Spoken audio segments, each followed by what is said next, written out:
Einen wunderschönen guten Abend, meine sehr geehrten Damen und Herren, liebe Freunde des ZKM. Wir begrüßen Sie und euch sehr, sehr herzlich zur Eröffnung unserer Ausstellung Critical Zones, Horizonte einer neuen Erdpolitik unter offensichtlich anderen Umständen. Good evening, bonsoir, bienvenue and welcome to the digital opening of Critical Zones, Observatories for Earthly Politics under, well, slightly unexpected conditions.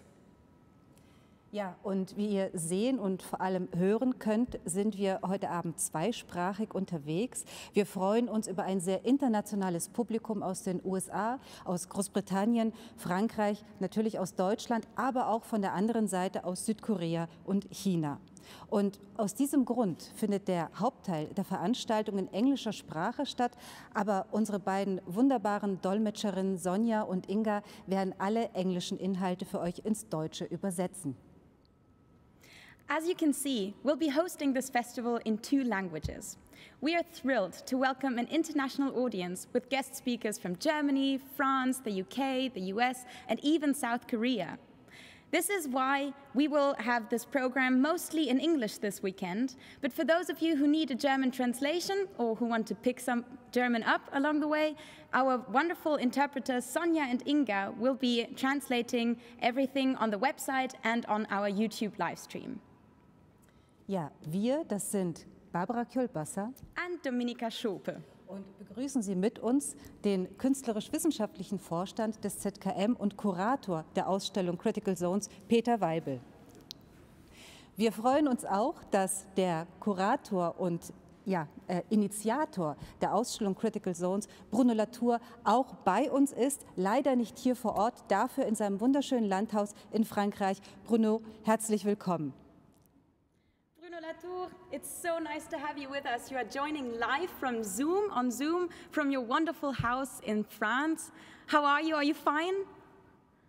I'm fine. I'm just sorry not to be with you, but I'm delighted that you managed this amazing feast, a virtual, digital feast, thanks to the incredible ZKM staff, which I've known for now 20 years. So I'm very happy that we can start to show the critical zone with my friend Peter Weibel. Und außerdem mit dabei darf ich vorstellen, unsere Kollegin Annette Holzheit, die uns vor allem durch die Podiumsdiskussion heute Abend begleiten wird. And this is our wonderful colleague Annette, who will host the live panel discussions tonight, discussing key ideas with our guest scientists. So I'm really looking forward to this bit. Ja, noch vor einigen Wochen hätte wohl keiner von uns gedacht, dass wir diese Ausstellung in der Form eröffnen würden. Eine Ausstellung, die von langer Hand geplant war. Wir stellten uns eine Ausstellung vor in beiden Lichthöfen auf 2 Stockwerken voller Kunstwerke, Installationen, einem spannenden Archivmaterial, vor allem aber auch zahlreichen internationalen Künstlern, die hier wären und einer ordentlichen Eröffnungsfeier. Nun also anders, ihr zu Hause vor den Bildschirmen, wir hier vor den Kameras. Für uns ist dieses Vorhaben heute Abend und am gesamten Wochenende ein einziges Experiment. Wir erfinden nichts Neues. Aber wir möchten Formate erproben, wir möchten Formate zusammenbringen. Wir versuchen in diesem Festival eine Eröffnungsfeier, Symposium, Vorträge, aber auch Filme, sogar ein Theaterstück zu vereinen und euch sozusagen über alle möglichen digitalen Formate, die uns zur Verfügung stehen, zugänglich zu machen und euch vor allem daran teilhaben zu lassen. Habt daher Verständnis, wenn nicht alles rund läuft heute Abend. Auch wir befinden uns auf einem neuen Terrain. Wir sind aber sehr gespannt und wir freuen uns auch wahnsinnig auf dieses Wochenende. Well, yes, who'd have thought?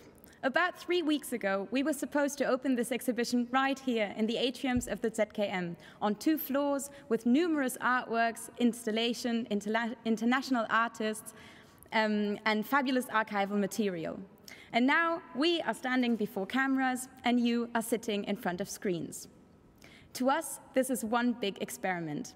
We're expanding the tools of the museum, remixing an opening with a symposium, a video conference, keynotes, discussions, and even theater. Our goal is to give you as much access as possible and find a way to reconnect in these unusual times. So please bear with us in case anything goes wrong or we have technical difficulties. We and the entire ZKM team will be doing our utmost best to host this live streaming festival. Ja, Critical Zones ist ein vielleicht kryptischer Titel, der sich nicht jedem sofort erschließt, aber die Ausstellung hat das Potenzial, unsere Sicht auf die Welt zu verändern. Wir haben deswegen alle Kompetenzen gebündelt, um euch dieses Thema zugänglich und verständlich zu machen. Und an dieser Stelle müssen wir zunächst mal all jenen danken, die dieses Projekt überhaupt erst möglich gemacht haben, sowohl in wissenschaftlicher wie auch in finanzieller Hinsicht. Unser Dank gilt den Sponsoren, die, wie ihr hier sehen könnt, uns die Freiheit gegeben haben, dieses Projekt angesichts der aktuellen Situation auch verstärkt digital zu denken. Von wissenschaftlicher Seite her sind das zunächst die Kuratoren Bruno Latour und Peter Weibel, die diese Ausstellung auf den Weg gebracht und ermöglicht haben, sowie die Co-Kuratoren Bettina Korinthenberg vom ZKM und Martin Guinard.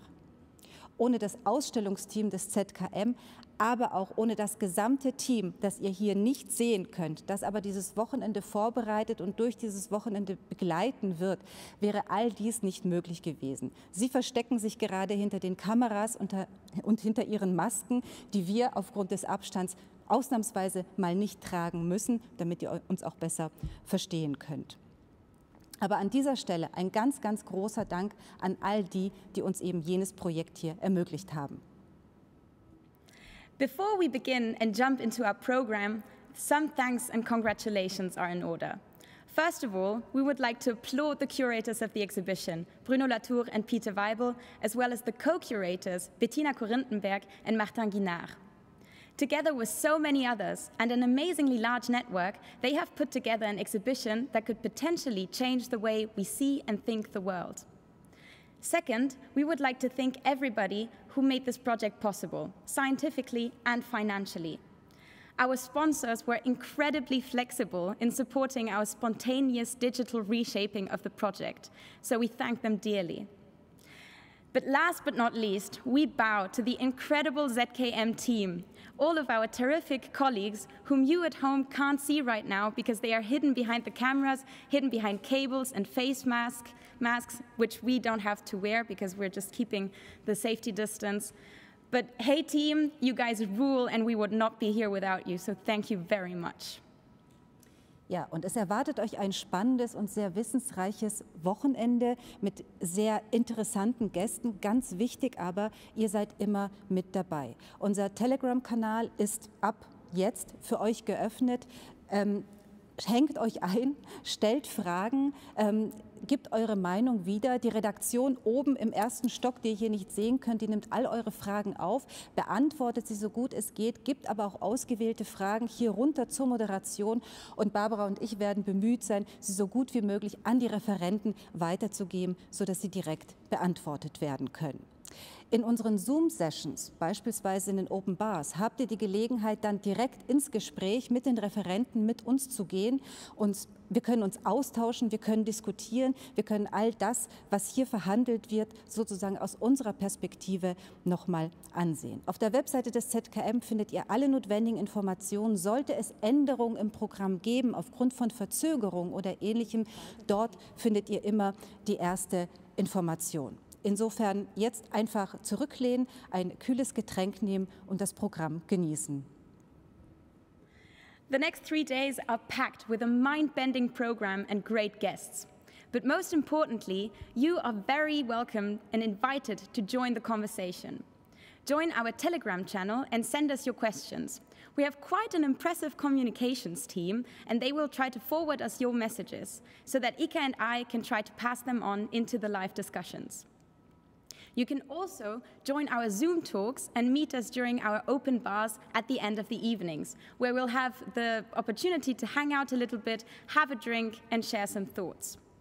You can find the entire program and all the updated information on our website, so do check it regularly in case we make some changes. So, und nun tauchen wir ab in den Abend. Ein kurzer Programmüberblick. Wir starten mit einer Einführung in das Thema und in die Ausstellung. Bruno Latour und Peter Weibel ebnen hier einen ersten Weg zur Auseinandersetzung mit den kritischen Zonen. Danach geht es dann in die Führung. Wir erkunden das erste Kunstwerk der Ausstellung, die Eingangsinstallation, die ihr hier hinter uns sehen könnt. Es ist bisher das einzige Werk, das wir aufbauen konnten. Die Corona-Situation hat anderes nicht möglich gemacht. Kunstwerktransporte konnten nicht stattfinden, die Künstler konnten nicht hierher anreisen. All das wird jetzt nach und nach geschehen.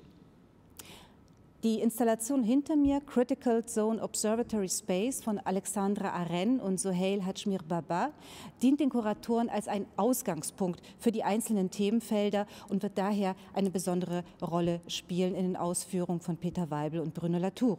Nachdem wir diese Installation dann gemeinsam erkundet haben, geht es in die erste Runde der Podiumsdiskussion mit Künstlerinnen und Wissenschaftlern wie Jan Salaschewitsch, Jennifer Gabrice und Eyal Weizmann. Eine Eröffnung in der Eröffnung erwartet uns vor dem zweiten Podiumsgespräch, wenn Bettina Korinthenberg die virtuelle Ausstellungsplattform eröffnet.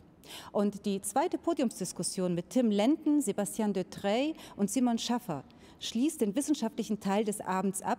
Danach nehmen Barbara und ich euch mit in die Open Bar. Right, so about tonight, let me give you a quick overview of what's ahead. Bruno Latour and Peter Weibel will start our journey with an introduction to critical zones and our live streaming festival. We will then have the pleasure to explore the first artwork of the exhibition, so far the only piece we were able to install due to the coronavirus pandemic, with borders closed and art transports cancelled. But behind us, you can see Alexandra Arène and Soheil Hajmir-Baba's Critical Zone Observatory space, which will serve as a starting point for the curators to discuss the exhibition's sections. Having delved into this wonderful installation, we'll jump into the first round of panel discussions with artists and scientists Jan Salasiewicz, Jennifer Gabrice, and Eyal Weizmann. Before we close this artistic scientific venture into the entanglements of the critical zone, we'll have a very special moment.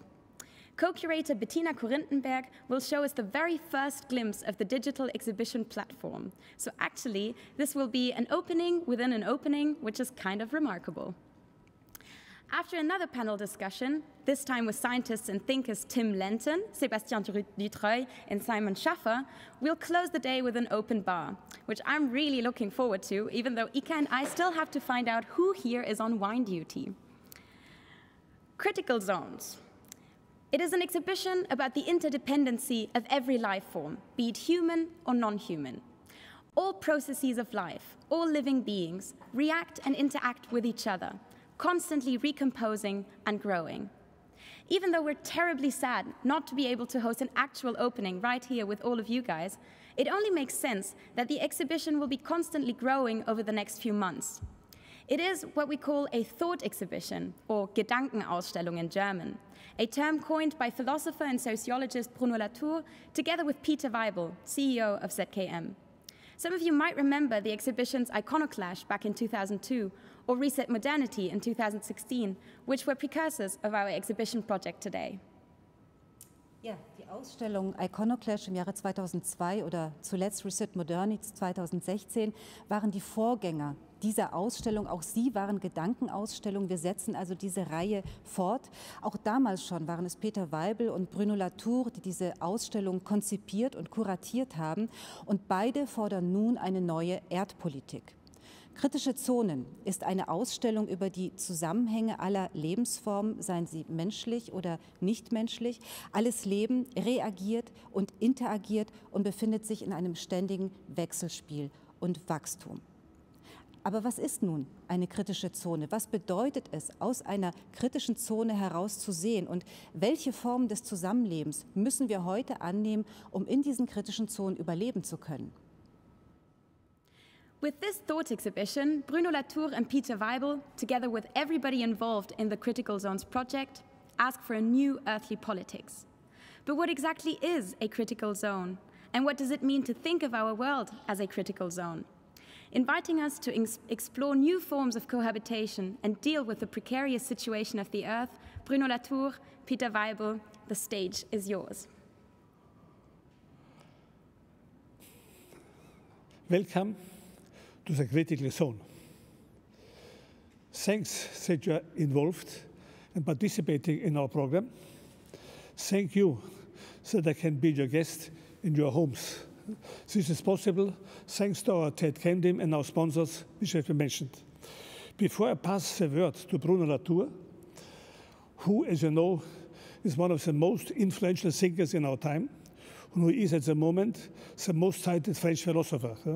And Bruno, he has conceived the catalogue as the exhibition, Critical Zones, together with me and some co-curators, which have been named already.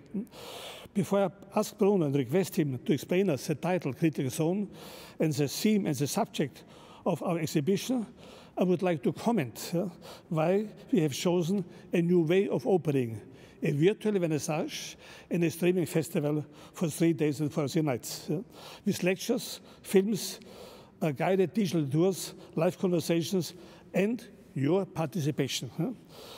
You can start this program, as you have already explained, in our website.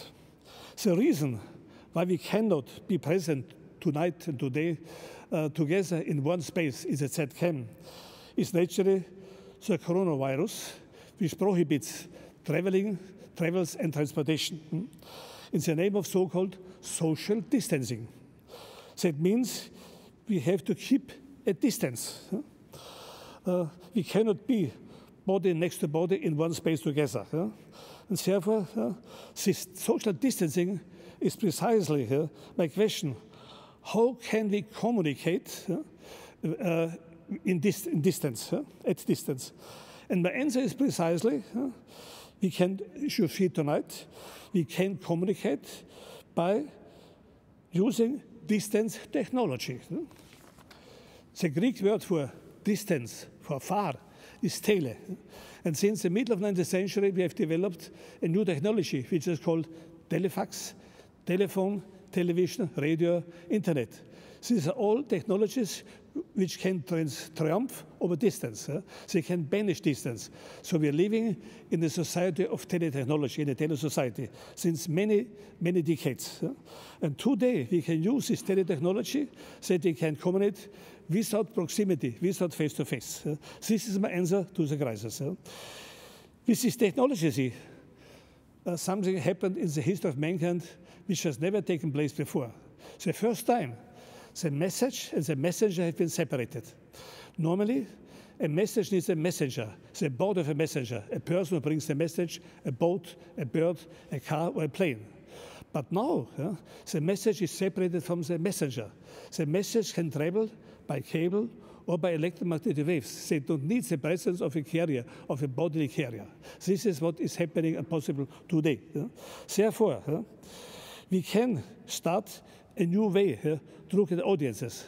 We have to learn, we have different kinds of audiences. We have an audience which is locally bound in one place, like in a theater, like in a museum, like in a cinema. But with telecommunication, we've learned we also address a non-local audience, which is not bound to one place, which is dispersed, distributed in many places. So we have the cinema with local audience, and the theater and the museum, and the concert hall. And we have also the non-local audiences in television, radio, etc. You give an example with a singer. 150 years ago, a singer had to meet people in a concert hall, so the message, the song, and the message, the singer have been together.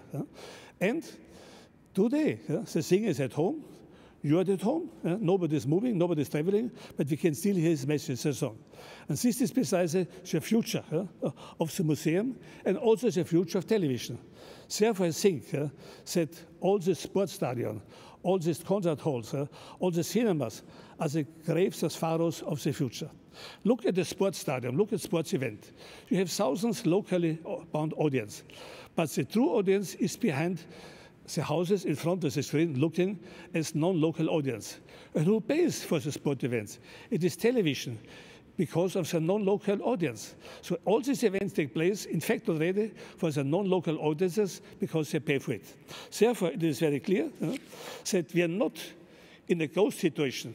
When now sport events take place in a so-called ghost audience, it's not true.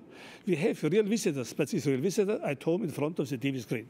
Therefore, what we see tonight is that A museum with locally bound audience is turned into a radio station, to a television station, to a broadcasting station. What we do in the next days is a great experiment to turn a museum for local audiences. In addition, we do not dissolve the old museum. In addition, we turn the museum into a broadcasting institution for non-local audiences. So it means you at home, and you are working in your home office. Now we are your home museum, coming to you, since you cannot come to us. So it means ZKM was always open. We have only been close to the local audience. We have been open, we showed films, for example, 500 years of film and composers. We showed films by the Bauhaus. So we have been always open and streaming. So we don't follow this old-fashioned word, a museum was not open. It was open all the time. And this is very important. It is no coincidence. It is, in fact, a very truth-revealing incident that we have now, the coronavirus crisis, and at the same time, the much more dangerous crisis of the climate. And that we can, this bundle together tonight is a very important opportunity, because both the climate crisis and the corona crisis shows us how fragile our life is and how difficult it has become to survive. This is precisely the subject of the show. Planet Earth is a patient. And what do you do with a patient? You control his blood pressure, you control his organs, you control the organization of his bodily function. This is precisely what the scientists do with the critical zones. They control the critical state of the Earth, the skin of the Earth, the surface of the Earth. And this is precisely what Bruno Latour is teaching us since many years. Television promises you, we love to entertain you. This is another word for saying we love to idiotize you. Television wants you to turn into idiots. We know. We want you to know. We want you to know where you live, on what ground you live, and from what you live. What are the conditions of living on this planet? This is the aim, in my opinion, of this show. And Bruno Latour, following the guy who believes of James Lovelock, following the endobiotical processes, this kind of self-regulating loops of the Earth, the ideas of Melanie Margulis, he reformulated them together with the science of critical zone. And this is now why I soon pass the word to Bruno. At the end, I want to say the following. Bruno had made a prophetic sentence in his book, Facing Gaia 2013. He spoke about immunology. And he said, no immunology is possible without high sensitivity to those multiple, controversial, and tangled loops. Those who are not quick to detect or respond to slight changes are doomed. And those who, for some reasons, interrupt, erase, background, diminish, weaken, deny, obscure, underfund, and disconnect any of those loops which hold stable in a kind of homeostasis the living processes. If these people are not only insensitive and unresponsive, they are simply criminal. Therefore, according to Latour, we need a new earthly politics. And in the next days, we'll show you legendary scientists like Donna Haraway, Nobel Prize winners like David Riss, and a row of competent, prominent, and eminent scientists who will explain us in discussions and contributions, visually wonderful films we will introduce in the state of the Earth now. And please, Bruno, now continue and explain us why we have this title, what is the subject of your show, according to your several years-long researches. Please, Bruno. Many thanks, Peter. I have to say that in spite of Peter's enthusiasm about the virtual scenography that he beautifully imagined here, I miss the real 3D space, because the whole idea of the show initially was to land on Earth, not to download ourselves in the cloud. But the virus actually struck us and decided otherwise. You might be surprised by the word critical zone, because it doesn't mean much except we know that we are in a crisis, and we are. The subtitle of the show is what we are really after, as Ika and Peter mentioned. Observatories, so we are going to see observatory and to become ourselves observatories for earthly politics. Politics is always about humans, but now it's about Earth as well. And we are not exactly sure how we go from a politics of humans to a politics of the Earth. And that's what the show is about.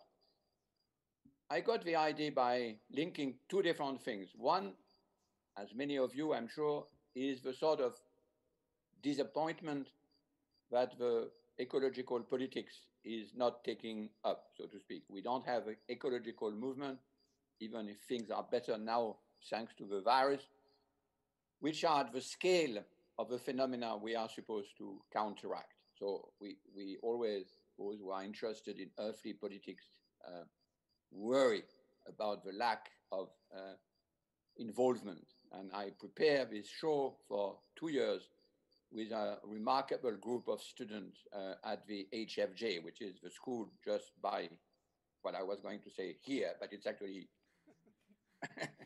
in another space near ZKM where Peter is. Difficult to find its way in the virtual space. And the other thing is the link with scientists whom I met. To my great surprise, they call themselves critical zone specialists, and I had no idea what it meant. They had no idea that the word critical in philosophy and sociology, and especially in Germany, has a very complicated meaning. They just use this concept to bring together all sorts of specialists working on the thin skin of the Earth. And I was very surprised, I have to say, because I didn't realize that we were not knowing, we didn't know as much as I thought about the Earth. We know a lot about the globe, we know a lot about the cosmos, we know a lot about all sorts of entities.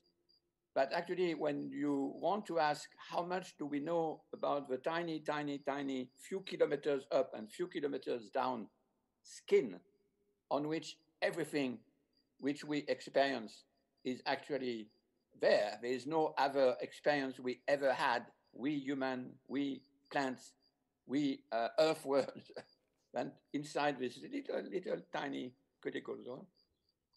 They mention, to my great surprise, two important things. One, other specialists, geologists, biologists, physicists, cosmologists, are not so much interested in representing this very superficial little skin. So that was a great paradox. Everything we live in is on the skin, but it's not the center of a scientific discipline. That's why they had to invent the critical zone. So it's not exactly a concept, it's a way to gather many different disciplines together. Now, I was, of course, putting the two things I mentioned together. One, why don't we have a politics which are the scale of the Earth? The other thing, these people were studying the Earth, but only the thin skin, and telling me, we don't know much about it. That's why they build observatories. Observatories, as you will see in a minute, are very highly equipped spot of the Earth in order to understand the dynamic. And I told them, but we know the dynamic. I mean, all those sciences are centuries old. And they said, no. Every little spot, the complexity of the Earth reaction is actually amazing. And they many times told me the following. When you enter into a hospital, when you are in the emergency room, immediately you are equipped with lots of instruments. Immediately, hundreds of variables are being clicking on instrument. I hope not too many people had this experience. So there is, for the human body, a whole gamut of instruments and a whole tradition of observatories and an immense industry behind. But then I asked, what about the Earth? What about the skin of the Earth? They say, well, we don't have that many instruments. They are costly, they are not so well developed, and we are not that many observatories. So I realized the complete strangeness of the situation. It's very important to understand the body. It's very important to be with the emergency room. But what about the emergency room of the Earth? And that what you are going to see during the 3 days and in real space during the few months is a range of scientists working on those different problems in terms of politics, in terms of science, through, in many cases, the mediation of art. I'm not going now to get into the scientific detail because we have assembled, especially tonight, many scientists whom I call, in a friendly way, critical zonists, even though it's not their word, it's my word. And you will see as time goes, and especially if you read the catalog, how many influence it has on the definition of politics. Peter said before that it was, I think it was Ika, that it's a word-changing exhibition. I'm not sure it's that great, but why not? Certainly, the task of a critical zonist and the task of a critical zone exhibition has something which has the same size as what happened when, in the 16th and 17th century, the discovery of America and the scientific revolution forced the whole political, religious, artistic, economic, scenography, and collective life to change. And the fact, of course, that we are trying to show really in the show, virtual and real, is this change. A new change where we have to become earthly. We have to land. We have to become what I call terrestrial. And it is an incredible change because we were supposed to move out of nature. We were supposed to move off. We were supposed to escape the gravity of nature. And as Peter mentioned, James Lovelock, the discoverer of Gaia with Margulis, and I'm sorry to make the bad pun, but Lovelock is actually love-locking. We are locking. That's his discovery. We are locked in the Gaia thin skin of the Earth, and we are not escaping anywhere else. We are not going in the cloud. And the cloud, as you know, the digital cloud is actually firmly material and costs a lot of electricity. I have no idea how much electricity this 3 days show will cost. So the whole idea is looking Gaia with looking downward. The whole idea is to look downward and to become locked in and to accept the fact that we are locked in, not in the bad way that we have been in the last 2 months, but in this new, in a way, exhilarating new world, as exhilarating as it was in the 16th century and 17th century, but very different. And that's the task, a huge task, as you see. But I've done 4 exhibitions in ZKM. That's the 4th one. And I know that when you ask ZKM team to do something, they do it. Whatever you ask, they do it. So I'm sure they will succeed. And it's a great pleasure to be with Peter Weibel and all of you in the virtual reality tonight. Thank you very much. Herzlichen Dank, Bruno Latour. Ein sehr weites Thema, ein sehr großes Thema, ein sehr wichtiges Thema, das wir hier aufmachen. Und ich glaube, wir bekommen einen noch besseren Einblick jetzt mit dieser nächsten Führung. Yeah, so I think we got a first impression of the complexities of the critical zone, which is why we now have a wonderful moment to get a closer look into the exhibition sections. Okay, Bruno. Before we start our next program, I would say what you mentioned is very interesting. I think it's a significant coincidence, the climate crisis and the corona crisis, because all the vocabulary like lockdown, shutdown, lock-in is precisely the situation what we already have. So there's this famous song, people don't hear the signals. And I think now is a moment when people don't hear the signals, that this Earth in a crisis. And therefore, we have to make the show, and we can hope that the show and your catalog will change the politics, because I find it very interesting, that the parallelity, simultaneity of the vocabulary.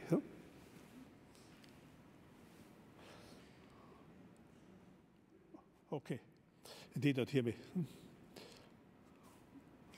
Good. Our next point is, as Bruno said, the science of critical zones is a chain of observatories worldwide. And Bruno Latour has selected a special observatory, which is called Strengbach Catchment Environmental Observatory, which is 150 kilometers distant from Karlsruhe in France. Two artists, Alexandra Rehn and Sohail Hajibaba, together with Marie-Claire Perret, have made a film about this observatory. We will show you the film and discuss the film because it is important to understand the museum, the show, will also be an observatory. We don't want visitors like tourists coming around and look at the art historical trophies. No, we want visitors who come in to study, to learn something, and to learn something which changes their own attitude to Earth. We hope when the visitors come out from this exhibition, they have changed their attitude to nature and they change their attitude to the planet Earth. Therefore, it's very important to understand, when you come in, you're not a tourist, you're an observer who observe scientists to observe the planet Earth with highly technical instruments. When you come here, when the show is locally opened, you will also have people who guide you, who help you to understand. So it's really a Gedankenausstellung. It's a great social and epistemological experiment. Therefore, I'm very happy now to show the film. Please start the film. And then after we can discuss together what we have seen. We are in 1986. I have just been born, but somewhere far away, a forest is dying. A worried forest guard calls a journalist from Geo magazine, who immediately travels to the forest. He raises the alarm, which sounds worldwide. A few kilometers further on, a geochemist gets the alarm call and travels to the site. A few months later, they think they know precisely why the trees are dying. The forester had indeed a lot to worry about.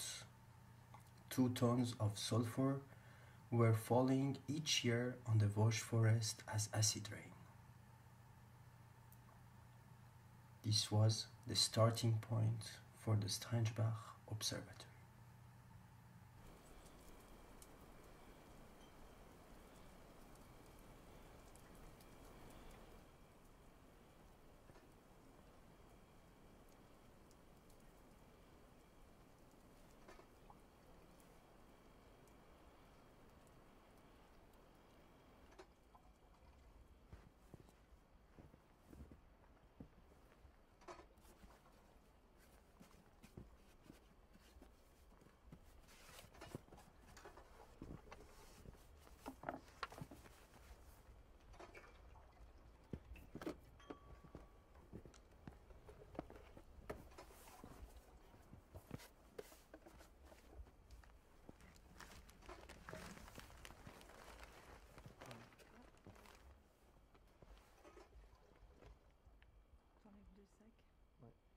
Au 4 du coup.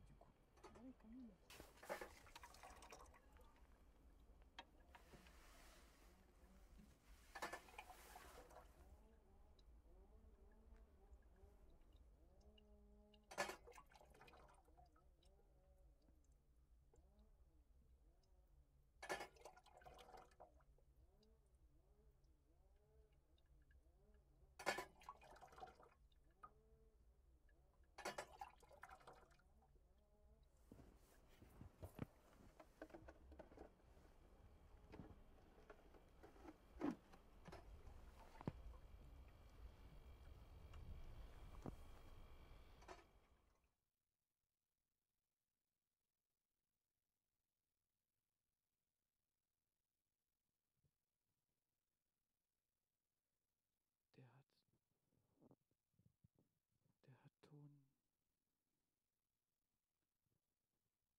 In 2007, after long years of political debate, the amount of sulfur falling on the forest was reduced to 200 kilograms per year, resulting in a sharp decrease in acid rain. But all of a sudden, everything turned red again. The sulfur rate increased in the rains. Through the weather station, we learned that the pollution in the clouds that left Asia turned into acid rain here in less than 20 days under what can be called good weather conditions.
A geochemist working on a high-frequency technology, welcomes us to his in-situ lab, the River Lab.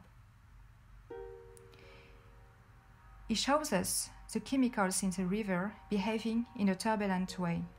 Sodium and sulfate are following the same rhythm. Calcium is also rather predictable. But look at potassium. It's messing around. The geochemist explains his research. Imagine that the river is a Beethoven symphony, and using the bimonthly sampling routine, we can listen to only one note of this symphony per minute. Thanks to the River Lab, you can listen to all the notes, and you can linger on the different music scores of this immense symphony. He has even started to assign sound frequencies to the movements of the elements. We contact a composer. Would it be possible to hear the river as complex chemical composition in addition to the traditional numbers and curves?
Now you have seen a first view in a real exhibition in the real space of ZKM. Behind you, what you've seen is precisely the Observatory of Strengbach, built by Alessandra Arén and Sohail Hajibaba. And now I can welcome the two artists and also Marie-Claire Perret, who gave a lecture some time ago at the seminar of Bruno Latour, a very fascinating lecture about her work and about the work of the Observatory in Strengbach. What is important to know, when you come in the show, the show exists of 2 light yards, 2 floors, but not also on the ground floor. The show also happens in the first floor, because then you can see how everything is connected. And now I ask Bruno Latour. Bruno, please tell us how it happened that you found Marie-Claire Perret, how and why you selected Strengbach. Well, I think that it's Marie-Claire who should explain in a better way what the critical zone is. And the reason why I thought it was natural, because it's on the other side of the border. I could not imagine that the border would be actually close between Germany and France, even though it had been closed for many, many centuries, but now it has been closed because of the COVID. And the reason is also because it's very small, so it's a sort of canonic ways of understanding what is an observatory is. And Marie-Claire accepted to help Sohail and Alexandra. So this is very simple. It's also for me, one reason which is very important is that this is a site, an observatory which was requested by citizens, which in the time of the, you remember the time of the acid rain, they were actually asking for someone to study the reason of the acid rain catastrophe. So it has lots of little advantages, but I will let Marie-Claire explain, and Alexandra and Sohail account for the way they fell in love with the Steinbach and transported it in the space here.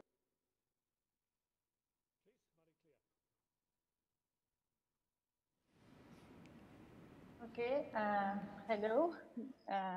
First of all, I am very, very happy to be there tonight. And thanks to technology, because we can stay connected despite of the coronavirus context.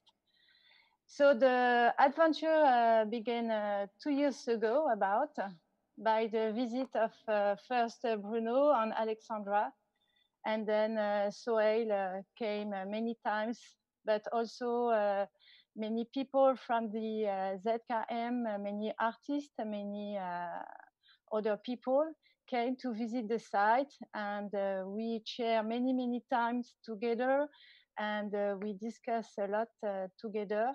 And I try to explain the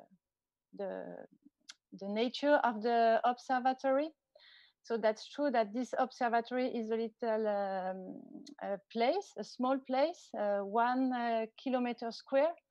So it's not a big surface, a big area, but the advantage of this small size is that we can really characterize and analyze all the compartments of the observatory, from the atmosphere, the canopy, the vegetation, the soils, the ground, the rocks, all the hydrospheres, the springs, the river, the streams. And that's very, very important, because all these compartments are connected. And there is a lot of reaction between the different compartments, physical, chemical, biological reaction among them. And that's why we welcome since 35 years a large community of researchers from many various disciplines, from the discipline from geoscience, discipline from chemistry, mathematics, physics, but also from social science. And we also have a strong link with the people from the village, with the association from the village, with all the community. It's a large community of people who are working together to better understand the functioning of this ecosystems, which is part of the critical zone. And why it's important? Because in this area, the main challenge are the future and of the water resource, especially because in the context of climatic change, the resource can be in danger, and the future of a sustainable development of forest. So we are working all together, and that's probably one the reason why the research are working since 1986.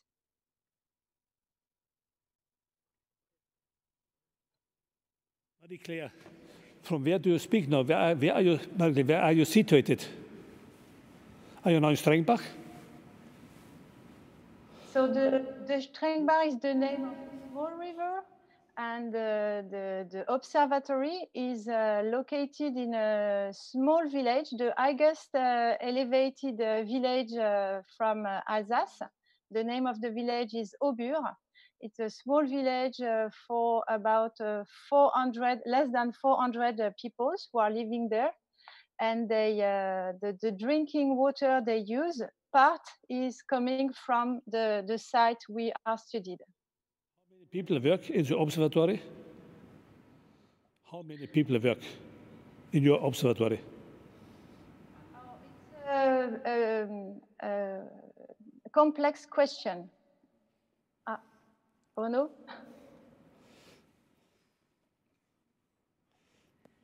No, I just wanted to make a comment. I mean, you will answer on the question of Peter, but it's very interesting to compare the sort of science, the sort of equipment, the sort of detailed knowledge on a very small part with what people have in mind when you talk about earth science, because earth science is about the globe. So, but the globe viewed globally.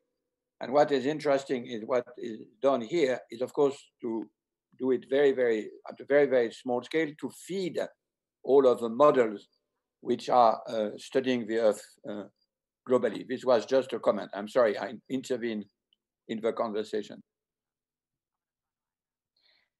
Yes, it's a very important and yes, very important point of view to know that we are working at different scale, from the atom scale to the satellite observation scales. We are working also to large scale of time, from nanosecond processes to millennium processes.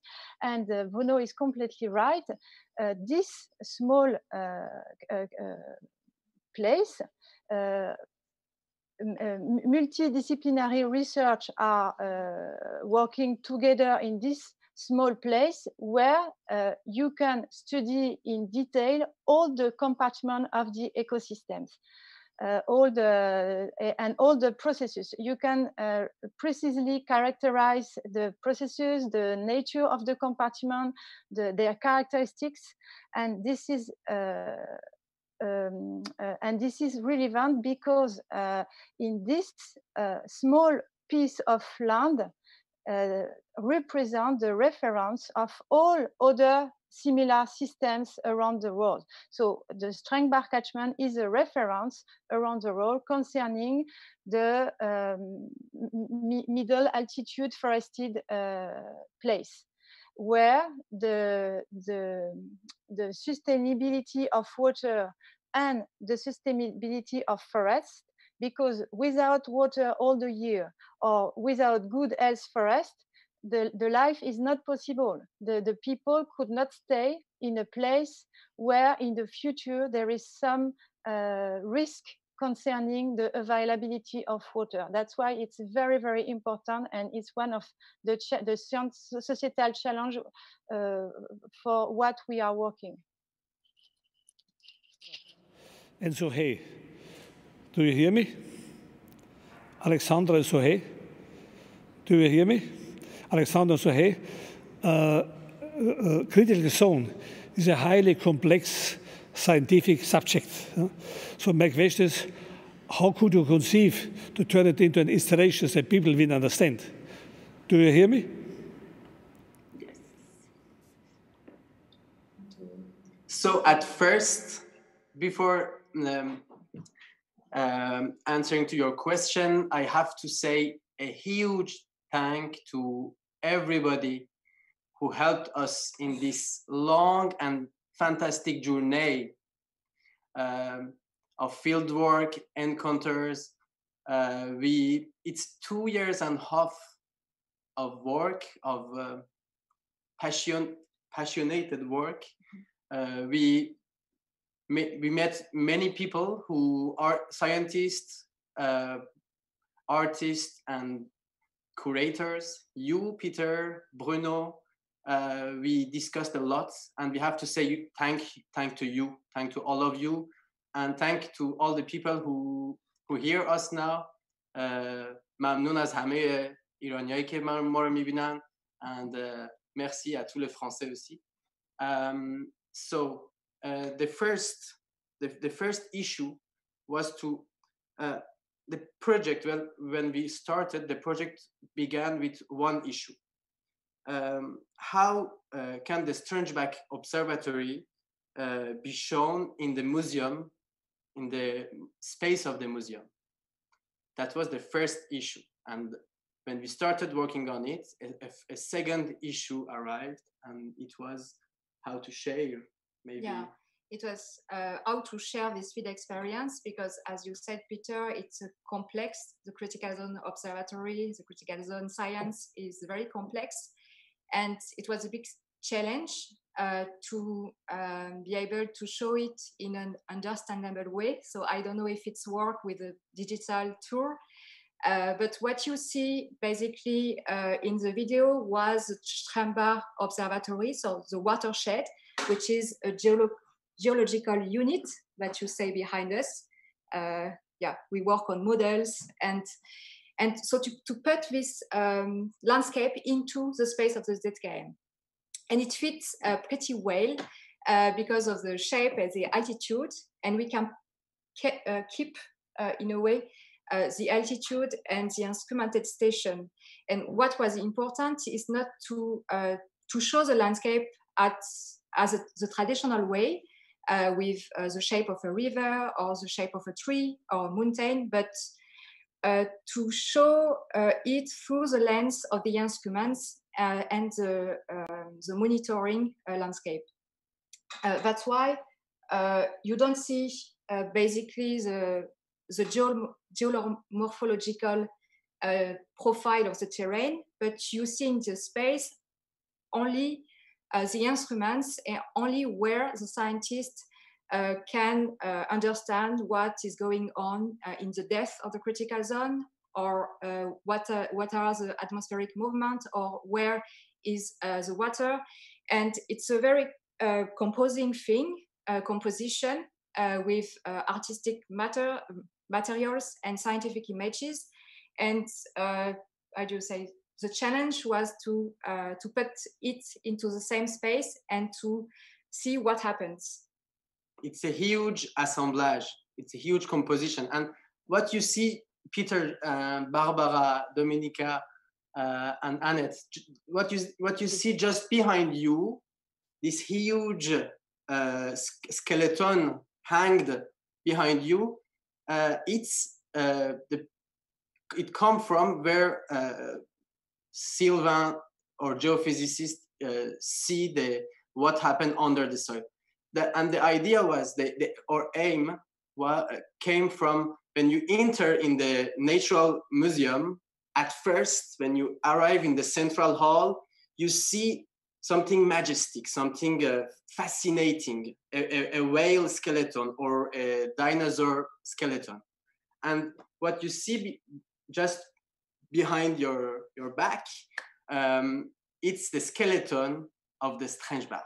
And where and only where we know something about what happened deep underground. I have to say, Bruno?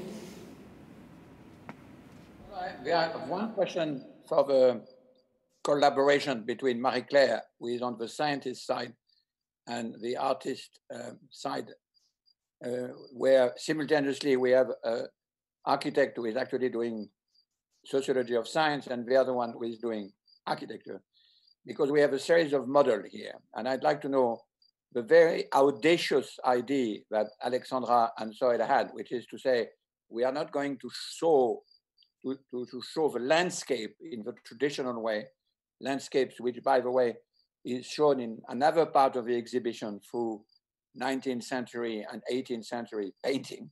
We are not going to do that. We are extracting just what the scientists see. So it's a very audacious way, because it's just like when you go into an emergency room and you see only the sort of inside body that you didn't know you have. So this is my question to Marie-Claire. I'd like to know what it feels to see your own baby, so to speak, shown through X-rays made by architects. I mean, it's a very strange situation. In addition, because we are not in the space where the model made by Alexandra and Sohail is visible.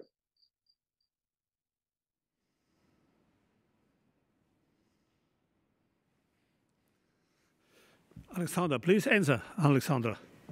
It was a question to Marie-Claire. Who wants to answer? It was a question to Marie-Claire. Okay, probably we can respond all, Alexandra and Sohail and me. Probably the most important key was that we were able to meet many times and spend time many times together.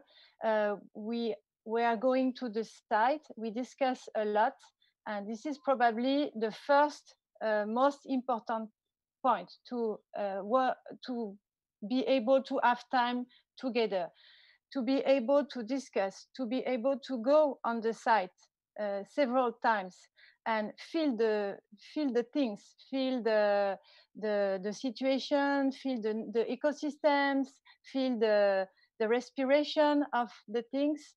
And we discuss. I learned a lot from Sohail and Alexandra, the way that Alexandra worked to represent the critical zone was very instructive for me. And this exchange, this come back during discussion between them and us. Because of that, we were able to construct something together, but the architect and the artist was not the scientist. The scientists give some piece of things, of understanding, of questions, and they build, they have ideas, they keep our understanding, and they build their own construction. But I was very impressed by the ability to understand and learn so fast the things. For example, Alexandra learned a lot about the life cycle of elements, what we call the biogeochemical cycle of elements. And she worked a lot about sulfur cycle, hydrogen cycles, carbon cycles, and calcium cycles. And it's not so easy. It's really geochemist things. And she drew a map concerning these cycles, including all the scale of the ecosystem, and also including the time evolution of the cycles. And that I was so impressed by all the work they made. I would like to confirm what Bruno has said. It was very audacious, but the achievement is very grandiose, because on one side, it's an installation, very beautiful, nearly too beautiful. It's a wonderful architecture and a wonderful installation. But on the other side, it is also a visualization of scientific data, very solid. So when you walk through this installation, you can really learn what Bruno has said. The patient, the landscape is not visible. This is underneath some cover, but the instruments who control the patient, the scientific instruments and the data you can see. And when you're in the installation, on the first floor you see romantic paintings. And you see the illusion 200 years ago, human nature untouched by human hand. Now you see the opposite. Nature touched all the time by human hands and human instruments. And therefore I'm very grateful that you achieved this fusion of science and art. Thank you. Bruno? Peter, since we are in different space and behind Alexandra and Soel, we are two different scale models. I would love if they could take their computer and show it better to us, if you agree, because it's a bit sad not to see the baby and the baby is simultaneously behind you in ZKM, but it's also behind them in their studio. So would you allow them to show us better the thing or not? Yes, very good idea, Bruno. Please take your computer and go to the baby, please. We can't move the computer, but we will try to move come close to the object. We will try to go close to there. Okay. Yeah, this is actually the scale model that we will put into the space of the ZKM. And this is, yeah, maybe you see better now. Very good. So this is a form of the geomorphology of the, and this is here, which is the stream, the Strembach, and the stations are scattered on the observatory. And so this is about 80 hectares, and an altitude at 200 meters, if I'm right. And there is something very interesting. If we consider that the Strembach is the scale 1, behind you, you have the Strembach observatory 40 times smaller. There, that's it. This piece is the last piece we will travel with it when you will open your door to public and when the borders will open. This model is 400 times smaller, and this one is 800 smaller. So we started by this one. Okay, let's represent Strembach like that, but we see nothing. We see really nothing. Yeah, because we don't see through this concrete. It's earth concrete. It's very bio-based material, but we don't really see nothing. Beside you, behind you, in all these instruments, you see things. We don't know what, but we little by little, step by step, we will learn things. Yeah, because in each part of the installation, in each station, you can get data and information, and it's thanks to the scientists that we're able to do that. Bruno. I'm not sure that Marie-Claire can recognize its baby with so many different instances, small baby, mid baby, big baby. But what is important is that the whole idea of a modeling, we have to convince the visitors of a show, and that's the issue, that when they see a landscape, they don't see more of what happens than when we look at a body without the instrument when we are in a hospital. And the problem is that the skin is in a hospital in some sense. And that's one of the meaning of a critical zone. So we are very grateful to Marie-Claire Pierret to have given his, if I can say that, given her body to science, so to speak, or given her baby to science, and to have Alexandra and Soel making an X-rays of them, because that's exactly the lesson we wanted to get at. Thank you very much. Thank you. Thank you, Alexandra. Thank you, Marie-Claire. Thank you, Zohei, for these insights and the explanations concerning your installation. Thank you so much. So this was an introduction to the first room. And now we show you another dialogical guided tour through other sections of the exhibition. This exhibition will have different sections. And our co-curators, like Martin Guénard, like Bettina Korintenberg and Daria Mille, will give you short examples and introduce you in the different sections. I start with Martin Guénard. He's co-curator of this exhibition, and also together with Bruno Latour, he's curator of the famous Taipei Biennale in Asia. So please, Martin, please start with the film and give your commentary. So this is a section called "We Don't Live Where We Are," and then Ghost Takers. And of course, it's kind of counterintuitive as a title. Why would we make this statement to say that we do not live where we are?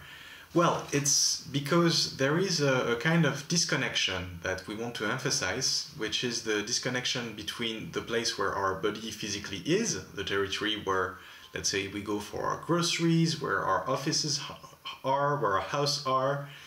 In case of a lockdown and COVID, it's mainly where your house is, of course, and the territory from which we draw resources from, the territory from which we live, pretty much. And so this section is kind of an extension of the notion of footprint, if you want, but where we're really going to work with artists who are very specific about this question of the materials which are sucked in within from one remote territory within our daily lives.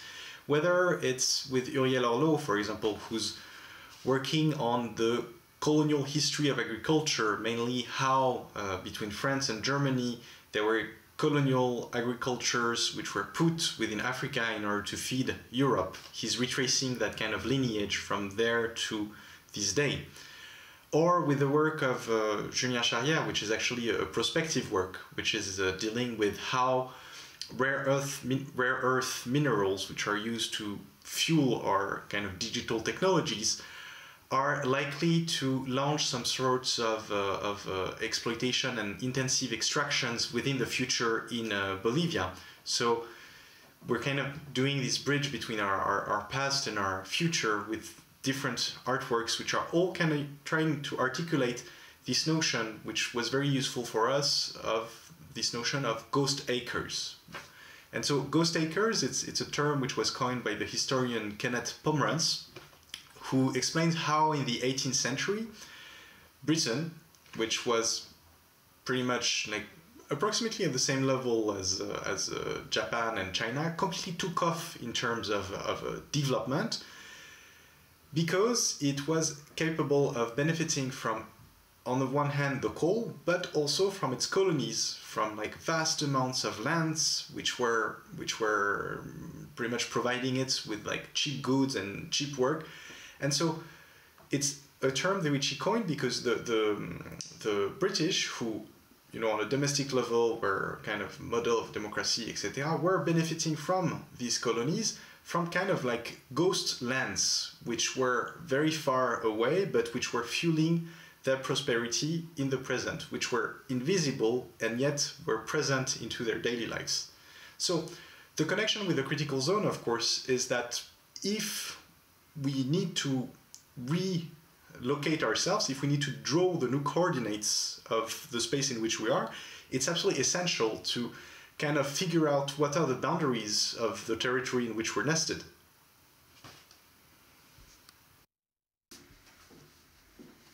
So this is a section which is curated by the historian of art Joseph Leo Kerner, and which has been made possible thanks to the very generous loans of the Kunsthalle in Karlsruhe, which is going to deal with the Erdkunde, and on that I have to apologize for my bad accent, but Erdkunde, which could be translated as earth tidings. And so what we mean by that is pretty much it's a term which was used by the Romantics, painters and scientists alike, to describe how the earth is sending to us certain kind of signals, and that if you really pay attention, you would be able to, or at least you, the romantic painter or scientist, would be able to decipher them. If, again, he goes through what Kerner describes as a sort of like epiphany, which is this moment of extreme awareness where the earth would send a signal, but which wouldn't be sort of homogeneous. Each specific moment, each specific time, each specific place would create a sort of signal which the artist will be able to retranscribe. And so, of course, for us, it's interesting in terms of the critical zone, because let's say that this kind of regime of attention to a very local place, on how you could kind of observe the certain specific phenomena which are arising from it, is very interesting. And also there's a point which Karl makes, which is that Romanticism, kind of, at least the art after the 19th century, was kind of classified as over the top very quickly, or became sentimental, as you would say. Whereas the Romantic science, which had a very anti-reductionist approach, were kind of like lost against more reductivist propositions. But today, like this kind of vision, which is pretty much very much about connections, about holistic approach, about interconnectedness, is kind of regaining some forms of attention. And so that's the reason why it was very important for us to include this sort of like historical background, which really is kind of entering into resonance with the practice of the critical zonists today. The next section will be introduced by Daria Mille, who is member of the curatorial team. Please show us her contribution. We live inside Gaia. We are following the steps of James Lovelock. So we have learned today that we are enfolded in the critical zone, but that's not enough. We also live inside Gaia. But what is Gaia? To understand this, in the exhibition we are tracing the groundbreaking research of two scientists, of James Lovelock and Lynn Margulis. James Lovelock was originator of the Gaia hypothesis, and Lynn Margulis its co-developer. So James Lovelock, he is engineer, he is chemist, he is inventor, and he became famous for his experiments with detection of pollution particles. In the 60s, he was invited to NASA and conducted there several experiments, and one of them was the idea of building a little device to basically detect life on Mars. But James Lovelock didn't need to travel to Mars. He just said that basically we can detect life on a planetary scale when we analyze the chemical composition of the atmosphere. In opposite to the Earth, where the atmosphere was in a steady disequilibrium, the atmosphere on Mars was very equilibrial, and starting from there he said, no, there is no life on Mars. So the Gaia hypothesis was formed in the late 60s and at the beginning of 70s, and it says that the chemical composition of the atmosphere is basically steadily sustained in a dynamic disequilibrium, and it's sustained in this disequilibrium by the life forms. And also, if life forms can affect and can influence the chemical composition of the atmosphere, then they probably can even control and regulate the climate in order to create favorable conditions to sustain life on Earth. The contributor of the Gaia hypothesis was also Lynn Margulis, and what did she contribute to this idea? Margulis was a microbiologist, and she added the aspect of deep time. At the time she entered the story, Lovelock saw that he is dealing with an encompassing whole system with a cybernetic model, but he didn't really know where the variation in the gases came from. And Lynn Margulis contributed her knowledge about how microbes basically change and affect the atmosphere and also affect different layers in the surface of our planet. So Lovelock was looking on Gaia from above, so to speak, from the atmosphere, and Lynn Margulis was looking from the very little things, from how basically bacteria formed the biosphere of the early life on the planet.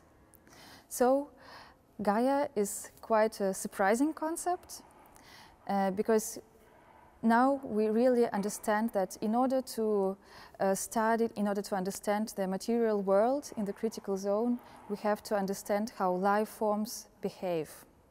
And that every element in the critical zone, water, rocks, atmosphere, and further different elements, they have been transformed by the life forms themselves. This is a shift from nature into Gaia, where we found ourselves on a completely different territory, where we understand the life forms form the material world around us. And I would like to conclude with a little quote from the book The Vanishing Face of Gaia by James Lovelock. Perhaps the greatest value of the Gaia concept lies in its metaphor of a living earth, which reminds us that we are part of it and that our contract with Gaia is not about human rights alone, but includes human obligations.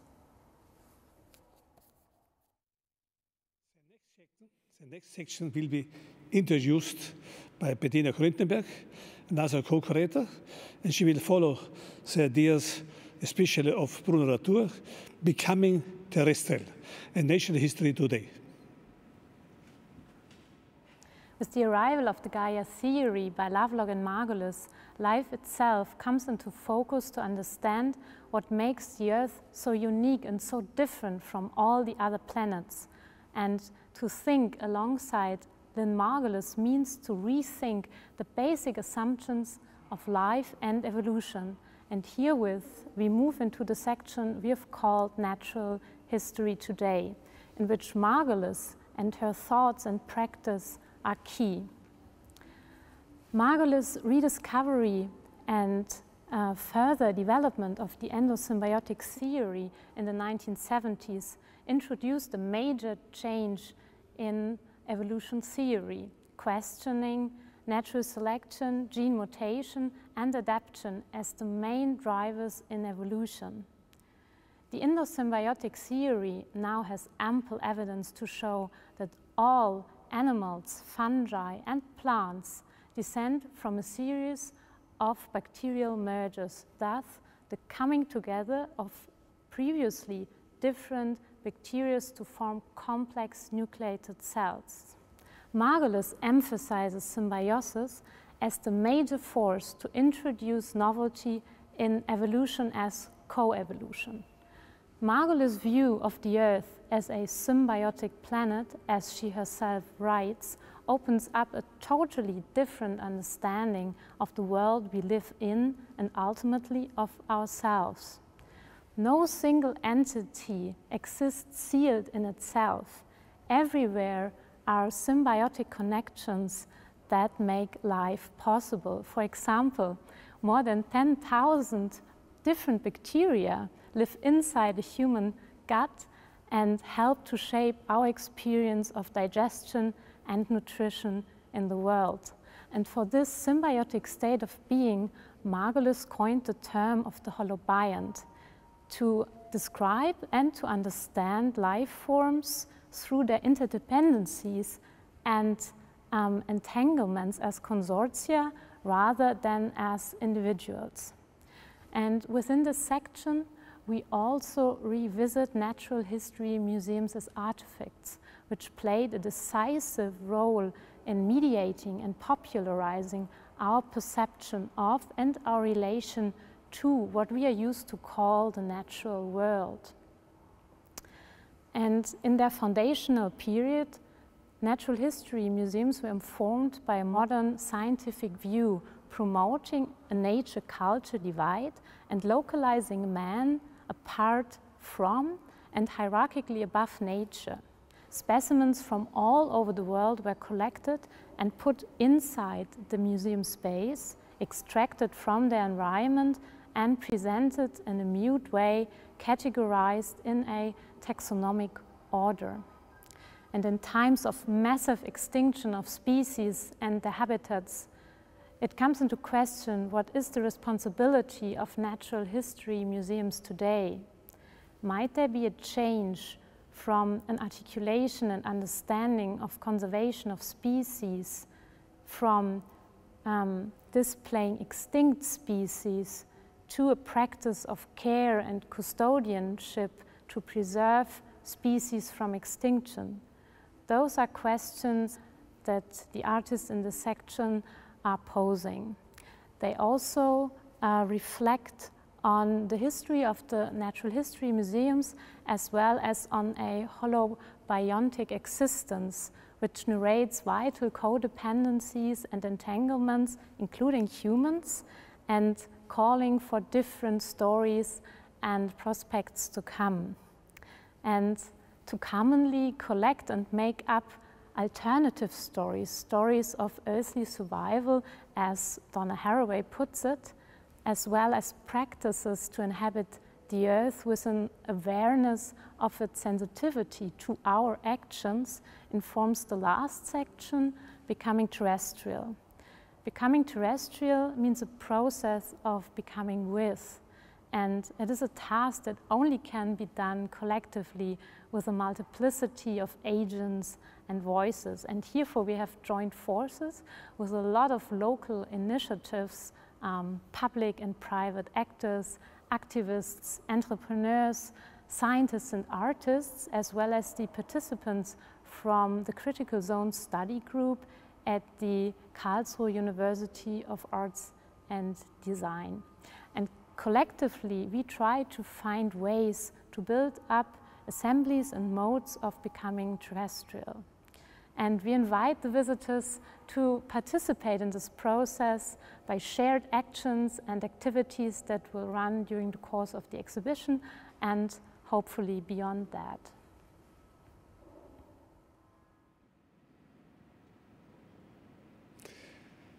And now we come to a sensational moment, a really sensational moment in the history of ZKM.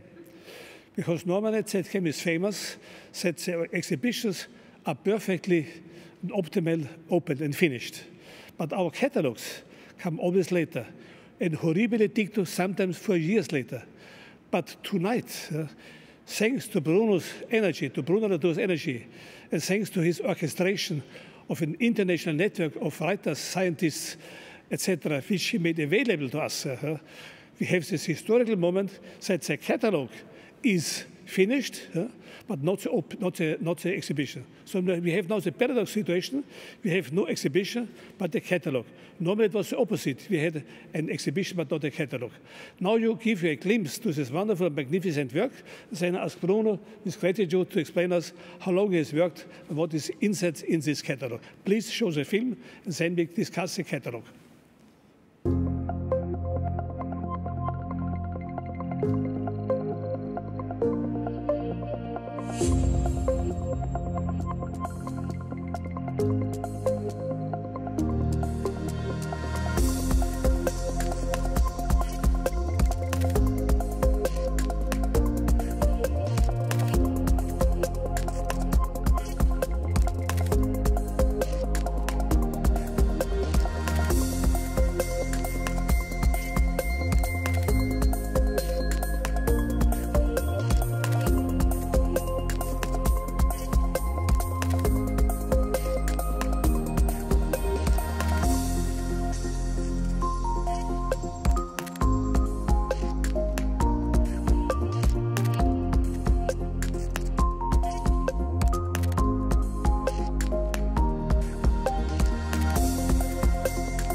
Ja, Peter Weibel hat es bereits angedeutet, ein besonderer Moment für das ZKM. Der Katalog ist fertig, die Ausstellung noch nicht. Das gab es tatsächlich noch nie. Wir freuen uns jetzt auf eine Präsentation des Katalogs und begrüßen ganz herzlich Jens Lutz. Jens Lutz ist Leiter unserer Publikationsabteilung und der Buchmacher, wie wir ihn gerne nennen.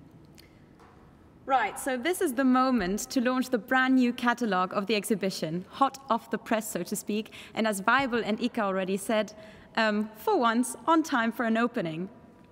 The catalogue will be available in stores in July, and in order to introduce the catalogue, it's our pleasure to introduce Jens Lutz, our dear colleague.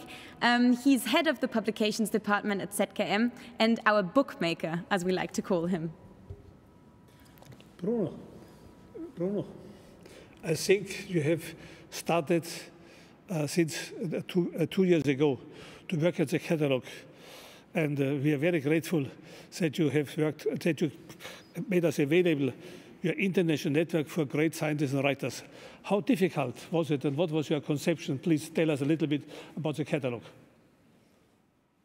Well, it's the 4th time I'm lucky enough to do a catalogue with a connection between ZKM and MIT Press. And it's the 3rd time, or the 2nd time, I forgot when I'm doing it with Jens. It is amazing because we have been able to do with the catalogue, as you saw very briefly flipping through the pages, something which was from the start put under the auspices of Alexander von Humboldt. The idea was to compare what was mentioned before, the Ehrenkunde, which now in German is not so nice, but at the time was very important. But it's the idea that you could move from one thing to the other without really a great order, but every time learning a lesson from nature, which was the great idea of Humboldt. And we tried to reproduce that by crossing long essays with landscape. And Jens, I'm sure, will mention the difficulty with doing that. But it's also the 2nd time that I've luck to be able to do it with my good friend and the real great maestro of design, Donato Ricci, who works with me in the Media Lab in Sciences Po.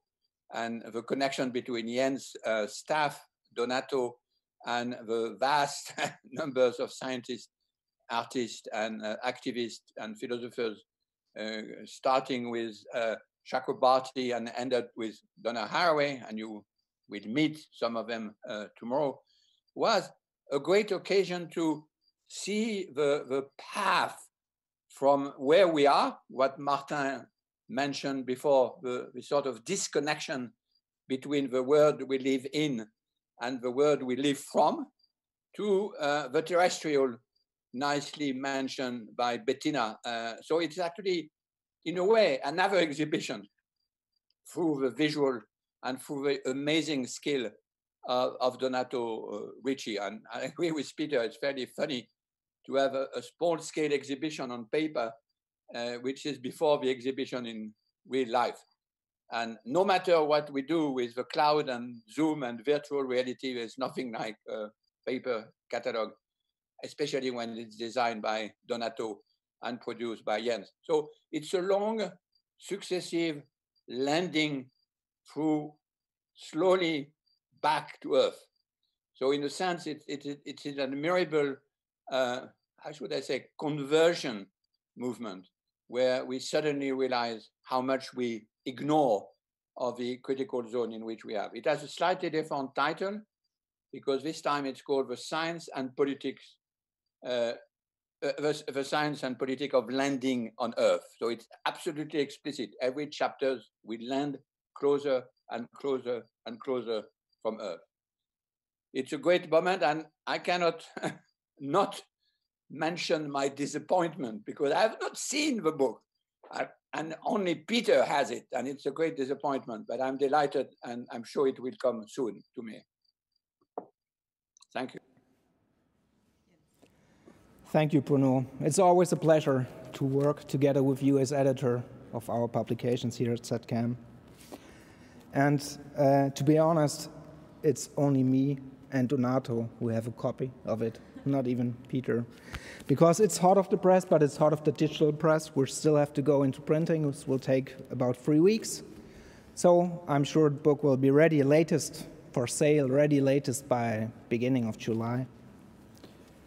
So concerning the layout, I would like to start with the cover. Donato Ricci suggested an exceptional approach.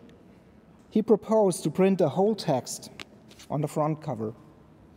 Bruno suggested to use a dialogue about the view of the Earth from above. In addition to the photograph of Sophie Ristelhuber, I think it's a great solution. The dialogue addresses a whole range of points which are subject to both the exhibition and the book. And the photograph underlines this visually. As we have shorter and longer contributions in the book, we decided to have a different layout for both types of texts. The shorter ones show a horizontal movement. We call them landscape texts. They are intended to give a quick insight into a topic, and the placement of the pictures, texts, captions, and footnotes create a form of layering that reflects the idea of a zone. The longer texts have been laid out in a more classical design and thus serve the readability of longer texts. All in all, the book has 464 pages divided into 8 chapters and a quite large format of 25 to 31.5 centimeters. We put together lots of content, 82 texts by 69 authors, divided into shorter and longer contributions, with about 500 color images. Yeah, as I told you, we have to go to printing now, and the book can be purchased at our shop here at ZKM, on our website, on the web shop of the MIT Press, of course, and worldwide in bookstores. I hope that you will enjoy reading this book and that will give you a lot of new input and knowledge. Thanks. Thank you, Jens. But again, thank you, Bruno. How could you manage 65 authors, which are very, very busy to make a contribution to our magnificent catalog? And one is important because this is another catalog we publish at MIT Press. We are the only museum in Europe which has such a high standard that our catalogs are published with one of the best publishers in the world, MIT Press. Bruno, how could you achieve to convince these people, so many people, to write in such a short time such wonderful essays? Well, I think the main originality of his catalog is that every single essay was triggered by your exhibition, Peter, by the originality of a site, I mean, the idea of showing physically the critical zone and how to land on it. So I don't think I had maybe only one person I wanted to have who didn't answer, yes, I will do it. And then after that, it's a question of respecting deadlines and correcting a few things. But on the whole, it was a very smooth process because everyone was interested in the connection. And also because of this idea of linking Humboldtian thing description with the essays. So it allows a lot of flexibility, long and short. But of course, the main drive for the catalog was the chance I had to have a student from HFG for 3 years, for 2 years, which is 6 weeks with them. And many of them are in the catalog as well. So there are also a lot of young people for which it's their first publication. So it was a very easy. And when I work with Jens and the ZKM staff, it's always simple. It doesn't mean it's simple to do it. Donato and Jens know that. But my part was the easy one. I just had to be persistent. Thank you very much, Bruno Latour. Thank you very much, Jens Lutz. Vielen Dank an euch beide. Ja, ab Juli gibt es den Katalog dann zu kaufen. Jens hat es erwähnt. Wir kommen jetzt zum zweiten Teil des Abends und tauchen noch tiefer ein in die Materie. Wir kommen zur ersten Session der Impulsvorträge und der Podiumsdiskussion. An dieser Stelle noch mal kurz erwähnt, uns erreichen die ersten Fragen auf Telegram. Wir freuen uns sehr darüber. Wir versuchen, sie auch tatsächlich einzuschleusen. Wir müssen uns da so ein bisschen an Referenten und auch an unserem Zeitlimit orientieren. Also bitte macht weiter. Wir bleiben weiterhin dran. So we are reaching the second part of our symposium, Zoom conference /opening/dialogue, where we'll dive even deeper into the critical zone and discuss key concepts in panel discussions. Our dear colleague Annette Holzheit, whom you've already met, is going to host these live discussions, so she will jump back into the picture in just 1 second. But before she does that, don't forget that you are most invited to join the conversation on Telegram. We have been a little slow in, yes, come back into the picture. So we've been a little slow in following your questions. We have to keep that up a little bit. But we're really interested in passing on your questions, Ika and I, so we hope to catch up now. And yeah, so Annette, I'm passing the mic on to you, and I'm really looking forward to this first round of panel discussion. Thank you, Barbara. So am I. Very warm welcome to everyone who is joining us online for our first session of our Critical Zones panel discussion. We will have a set of 4 panel discussions spread out over tonight's evening and tomorrow night's evening. Now, what can you be expecting from those panel discussions? In a way, we will jump back to the catalog, which we have just been presenting by Jens and Bruno Latour, and bring a little bit of it to life, because we have 3 panelists on each section of the panel discussions who have already and also contributed their essays to the catalog, and also they have contributed, if or in case they are artists, artworks to the exhibitions. So telling you so, that brings us back to our Critical Zones exhibition as being a thought exhibition. What are we talking about when we are talking about thought exhibition? In this way, we are adding together in a very unique way created by Bruno Latour and Peter Weibel, artworks, critical discourse, and scientific models. And what are we expecting from that? For the panel discussion? Well, we are talking about concepts, we are talking about models that are used in a very broad field that is fairly new, that is called the Critical Zones Discourse Studies, or just the Critical Zone Studies. That means that philosophers, scientists of the humanities, but of course, especially of the natural sciences such as biology, biochemistry, and so on. We already heard mathematics, physics, and we could go on forever. But now let's go back and see who is on the panel. It's my delight to introduce to you the first speaker who is with us tonight from the UK, and actually all of them will be from the UK. It is Jan Salasjevich. Welcome, Jan. How are you? Fine, thanks. I'm very, very happy to be here and to be joining you all on this grand adventure, which I think is truly remarkable.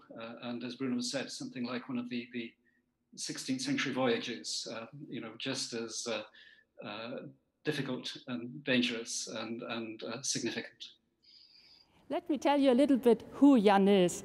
Jan has been a professor of paleobiology at University of Leicester.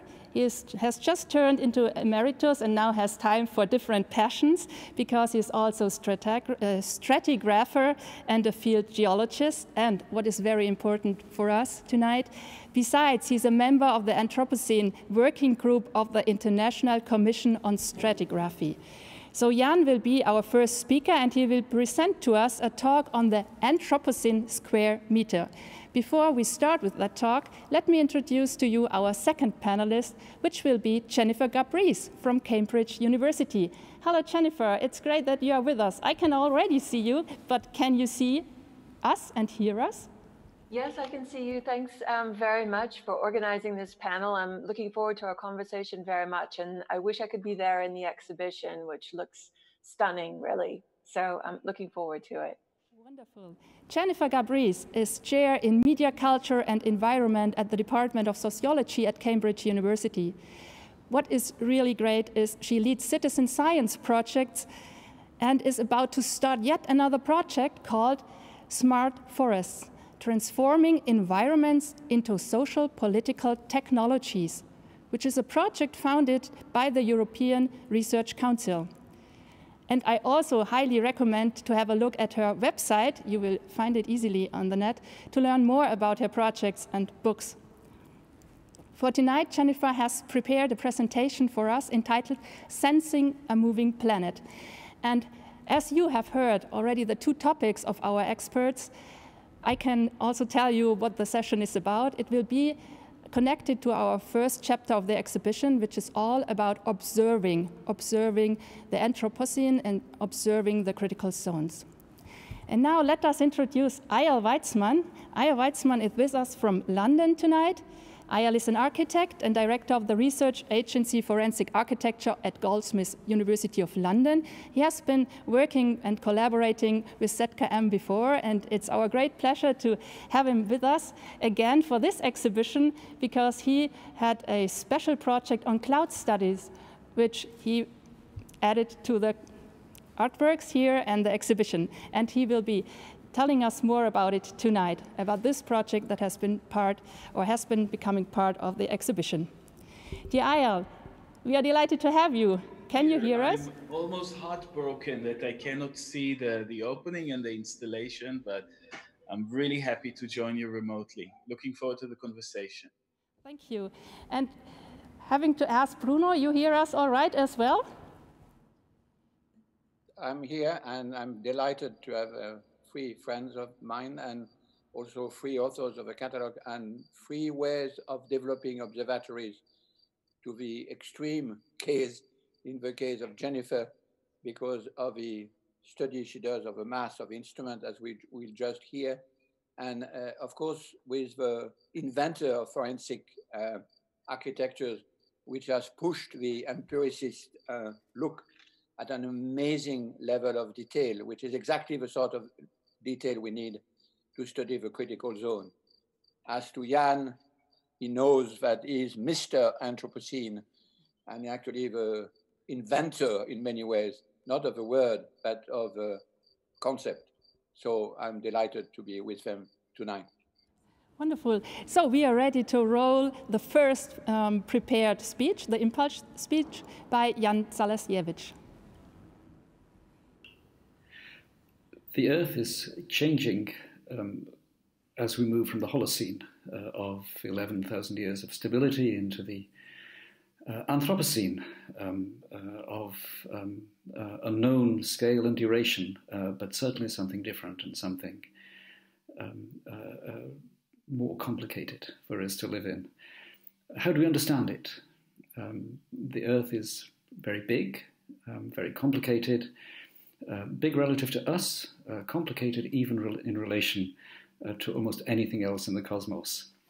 The changes from the Holocene to the Anthropocene are often hard to see, often hidden from us.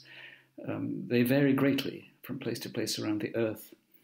And they're often described scientifically in terms like parts per million and terajoules and nanograms, which makes them more than a little abstract for many people, myself included.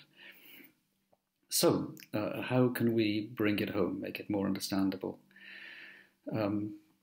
We can take 1 square meter of the Earth's surface, that's one of 510 trillion square meters of the Earth's surface, and give it its own share of Anthropocene change and Anthropocene novelty to help us appreciate what we're all living through. So it's a square meter. We can see it, we can stand on it. It's a 4-dimensional square meter, you know, in company with many other geological meters and areas, because it has a depth, a volume, a mass, And it's also changing. So it's changing through time at human rates and not even at geological rates. So let's get its basic mass framework. It will weigh something of the order of 50 kilograms. That is the 1 square meter's share of the something like 30 trillion tons of things that we have made, constructed, taken apart again, thrown away, and all of the rubble and soil and material that we take and use and move as we live. About half of that mass will be urban mass of one form or another, either bits of buildings, broken buildings, foundations, subsoil, and so on. So on this average square meter, we're roughly ankle deep, we might say, in Anthropocene matter. The components are many and various. We could go on all day. We could go on for a week listing them. But let's take some of the most obvious, visible, recognizable ones. Concrete will be one of them. So around the Earth, it's about 500 billion tons of concrete being made now, mostly in the last few decades. So that we have a kilogram of concrete on our square meter as a lump, or we can cover very delicately our square meter with a 2 millimeter thick layer of concrete. There will be plastic, another novelty, a real novelty, not seen since the mid-20th century. And now the square meter's share of it is enough to cover it loosely and generously in a layer of standard kitchen cling film or plastic wrap. Parts of it will be a little bit burnt, parts of it may be torn up, parts of it may be in little fibres, as in the fibres we shed from our new plastic clothes all the time. But our square meter will have its plastic covering. There'll be other materials. There'll be aluminium, again, as a pure metal, a novelty. Enough here maybe to have, let's say, a scrap of cigarette paper on the square meter. Iron, there'll be quite a bit more iron and steel, enough to make a few nails and screws. And then we can go on and on in different materials, each to have their infinitesimal share, of the square meter. Other materials, let's go into chemistry. Carbon is one. It's a big part of our life. It powers our life. So beneath our square meter, we'll have taken a decent sized lump of coal, let's say a few hundred grams, and a cupful of oil. And those will be burnt, and about half of the gas, the carbon dioxide, is still hanging up in the air. Around the planet, it's about a trillion tons or so. For our square meter, therefore, we have a couple of kilograms of carbon dioxide, which makes a layer of pure gas about a meter thick, so roughly chest height to an adult, head height to a child. And that meter, so our square meter is now a cube, roughly, of meter in size. That is growing at about 0.5 millimeter a week. We have to keep adding to this layer of gas. And not all of the gas, of course, is quite perfectly burnt. So the little bits that are unburnt make up smoke. And smoke particles are things called spherical carbonaceous particles. They're tiny, microscopic, very tough. And there will be thousands of them on each square meter now of the Earth's surface, including our Anthropocene square meter. Part of the effect of that, the direct effect of burning, and the much larger effect of heating through the greenhouse effect of the carbon dioxide, is to heat up the Earth a little bit more. So the effect of that on our square meter is to have a continuously burning Christmas tree type bulb, adding about a one and something watt bulb. And that is enough burning continuously to do things like melt ice. So ice is melting. We know it's been melting faster and faster, particularly in the last 20 years or so. And so our square meter is now flooded with something like 10 centimeters of water. So we're splashing through the water on the square meter. And again, it's growing at the rate of something like 2 to 3 millimeters currently a year as the water gets deeper. Geologists look at fossils, so humans are making fossils of all different sorts. You know, we are now have made a variety of fossils, technofossils. We call them all the things we make that fossilize. That is arguably now greater than the diversity of all the fossils we can find, in the Earth's strata or have found to date. So many millions of kinds, and how can we symbolize them? On a square meter. Perhaps maybe we can go from a tiny fragment of a cigarette end, many trillions discarded of those, to maybe a tiny part of a computer chip, for its wider significance. And life also fossilizes. Our square meter has something like 5 kilograms of living matter on it. That's diminished, that's shrunken. That's about half of the amount of life that existed before humans began to alter the amount of life, largely in this case by cutting down trees. So we may have a shrub, a rather shrunken, rather sickly-looking shrub, diminishing, as time goes on, joined by maybe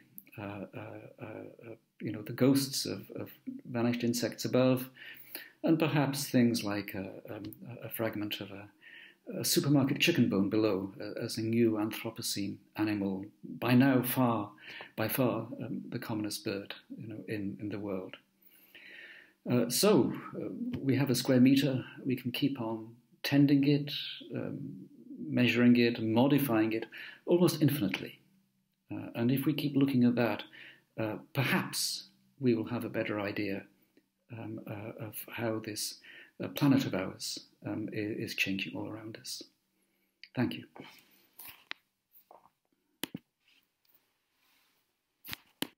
Thank you, Jan, for this wonderful picture you made for us of the Anthropocene square meter.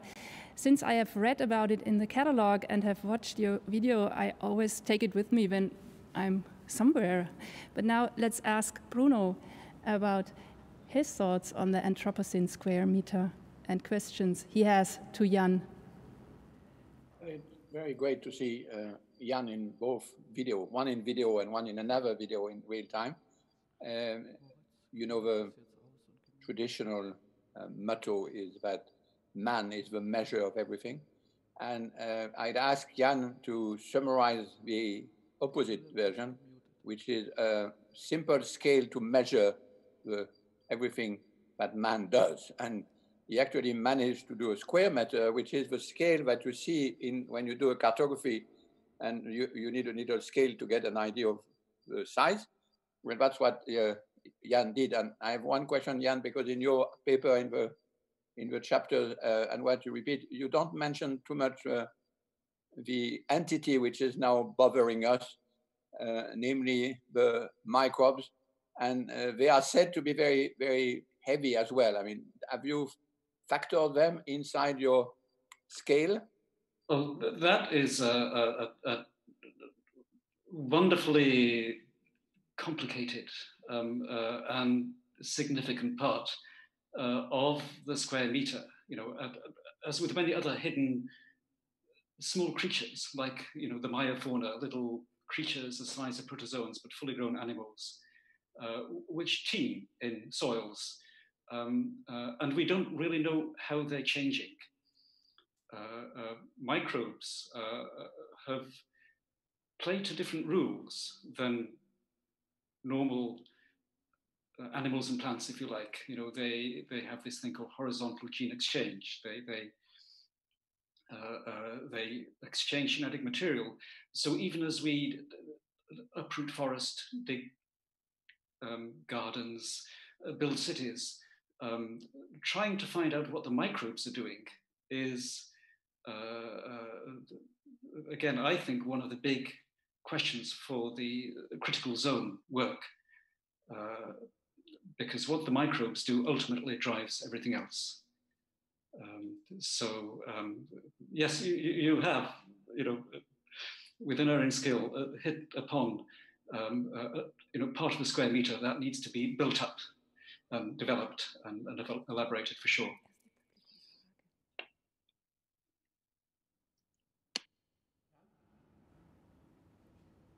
Jan, I have also a question following Bruno Latour. Do you hear me? Yes. Yes. Because the book of Alexander von Humboldt was called Cosmos. And now we have a new book by Lil Margulis and her son, Dorian Sagan, which is called Microcosmos. This is precisely the point. What does it mean that we shift now observing the microcosmos more than the cosmos? Is this a ground for the Anthropocene, that we are now looking with new instruments really in the smallest entities of Gaia, like microbes? Yes, for sure. Yes, and there are so many places to look now that would have, I think, excited Humboldt's attention and interest. For instance, when we build cities, what is the microcosmos that is taking place beneath the pavement, beneath the streets, beneath the buildings? There is some kind of biology down there which has its own version of the critical zone. And there's been nothing really quite like it in the last 4.5 billion years of the Earth. So we are creating new microcosmoses all the time. There's one beneath us right now here.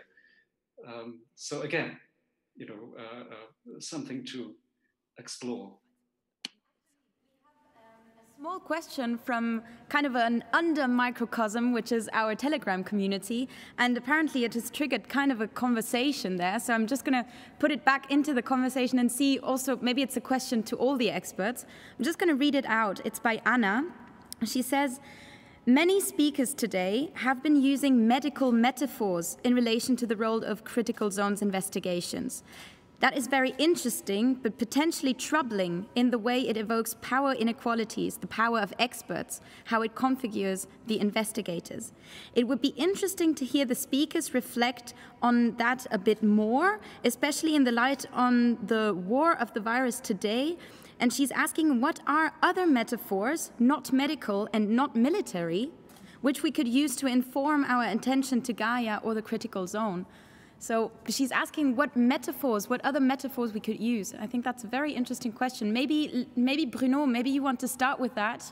So because you've been using, I mean, you're a master of the metaphors. So maybe you could start, and then we could see if somebody else of the panel has an idea about that. Well, the question is a very good question. I might be influenced by the coronavirus and the fact that I myself had it, and I have a different view of the danger of a medical metaphor. But I don't want to push the metaphor too far. And the question is that the crisis, Anna is probably right. I mean, the crisis cannot be framed only in medical terms. The medical here is a metaphor of a crisis. So probably, I mean, sure, Jan has a lot of answers to that, but when we have heard Jennifer's version of the infrastructure studying the Earth, we might have a different answers, but I let Jan for now answer. yes, it's another great question, because how we feel about things, I think, does alter the way how we act, how we think, how we study, how we react. Yes, it's quite right. If medical metaphors, can have, perhaps a sobering, depressing effect. Within geology, if you like, because we study the past, we are, if you like, the pathologists of rocks, though we rarely think of ourselves like that. The idea we more have in our heads, I think, is one, again, relating to what Bruno introduced this talk, which is one of the exploration, the adventure. And the adventure, of course, doesn't mean, success and happiness all the time. It has its fair share of mistakes and tragedy.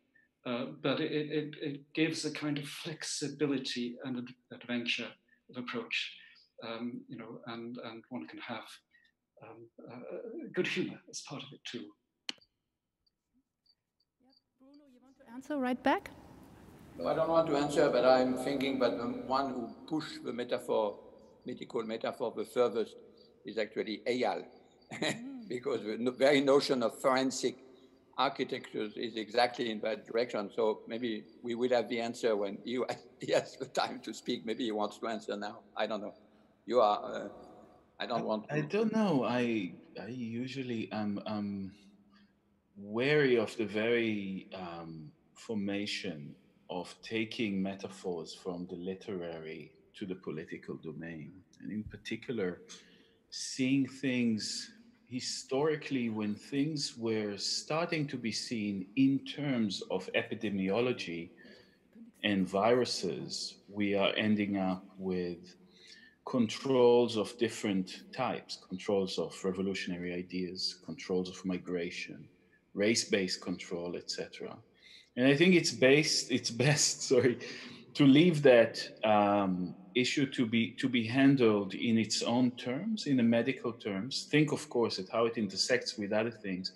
But I'm extremely worried whenever I hear that the viral contagion that we are experiencing now is informing our thinking in terms of other formation. The historical experience has been horrific with translating epidemiology to political ideas. Oh, this is, sorry if I may, because this is such a wonderful cue to another question that we get from the audience, and I would actually like to address this one to Jennifer. And it picks up beautifully where you just left us, Eyal, because it's Jonas, and he asks, do we need new narratives, myths, translations, and ideas to grasp the upheavals of the Anthropocene and ultimately activate them politically? So maybe, Jennifer, could you take on this question? It's a bit complicated, of course, but...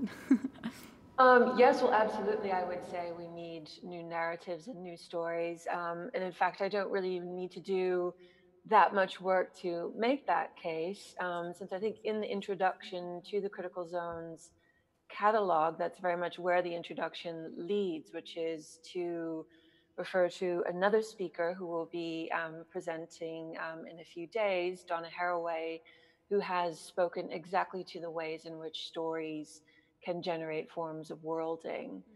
We see a similar approach to the different sorts of stories and worlds that emerge within indigenous practices, within differentiated multiple ways of inhabiting worlds that are not only within a sort of universal narrative of science even necessarily.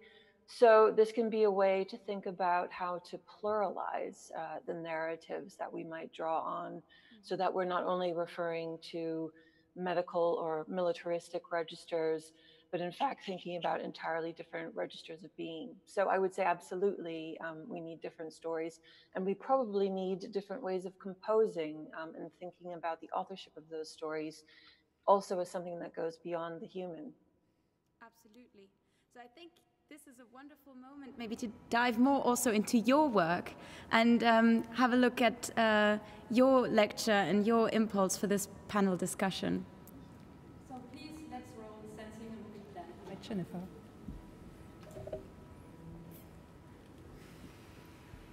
Hello, I'm Jennifer Gabrese from the University of Cambridge.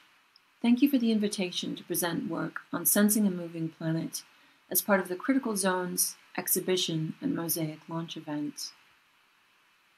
Beneath the Earth's surface, seismic sensors capture the everyday movements of the ground, the intensity of hurricanes crashing into land, and the ricochet of tectonic plates that signal geological arrangements across deep time.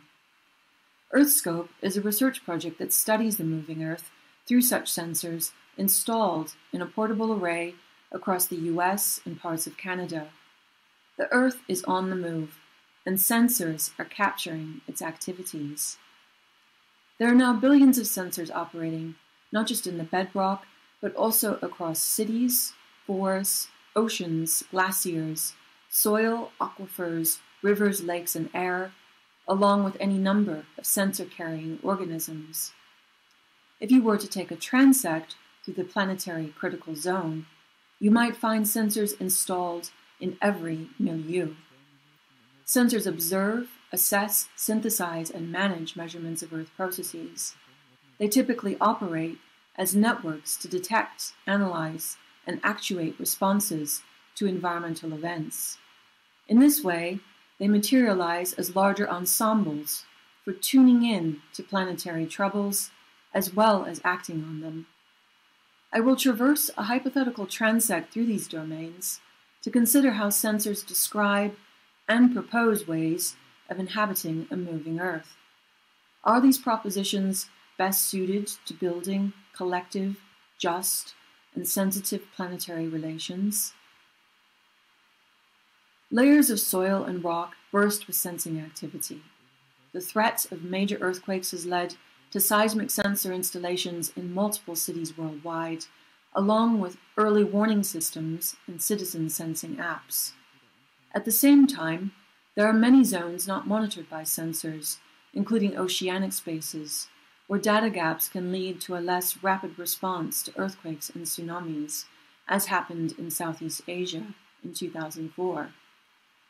But sensing is not just a project of protecting the planet or averting catastrophe, but also is used to facilitate optimization and extraction operations.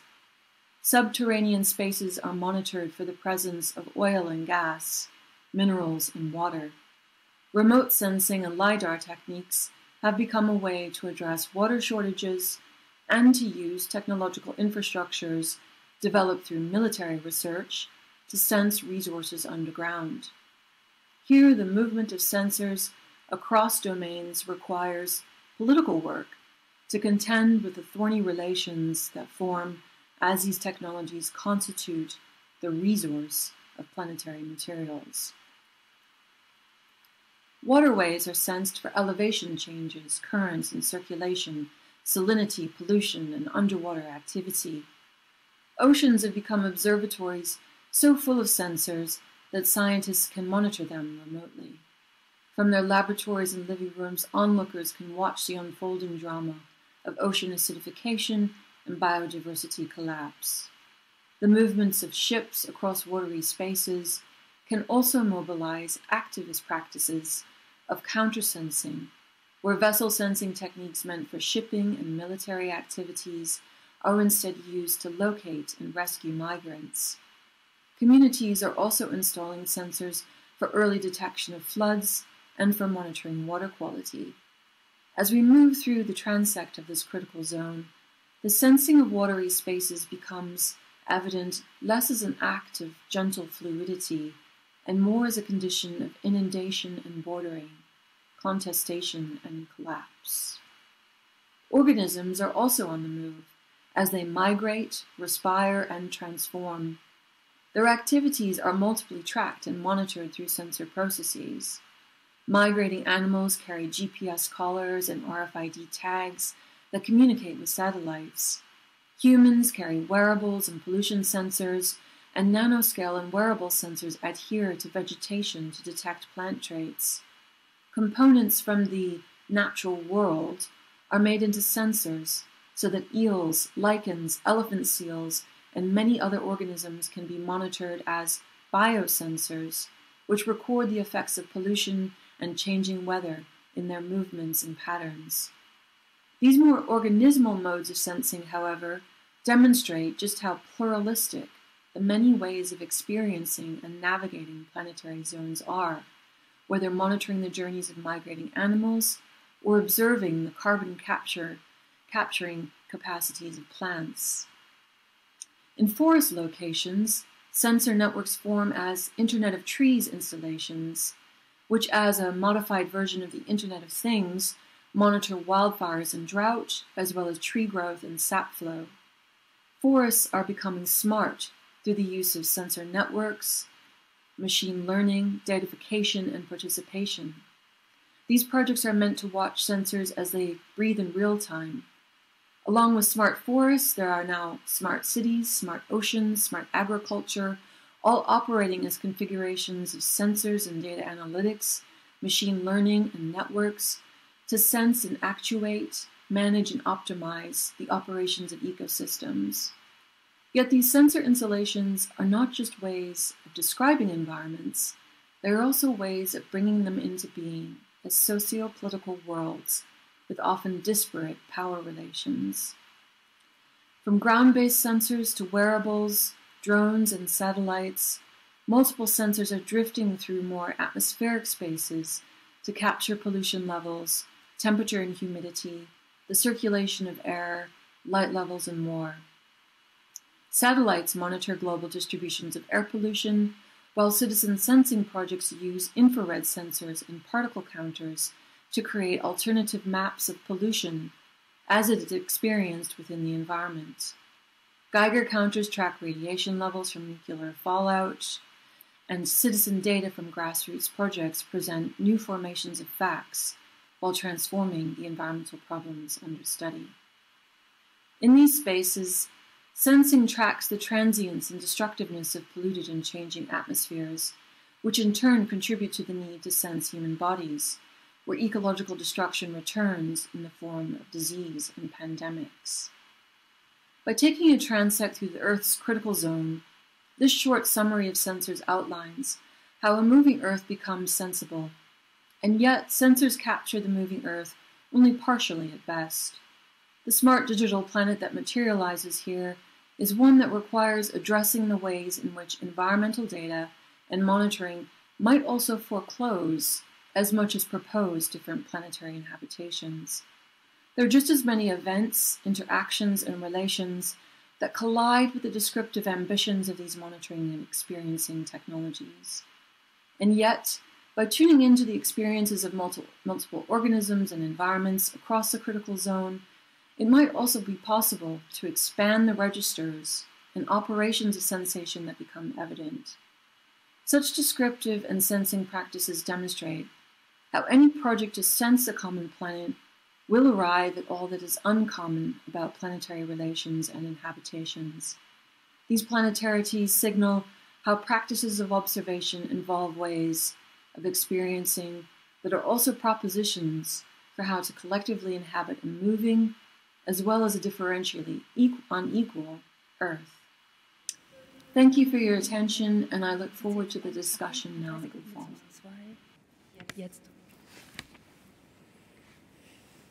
Thank you, Jennifer, for your contribution, because you deal with this very delicate subject. Bruno has written in my citation, we must become more sensitive. And normally people think about sensors, they think about our natural organs. They think our natural organs, eye and ears, etc., are enough for sensors. But now we learn that we need artificial man-made sensors which resist the environment, the condition of environment, and which also are more sensitive than our natural sensors, our natural organs. Therefore, I say, my question is, can you confirm that the development of artificial sensors, extending our natural sensors, are something which is very important for our survival on the planet?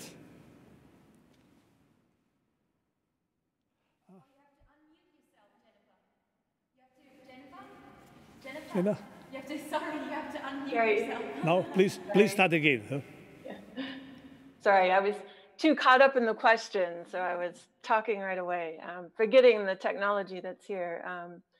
So yes, the question of do sensors augment or extend our senses is something I've tried to think about rather differently, which is to think instead about how sensors challenge the usual configurations of subjects and environments.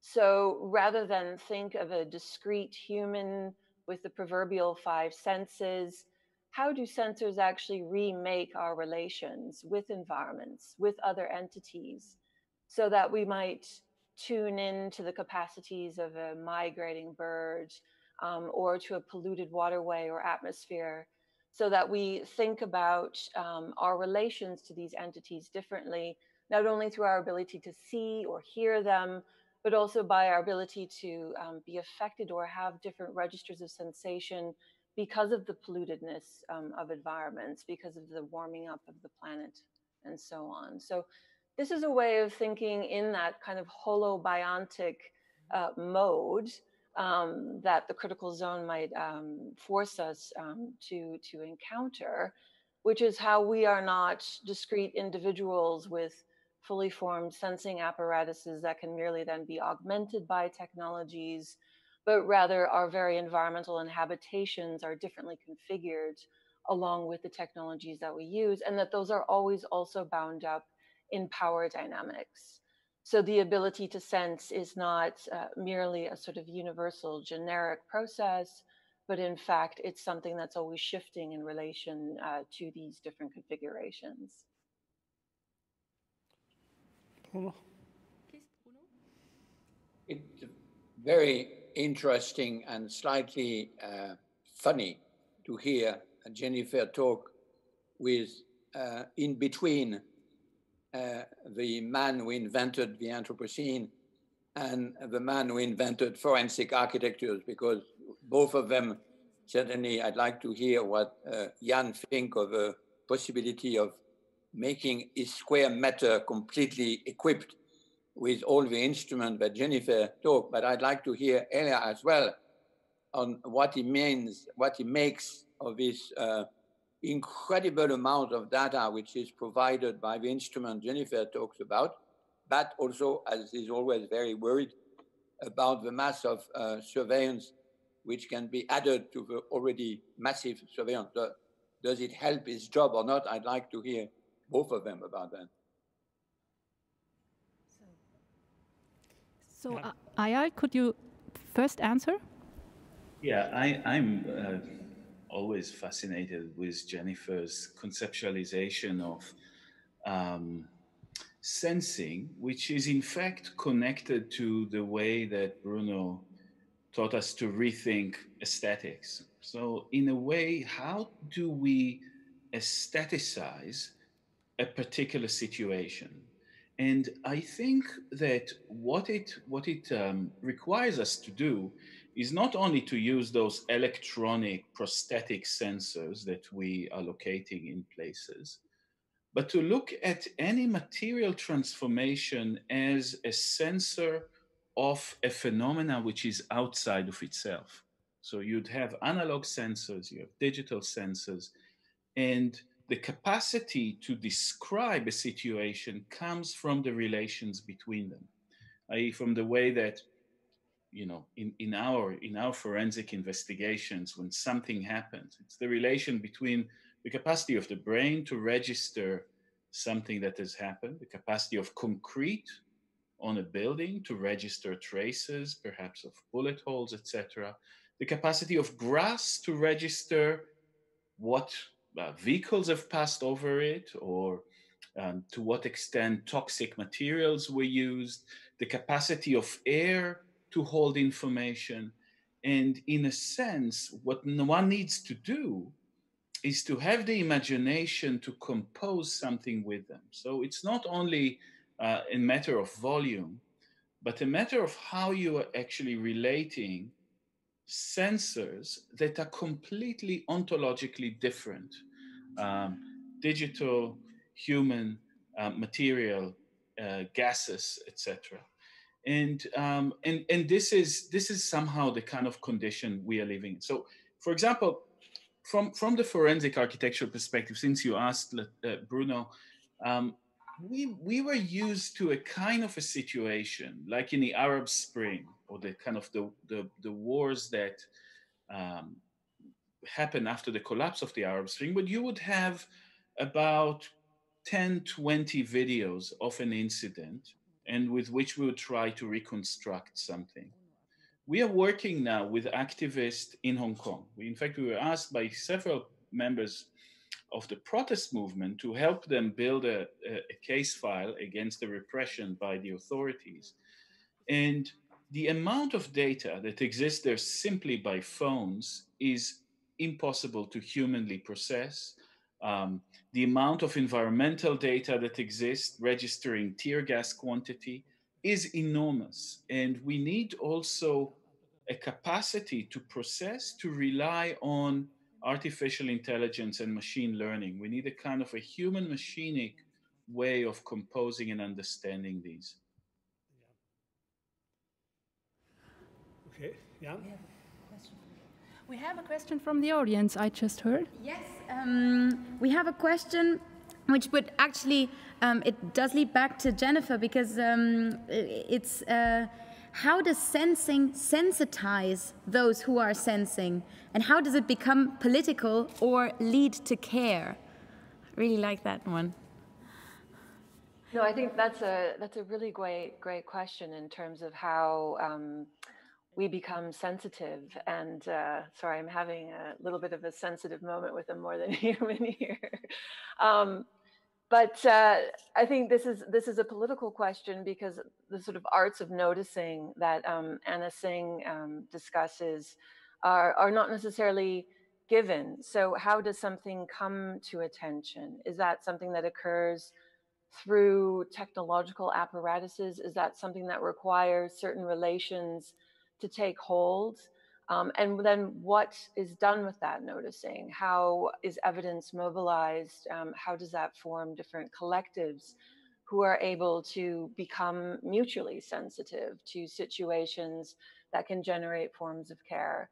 So this is something that I've certainly written about before, of thinking of care not as something that is normative or prescriptive, but as something that also requires a kind of responsiveness to situations of pollution and harm, for instance, for which there might not be a pre-given script.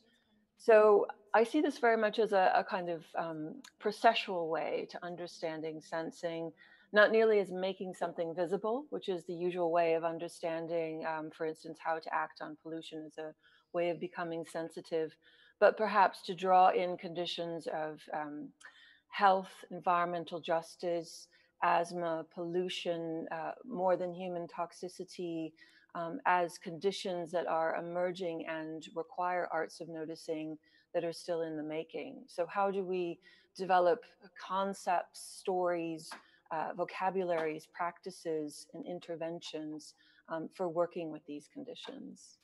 Thank you so much, Jennifer, for answering and also posing the important questions. I think we could link this very beautifully now to Eyal Weizmann's talk. Yeah, Eyal, please start so we can have a good connection. I think that, I mean, a strange position here in this exhibition, because also a very extensive video essay that Forensic Architecture contributed is on display online and in the exhibition. So perhaps I will not go so detailed into the images, but I want to start actually with something that may appear completely different. I want to start with my friend Achille Mbembe, and unfortunately a topic that is hotly contested in Germany.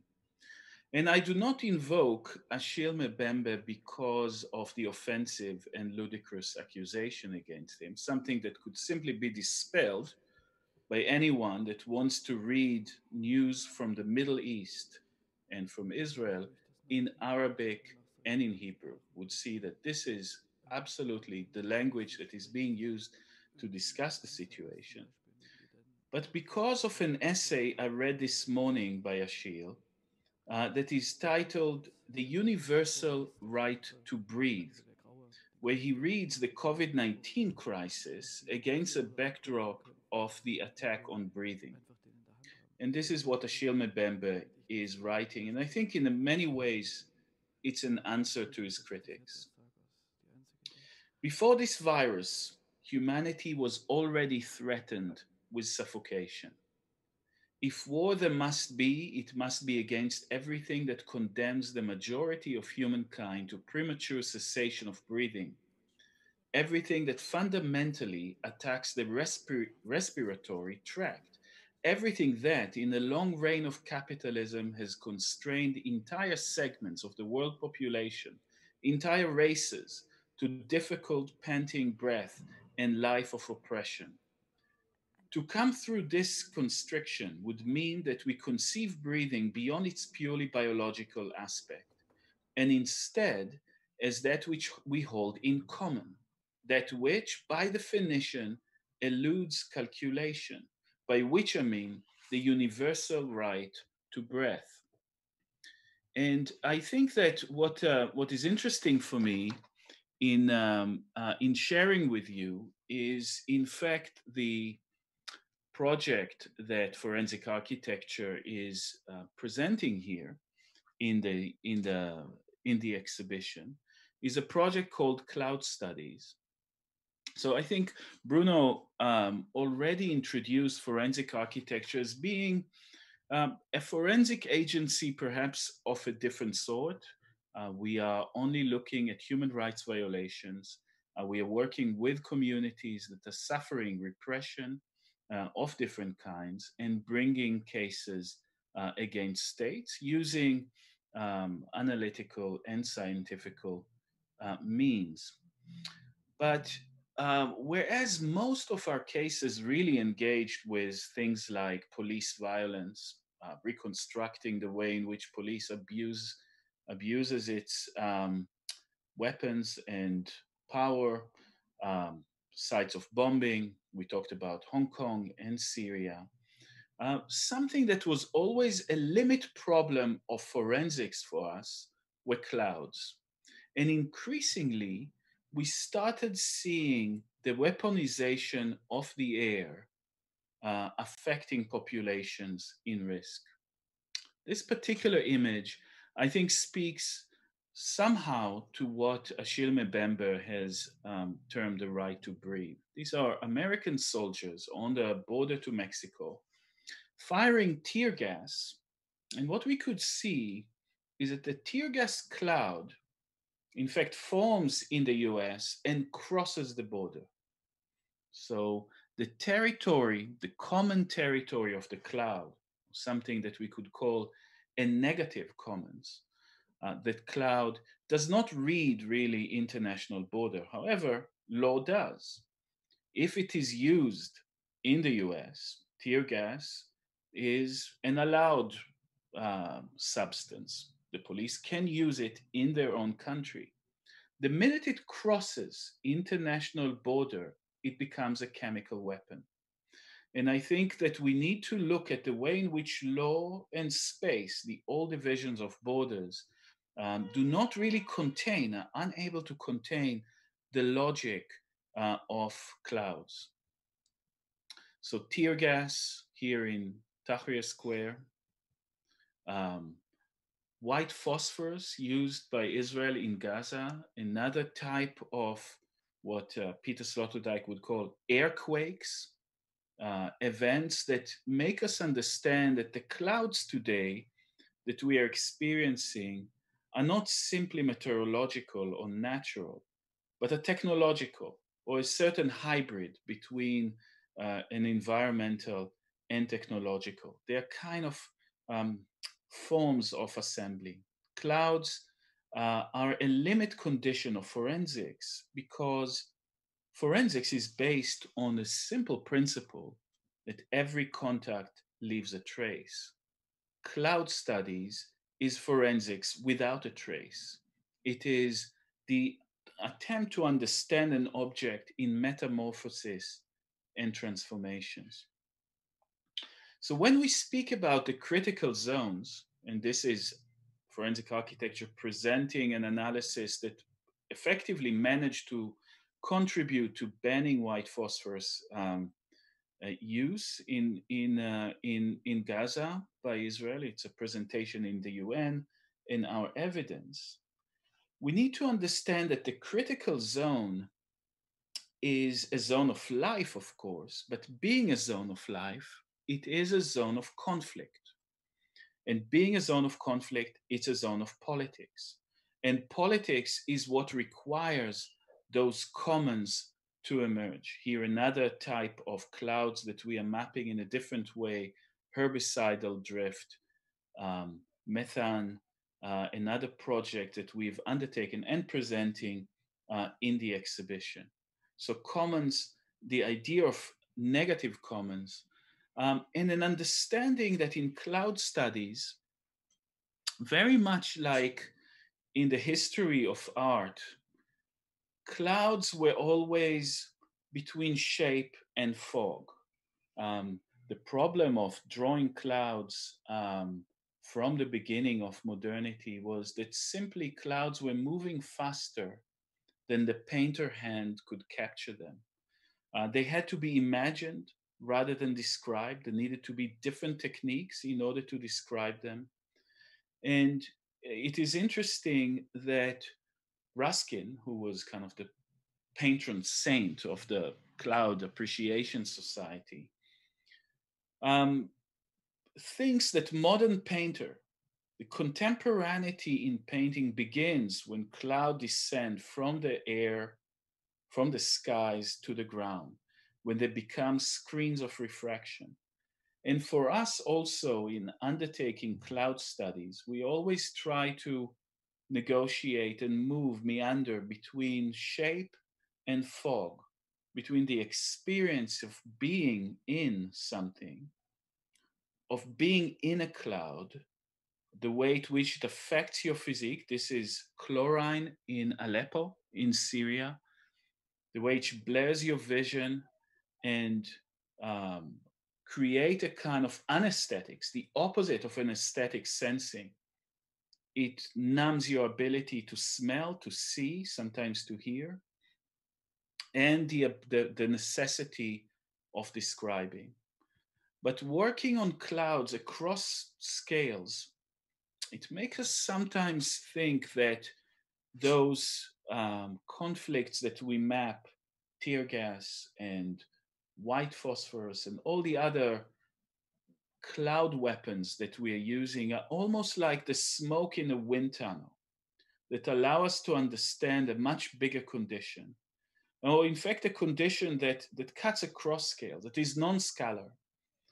The cloud that was created by the forest fires in Indonesia is continental in scale. It's planetary in scale. And the question is, what should emerge at the shadow of that cloud? If that cloud is a commons, as Achille Mbembe says, or perhaps a negative commons, it is that the certain citizenry of air need to rise and organize itself in a different way than the way in which it is cut by the national borders. So that cloud that cuts continentally across Singapore, Malaysia, Indonesia, all the way to the Philippines, and the one that on the US-Mexico border have just entered through the fence and violated international law, need to be thought to a certain extent together. I think we are all now citizens of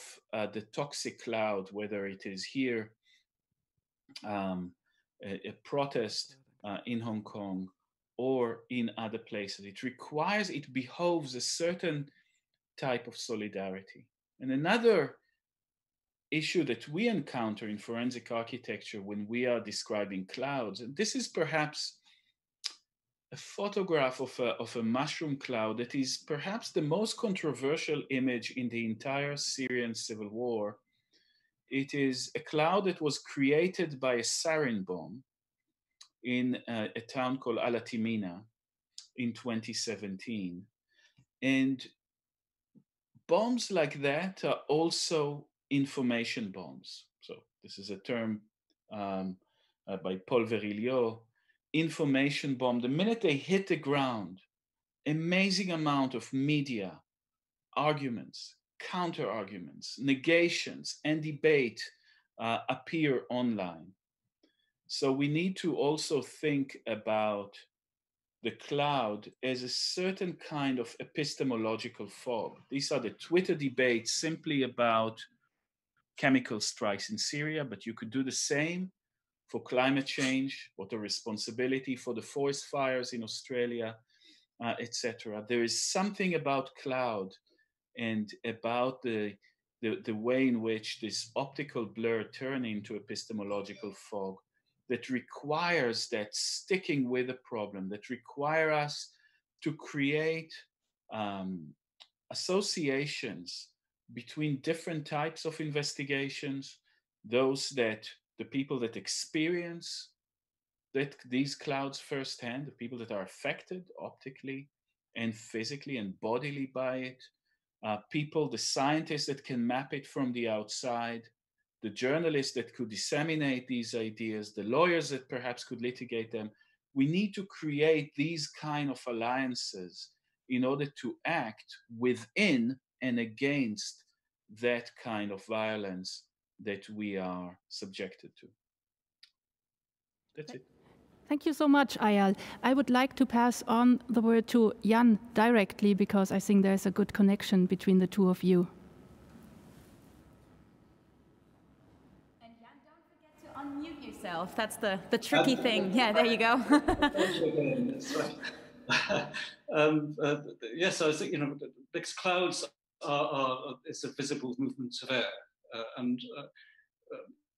Of course, they're carried by the invisible components, of the air, including things like carbon dioxide and methane, which can now be made visible as well now by the kind of sensors that both Jennifer and Eyal described. I've often thought that the world would be a different place if there were boundaries for that applied to the release of greenhouse gases. If every nation, simply stacked up its own carbon dioxide above itself, then there would be a much more immediate and local greenhouse effect, which might act rather more effectively as a negative feedback than the present one is doing.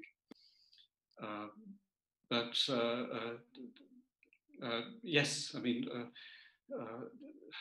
these insubstantial things, as I said, are having the most substantial of effects. Yes, I think that if cartography was developed in order, cartography, the nation state and the empire, right, were developed more or less in relation to each other. The ability to visualize, the ability of undertaking cloud studies would require different political formations. Because the minute that you are able to describe, you also create.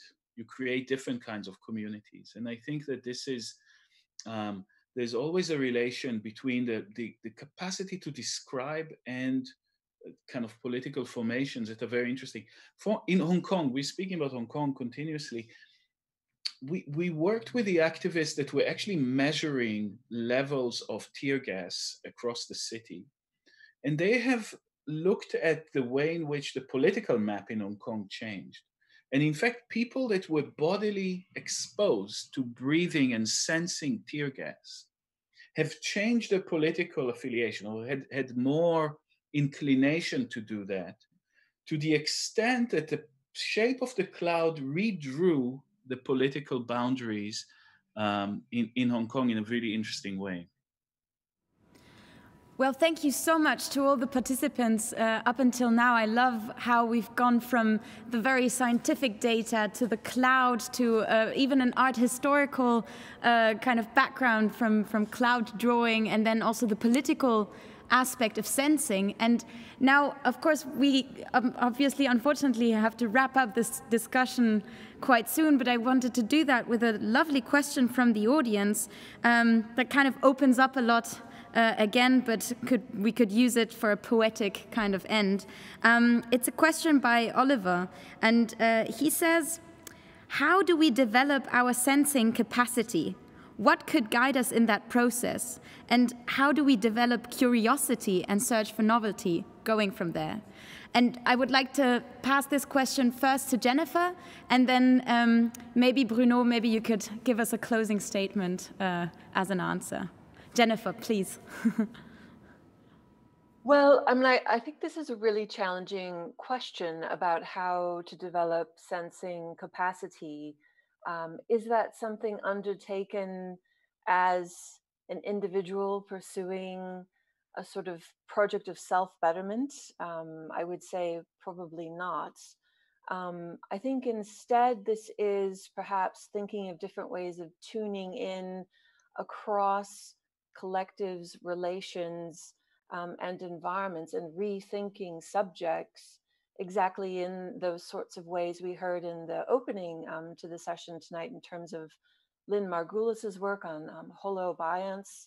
Also, I would draw on work by Alfred North Whitehead on the subject superject, Isabel Stengers, and other people who have troubled the way that we think about the subject as something that would merely refine its abilities to be more sensitive and more aware. How do we instead think about ourselves as already entangled with so many other entities and environments? How is this moment of a zoonotic disease shifting the way that we live, one of those instances, and how do we think about that as a possibility for living otherwise? So I would say it's about perhaps remaking the boundaries of the subject, tuning into environments and relations, and finding new sensory capacities within those situations. Bruno, would you like care to answer to that?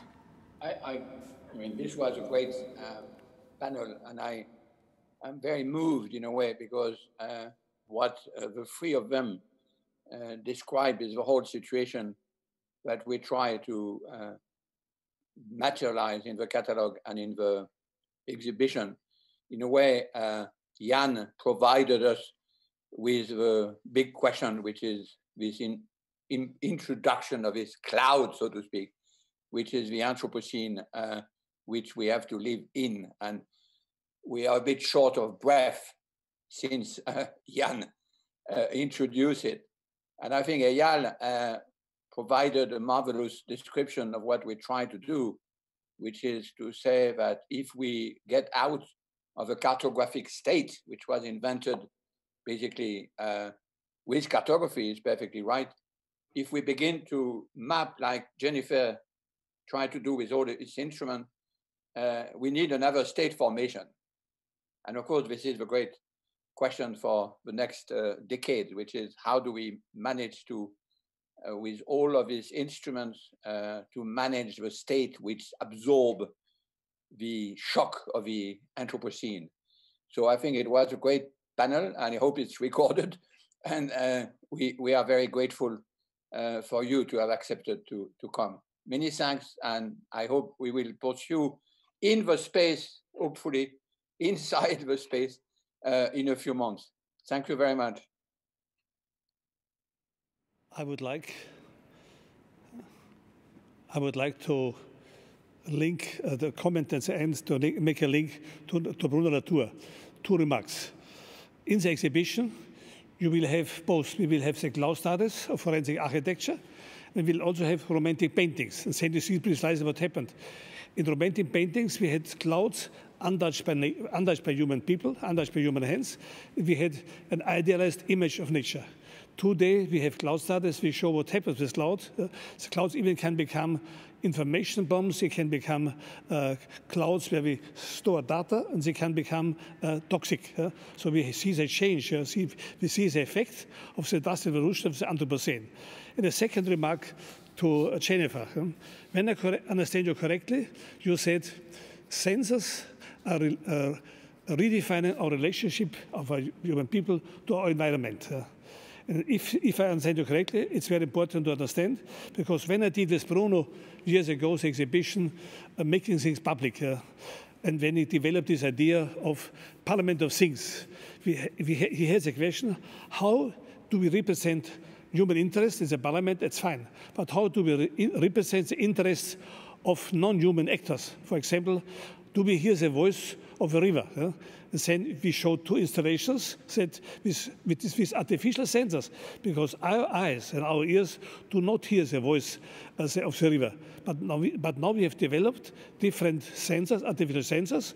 And with this sensor we can register, and we can represent the voice of human actors, non-human actors like a river. And I think the development of sensors is, in fact, Bruno, very important for your idea of a Parliament of Things. And I think this conversation tonight clarified a lot of things. Bruno, what do you mean? We have already 2 hours, so I'm too tired. I need a break. Yes, Bruno. And I think we should thank our speakers and let go to the other part of the program, as far as I'm concerned. If not, Peter, you are going to have all your stuff fall down soon, and I think we should go on. Thank you. Thank you, Bruno. That was my cue, so wonderfully done. We really want to thank all the guest panelists. Eyal, Jennifer, Jan, you were amazing. Thank you so much for enriching this wonderful evening for us. Bruno, also to you, thank you so much for being with us tonight. It's really, yes, we have Peter bowing to all of you. We are all joining in that. And as Bruno said, we are now going to take a short 5 minutes break. We might need a little bit more than 5 minutes. We'll see about that. You can see that on our screen. It will just say we'll be right back in 5 minutes. So see you right after that. Thank you. Thank you. Thank you all.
Da muss eine Matte drunter und der Sound muss kurz gecheckt werden oder das Kabel einfach eingesteckt.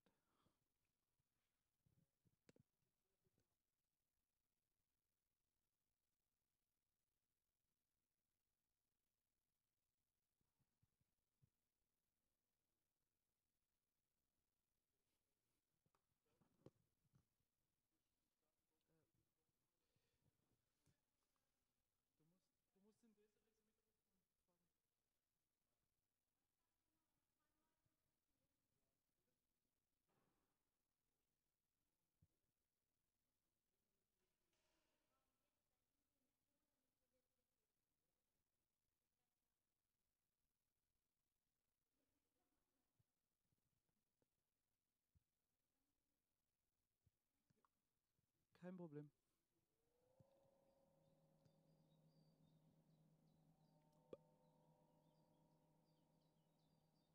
Ja, danke, alles klar, cool. Tschüss. Ja.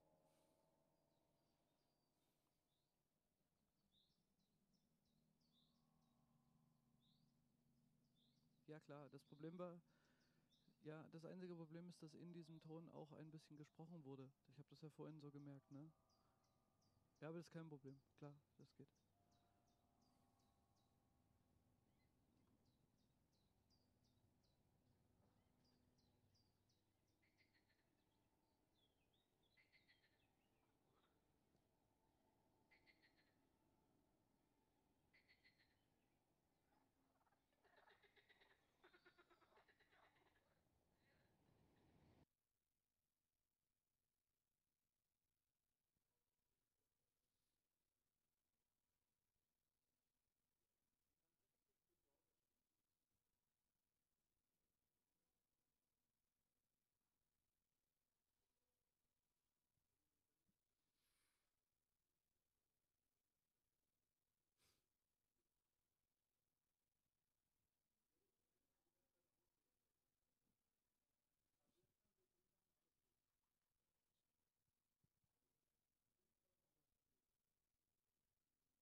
Right, we're back for a very, very special moment of this evening. But in order to explain why this moment is so special, let me take you back to the offices here on the 3rd floor at the ZKM about 8 weeks ago, when we decided that we were going to have to shut down the museum and postpone the exhibition Critical Zones Observatory for New Earthly Politics indefinitely. The thing is, we strongly believe that critical zones triggers conversations we must have right now. So we wanted to make it accessible as soon as possible. That's why, 8 weeks ago, we decided to try and build a second exhibition, a digital one. With the time to understand what this would mean, finding a team that would be crazy enough to take on the challenge, we had less than 5 weeks to make Critical Zones Digital happen. And with us tonight is co-curator Bettina Korintenberg, who is going to guide us through the exhibition. I'm really excited. Bettina, thank you so much for being with us here tonight. Hello. Hi, yeah, also from my side, a very warm welcome, and it is an enormous pleasure to share this really very special moment with all of you, the launch of the digital platform of the Critical Zone exhibition. Exactly, so that's our opening within an opening. I haven't seen the platform yet, so this is going to be my very first moment online, and I can't wait because I've been sitting in all the Zoom meetings for the last 5 weeks discussing about how this is going to look like, so I'm really, really excited. Bettina, let me ask you, when did you first get the link to the digital exhibition, and when was the first time you saw it? Yeah, the first time I saw it was yesterday around 7:30 p.m. And it was really a race. We then spread out the link. All the colleagues were testing, detecting bugs and mistakes. And we were really working until right now. I just come from my office, to be honest. And now we have a first version. And we had throughout the trajectory of imagining how that could shape out a lot of other ideas that will be implemented a bit later. But yeah, we will have a look on it today, and it was really a very moved and moving time for all of us, but really a time of experimentation, of collectivity, and also of very inspiring conversation. And I want to take this opportunity to really sincerely thank a lot our wonderful collaborators. We joined forces with a Berlin-based agency, Agentur für kranke Medien, which is translated with Agency for Ill Media, which is kind of interesting in the current time, and with our wonderful graphic designers, also from Berlin, Operative Space. And yeah, we tried to imagine what could be the exhibition in a digital space, which is really different from, we are here in an industrial building, and it was quite important for the physical exhibition. And we really reimagined how in the digital that could shape out. And I would like to briefly elaborate on the framework of the platform. So for us, it was clear from the very beginning that we don't want to mimic the physical exhibition, but that we want a complementary experience that is also valuable when you have seen the physical exhibition. And what was also very important for us was to start within the possibilities of the digital, to really think from the digital, which really provides a new context with the delivery to browsers and screens, and which make possible also a very dynamic kind of experience. And we started from two ends. We started new discussions with a couple of artists. And here I want to thank Dan Wilcox from the ZKM hertz-labor, who really did a tremendous job in the last weeks. And I know that he worked some nights through, and he really supported the artists by this translation of their works from the physical to the digital. And we will start with 12 core works, but we will activate and add more works also within the summer. So this is also a growing exhibition, always evolving. And For the platform itself, we started to think from the very specific spatiality of the critical zone itself as an ever-evolving biofilm, which is very reactive and in which all the life forms make up their own space and time, form their life conditions, what we have heard a lot already about this evening, in which we are all embedded and entangled and actively co-evolving. Yeah, but now follow me to the platform. Yes, so maybe I give you just 1 minute to set it up so that we can dive into. I just quickly want to point out that what you said is really important about the regrowing, recomposing. So we already said that Critical Zones, the physical exhibition will be growing, and as you said, the digital exhibition will be growing as well. So yes, Bettina, take it away. I can't wait. What monitor do I have to look at? There are so many here. Where do I see it as well? Oh, there you go. Okay. I'm so ready, Bettina. So, yeah.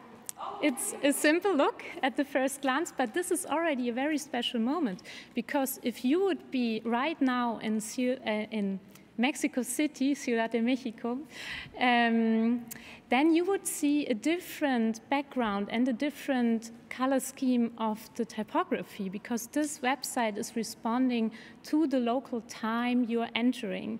We are now here in the night mode. That's why we have this gray canvas and this turquoise typography. But in Mexico, you would see a much lighter background and a red typography. And we also have a twilight mode, which is kind of exciting. So all the templates that I saw in the last few weeks were yellow and red. So I was kind of taken aback with the turquoise, but it looks super nice, and the night mode is really charming. Okay. So we start to scroll, and scrolling is also the main movement you make within this platform. Then we have the title, the subtitle, and a first introduction by text by Bruno Latour. I will skip that, as we heard already so much about the exhibition, and come to a very exciting feature as well, because we were discussing a lot how we could make visible or create an experience of co-presence and this becoming with. And what is very exciting is that when I move my mouse, maybe you can see it, at the moment 71 entities are here with us, so we have already visitors, and we can, by moving the mouse, we can leave traces. So all the visitors can leave traces here and experience a simple form of co-presence. Hang on. So it means that right now, at this moment, 78 visitors are on this platform, just right at this moment right now. Yeah, but not only visitors, not only humans. We have also non-human entities, because this platform is created as a reactive interface layer. And we conceive also artworks, archive material, texts, instructions, and events as entities. And that forms then the web ecology with the visitors. So ecological multi-species environment, entanglement. That's right. And all the entities react with each other, creating a generative space in constant recomposition. That is really an idea we took from the critical zone as a main feature.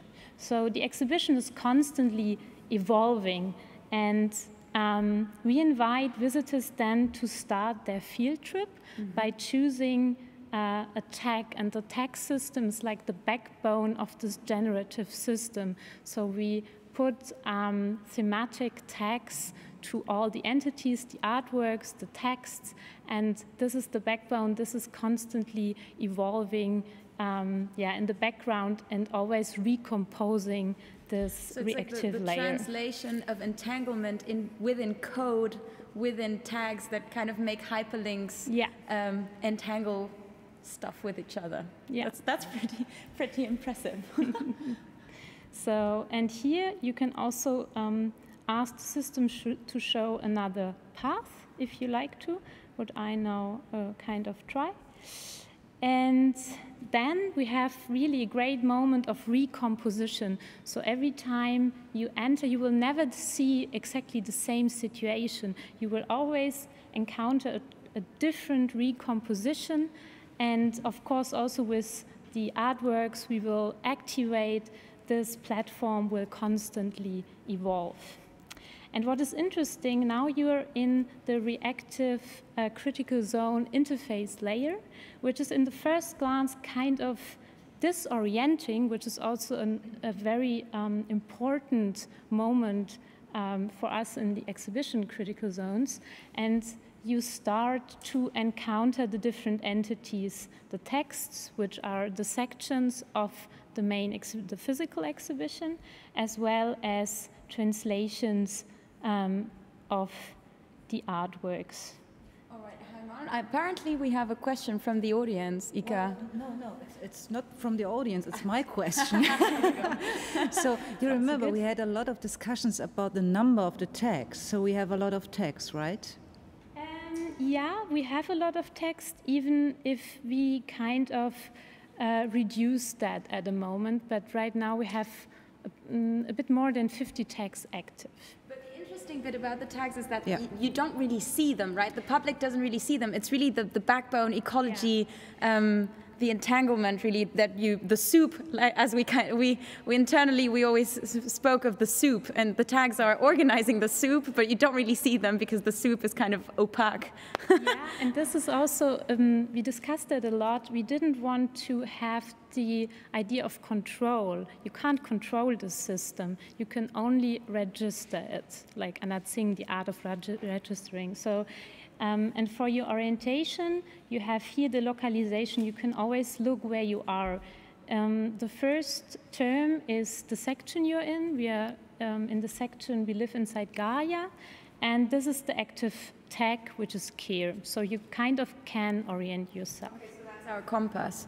But since you can't really control what's happening, maybe this question of mine now is a bit redundant, but can you show us an artwork if you I mean, we kind of have to stumble upon everything on this website, but maybe this could be let's try to stumble upon an artwork. Yeah, maybe we take just the one which is on the screen right now, which is the Topography Time Volcano online version by Andres Bobano, a media artist, and Karen Holmberg, who's a volcanologist and archaeologist. And who will be on our discussion panel tomorrow, right? So that's going to be a great opportunity to now see her work, and then tomorrow during the panel discussion maybe ask some questions. That's nice. Yeah, absolutely. And with this work, we will take you in the depths of the interior of the Earth, inside a cave which is located at a volcano in Chile, the Chaitén volcano, which exploded in 2008 and had an enormous impact on the people living around, but also on the geological landscape. It was really transforming the Chilean landscape, the coastline entirely. And we now dive right now into it, and I think we have time to maybe see it. Look at one or two sections,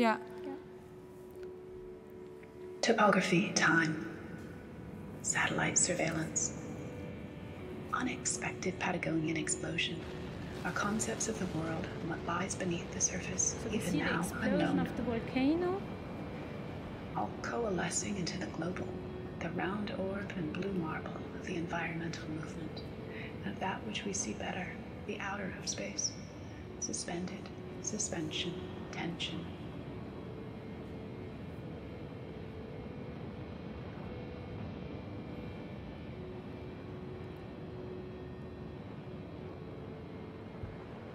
So it's 4 chapters, and it was the chapter on the explosion. And what is interesting about volcanoes is that they really connect the surface with the interior of the Earth. It's really this, and make visible this invisible forces which are very below under our feet.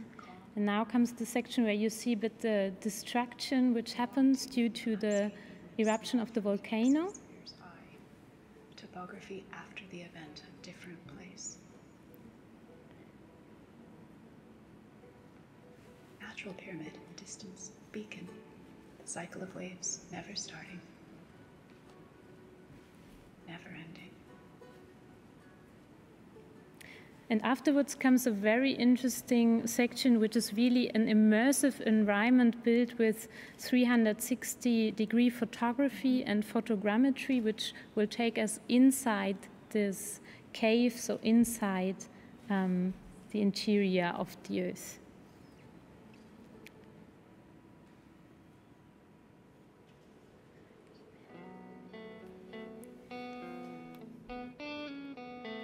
And what is very interesting here, you can also, as all the visitors, can really explore this cave by moving around. You can yourself find your way a bit through it.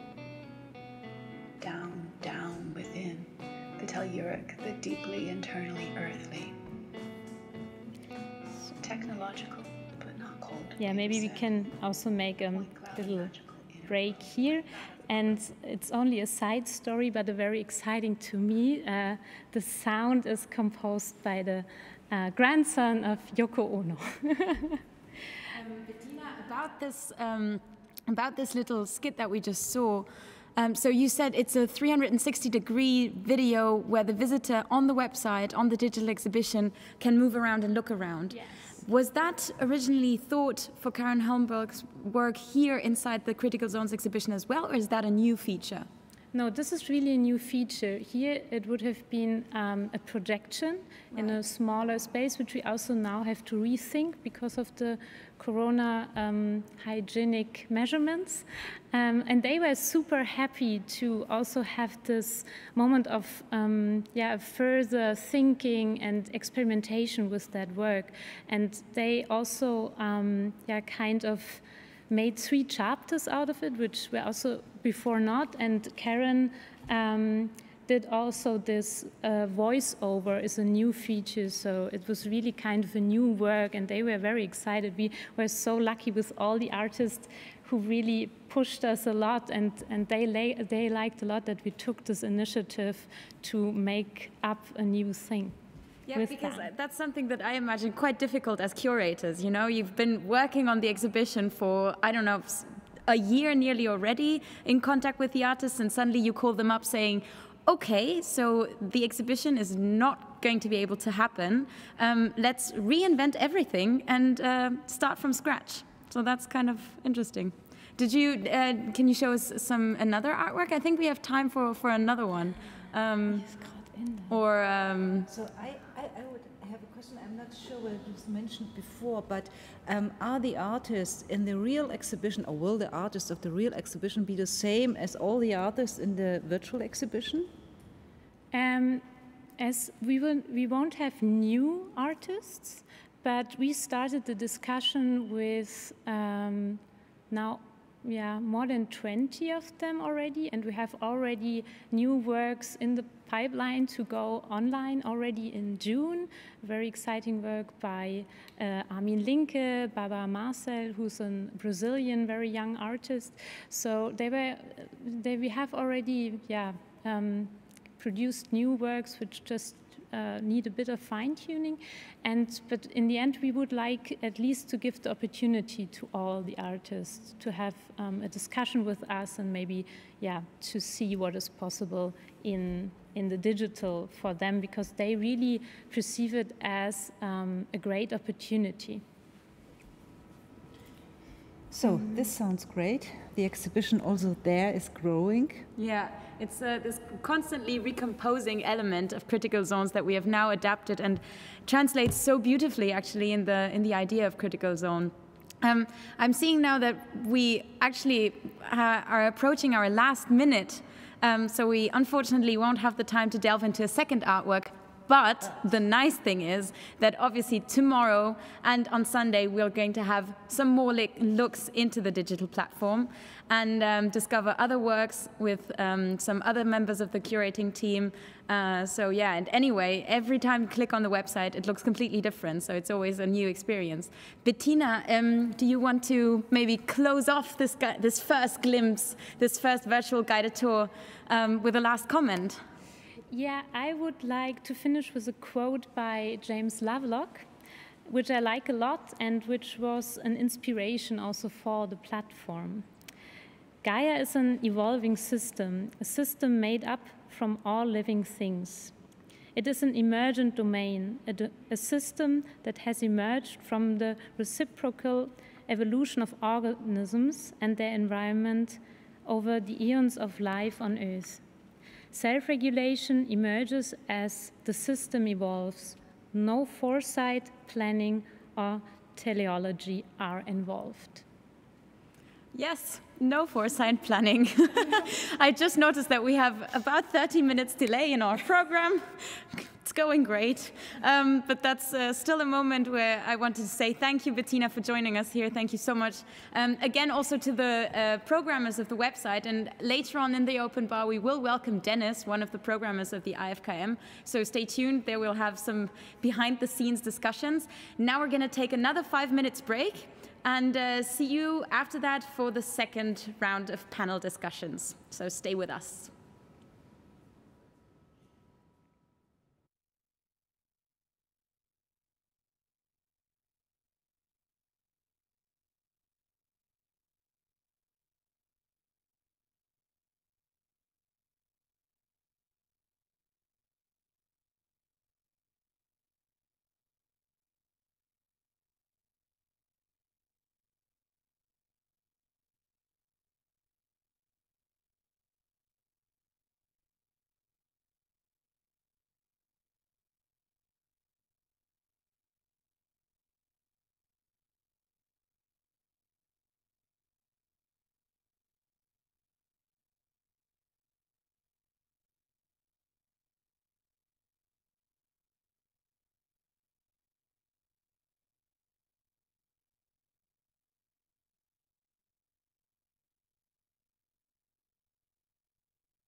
That ended by a quote that Bettina Korintenberg gave us. It was a quote from James Lovelock on Gaia. We will now have a discursive dive into the Gaia theory. So we will pose questions. What does it mean when we talk about Gaia, the Gaia concepts among the different disciplines, from history of science to philosophy of science to biology and back? Our first guest speaker will be Tim Lenton. Tim is director of the Global Systems Institute and chair of climate change and Earth System Science at the University of Exeter. In his talk, he will ponder on the role of Gaia and Earth systems. Welcome, Tim. Can you hear us? I can. Thanks for having me at the launch. You must press the button. We don't have an audio connection to you right now, but I think in a second it will be established. Now, I have a question to you while you are listening to me. Maybe you can quickly tell us about your connection to James Lovelock. I guess the audience might not know about it yet. Well, I wrote to Jim when I was a kind of... I heard that you have to turn up your volume a little bit. Can you hear me now? Still a little bit more. We just don't hear you yet. It was fine in the waiting room. Not yet. No, you can see that it's already unmuted, but somehow it's not loud enough yet. We can see that he is unmuted already. Yeah, we've been chatting in the waiting room and everything was fine, so... We just keep on talking for a little bit and I think we will fix the connection. But it's a general problem with English people. They speak English and people have difficulty understanding them. That's difficult. Well, you hear each other. We don't hear Bruno. Yeah. We don't hear Bruno because Bruno is, I think, still mute. No? Actually, we have technical problems right here. Oh, okay, we do. All right. Everybody at home, it's fine. Yeah. All right. Okay. Right. So just moderate yourselves. No, we're really sorry. We're trying to fix it. Then go on with the next speaker. Yeah, let me introduce the next speaker. After Tim, there will be Sébastien Dutroux. Sébastien Dutroux is a researcher for the French National Center for Scientific Research at the Aix-Marseille University. He's a philosopher of science and scholar of earth sciences. He is not only a critical Zoni, as Bruno Latour likes to call him, but he today is also our Zoomy, Sébastien, so we are looking forward to your talk. And for the third impulse on the Gaia topic, Simon Schaffer will direct our steps along history lane.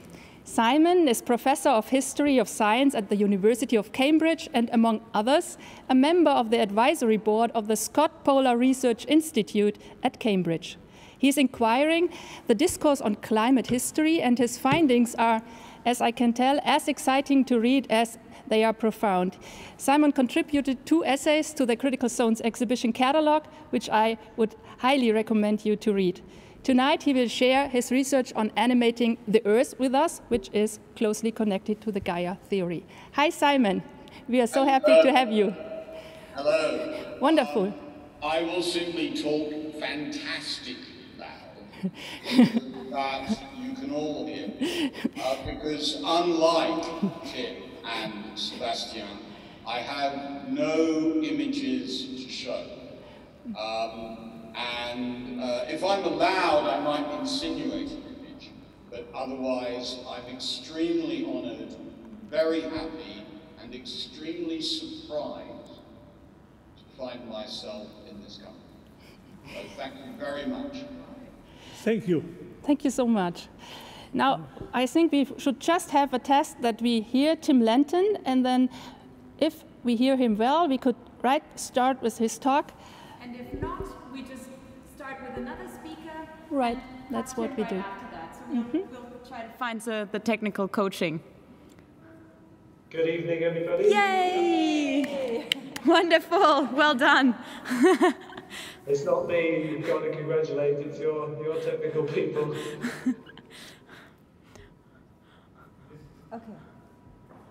Ready to listen to your impulse?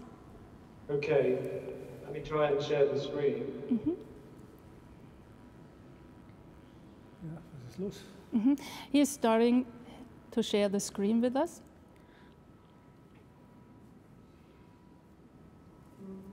Just give it a second. Yeah, so we can see everything fine. And Tim, actually, you could take it away. Thanks very much for your patience, everybody. I thought I'd talk about how and where we might find a safe place to land if we follow Bruno's quest to get down to Earth to find a terrestrialization, as he calls it. So in my few minutes, I want to talk about some different views of the Earth system and pick one of them as the place to land. Now, it's still quite prevalent in science to take the old providential view that life is just an actor on a stage set by geology, chemistry, and physics. In the old world view ordained by God, I guess, life is just adapting to some given conditions. Now, that view is slowly being replaced by a more accurate one, but it still kind of haunts the field of Earth system science. So we have, for example, notions like the habitable zone around a star, could be our sun, could be any star. The idea that what's habitable is really defined by conditions that can support liquid water, so temperatures that are not too hot and not too cold. They're just right, like for the porridge of the bears in Goldilocks, in this case at some range of distances from a star. That's a very narrow and I would say abiotic definition of habitability, but it's central to what I'm going to call NASA's version of what the Earth system is. And it's certainly still central to the search for potentially inhabited worlds around other stars, so-called extrasolar planets, of which many have now been discovered. But NASA's Earth system is one that was kind of formulated in the 1980s, and like that definition of the habitable zone, it's essentially an abiotic definition of the Earth system. For NASA, there could be a Mars system or there could be a Venus system. Life, there's nothing special about it on life on the Earth in this view. The NASA view of the Earth system is defined by just tracing the interactions between different parts of the system, be they living or rocky or physical and chemical. So there's no special agency for life in this view. And indeed, the whole planet is considered part of NASA's Earth system. At least it is on the longest timescales. And that's puzzling for some of us because the Earth's internal heat source is not really influenced by things at the surface. And if we try to land in this abiotic NASA Earth system, we'd soon be dead because liquid water is far from sufficient conditions for life, including human life. It might be a necessary condition, but there are many others, as we'll see. It's also a little tricky to land in NASA's Earth system because its boundaries, especially its lower boundary, is blurred. I mentioned that in some formulations it includes the whole of the planet, the whole planetary body, the Earth. But actually, the inner boundary of this Earth system depends on the time scale that you're considering.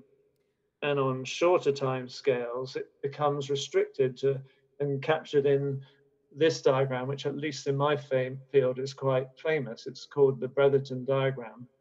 And in this Tim, case, sorry, may I interrupt? Because we're all hanging at your every word, but somehow we can't see the slides. So maybe you have to share your presentation a different way because the graph you were talking about sounded so interesting. We really wanted to see it.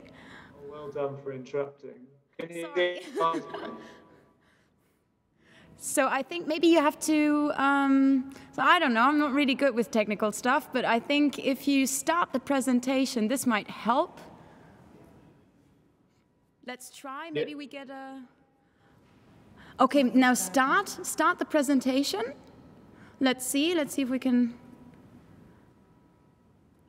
Because now the best moment would happen that my face gets off the program and we get the graph. Ah, there we go. I think this worked. Did it work? Hang on, I'm just going to ask the technical team. Is it fine? Right? Okay. So, Tim, can you find the start button for me, the presentation start button? It should be up on your left, on the upper hand left. The play button. The play button.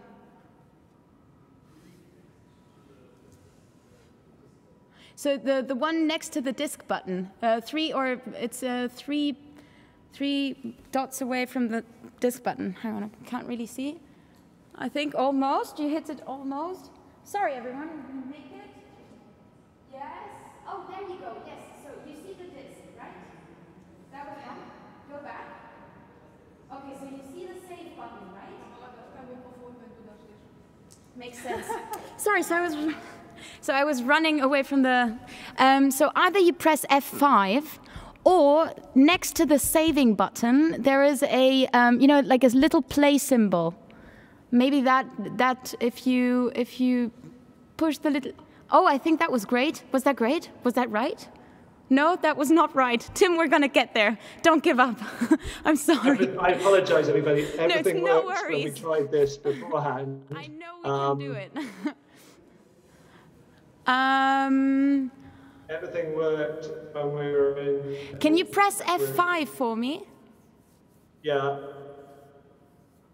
Did that do anything, technical team, in my ear? No? Is this, do we see the slides the way we're at right now? I mean, we see the entire PowerPoint thing, but we see the slides, right? We see the slides. Okay, so we'll just stay with this. And yes, so Tim, up until now we were able to follow you just fine. So just pick it up where you left. You were showing us this. You were going into this wonderful graph. Right. Thank you so much, Tim. Sorry. Can you see? What can you see? Somebody tell me. Yes. I can see finding a safe place to land with Bruno's least favourite photograph. Okay, so it's not working. No, it's fine. I should be showing you the Bretherton diagram, which is something else entirely. Okay, so that now we see a diagram, Tim. Yeah, let's do it this way. Can you see that okay? Very well. Okay. Hey ho. Okay, so what I'm showing you here is a famous diagram of what NASA would view as the Earth system on the shortest time scales. So it's named after the chair of the committee that came up with this report in the 1980s. And in this version of the Earth system, the interior of the Earth, the rocks, the volcanoes are treated as outside the system. And we're really focused on shorter timescales and human influences, which you can see in there. But again, this is just an Earth system which is portrayed in terms of, or identified in terms of interactions. It brings us into the 1990s, where the chief institution that began to take over the definition of the Earth system became the International Geosphere Biosphere Program. And their Earth system was really focused on the global changes affecting human existence. So they focused on a very short time scale, and to define the boundaries of their Earth system, all you need to do is identify the conditions that humans need to exist and consider all the processes that affect those conditions of habitability for humans. So that drastically restricts the timescale of focus. It means that mostly we'd be concerned with the last 10,000 years of what stratigraphers would call the Holocene. Now, this has been an influential view of our planet, and it's led to notions like the Anthropocene, which I'm sure has been discussed already this evening, to my own work on tipping points and the fact that as we go about changing the planet on a global scale, not all the changes will be smooth. And it's led to the concept of planetary boundaries. Again, that we need to somehow define safe boundaries to keep the Earth system habitable for us humans.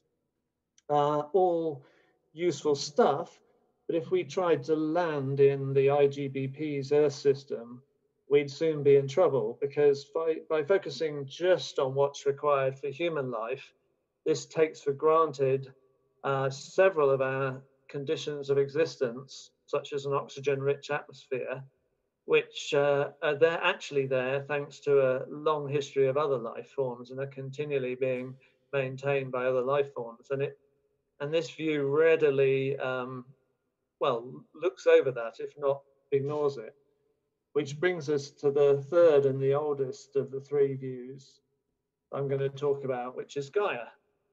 And I'd say it's only in Gaia that life is absolutely recognized as absolutely central. And that's captured here in this plot of the atmospheric compositions of our planet Earth and of its neighbors, Mars and Venus. As Jim Lovelock first realized or discovered in the mid-1960s, life has been and continues to be radically transforming the atmosphere of our planet. We're all breathing an atmosphere rich in oxygen, but mixed in with that are trace amounts of highly reactive gases like methane and hydrogen. And that can only be so because living things are continually maintaining this extraordinary state of disequilibrium, this extremely improbable anomaly of an atmosphere. In fact, it takes the power supply equivalent of about 700 nuclear power stations just to maintain that mix of oxygen and methane there. So life is absolutely central to creating its own conditions of flourishing and habitability on this planet. And yet, ironically, life or Gaia is hard to see in the energy balance of our planet, almost invisible in fact, because all the photosynthetic organisms on this planet capture only about 1% of the sunlight absorbed at the Earth's surface, and they only convert about a third of that 1% into usable energy. Yet with that tiny fraction of these massive energy fluxes that I'm showing here, life is able to completely transform the composition of the atmosphere, and through its informational qualities, if you like, fundamentally alter the nature and the whole organization of our planet. So whilst life or Gaia is hard to spot in the Earth's energy balance, it's kind of blindingly obvious if we look at the flows of materials at the surface of the Earth. Far from being a providential planet for life, in fact, the inner Earth offers only a very meager supply of the elements that life needs, plotted here as the fluxes of gases coming out of volcanoes on the right-hand side without life. On the left, we see these extraordinarily massive fluxes of gases that are largely, almost entirely due to life. And this is the signature of life recycling all the materials it needs to build its bodies. And you couldn't get a better illustration of how life is creating its own flourishing, its own conditions of habitability on Earth and in Gaia. So to identify this Gaia thing, we've got to basically identify all the living things on Earth. We've got to trace carefully their chemical and material connections beyond their membranes to their outside surroundings, like these fluxes of gases. We need to establish which of those effects and connections are relevant to habitability on this planet. And then we'll have identified in that network of connections an entity that we can call Gaia. Now, as scientists like me, we can then puzzle and try to reason over how come outcomes that promote habitability and stability on our planet over billions of years have come to predominate. And that's a work in progress. But it's in Gaia that we'll have found a safe place to land, as Lovelock put it, as part or partner in a very democratic entity. Well, that's really what I wanted to say, but I thought I'd amuse you by leaving you with a quote from William Blake at a rather more providential position on the matter, leaving thinkers like me in a state of sorrow and desperation for having turned to the earth. Thank you. Thank you so much, Tim. We have a question from Peter Weibel now. Bruno, I would address myself to Bruno because I find it. He's not there. So I find it wonderful that you ask the question where to land. Yeah, huh? So my question is, how can we be sure that to answer this question, how to land? In your study, we see a new model of the Earth cycles and the earthly systems. So as these models help that we can land on Earth, the plankton. Well, Peter, they might at least give us some guidance, not only as to the nature of the extraordinary phenomenon or system that we're living within. So in what I'm trying to portray is that we're living within Gaia, and Gaia is something within the planet as a whole, something that it's extended itself in space and time to dominate some aspects of the workings of our world, those that are most important for the flourishing of life, but to have a lesser effect on others. But in terms of looking for a new earthly politics and where to land, it's not a whole answer, but I believe if we're collectively searching for what will give us a sustainable, flourishing future on this planet as a species, then it can give us some very clear lessons about the need to power our civilization from sustainable energy, to recycle all the materials that we need to flourish, and to organize ourselves in a less hierarchical way in terms of the flows of information, and to maintain diversity as well, because all of these things give an extraordinary robustness to Gaia, and there's no reason to think they wouldn't also give a robustness or a resilience to and a flourishing to human civilization. Tim, I have another last question. Tim, I think you made a book using the term environmental evolution. What is the difference between the Darwinian idea of evolution and your concept of environmental evolution? Well, the Darwinian concept of evolution for most people is still the idea that life adapts to an environment that's somehow being given to it by the forces of geology, or if you're of religious inclination, by God. The difference in our view of the Earth system or Gaia now is to recognize that life is profoundly transforming what we call the environment, as well as being shaped by that environment that it's transforming. So we have to get out of that dichotomy of life, non-life, life, environment. And we have to see the totality, the web of the two, the living and the non-living connected together as something that's evolving. And that rather lends us to some differences of emphasis, to look, for example, at why some ways of being with the non-living persist and flourish for longer than other ways of being. And it should shift our perspective away from this neo-Darwinian, at least, focus on competition, replication, and more towards these considerations of survival and flourishing. Thank you, Tim. Now Bruno has a question to Tim. Well, I think we will hear more about that from Sebastian and probably from Simon, but the very important adjective Tim used is the word providential, because one of the reasons why it took so long for Gaia to be taken not only as a scientific concept, respectable, but also as an important cosmological concept, as this exhibition is showing, is because people in the different sciences accuse the Gaia's argument to be providential. And the great thing, which is in the catalog, there are 3 papers by Tim and Sebastian, is to show that it's exactly the opposite, is that it's actually Gaia, because it gives the ability of making and shaping and engineering the environment to life form, which is less providential than the classical argument that it's just by coincidence or by miracle that life is adapted or trying to adapt to environment.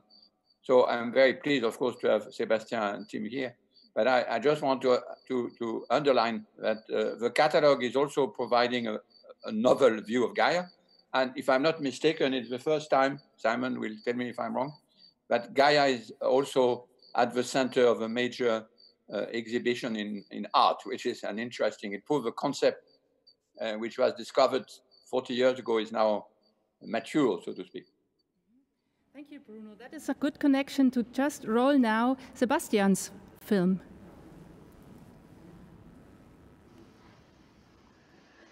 I will try to show that the idea that Gaia is alive is not only to be thought of as a metaphor comparing the Earth with an organism which has changed how we think about the Earth, but also as an ontological statement that the Earth's material surface is part of life which has changed how we think about life.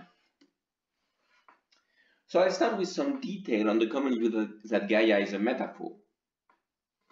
When they introduced the Gaia hypothesis, Lovelock and Margulis suggested that the total ensemble of living organisms which constitute the biosphere can act as a single entity to regulate chemical composition, surface pH, and possibly also climate.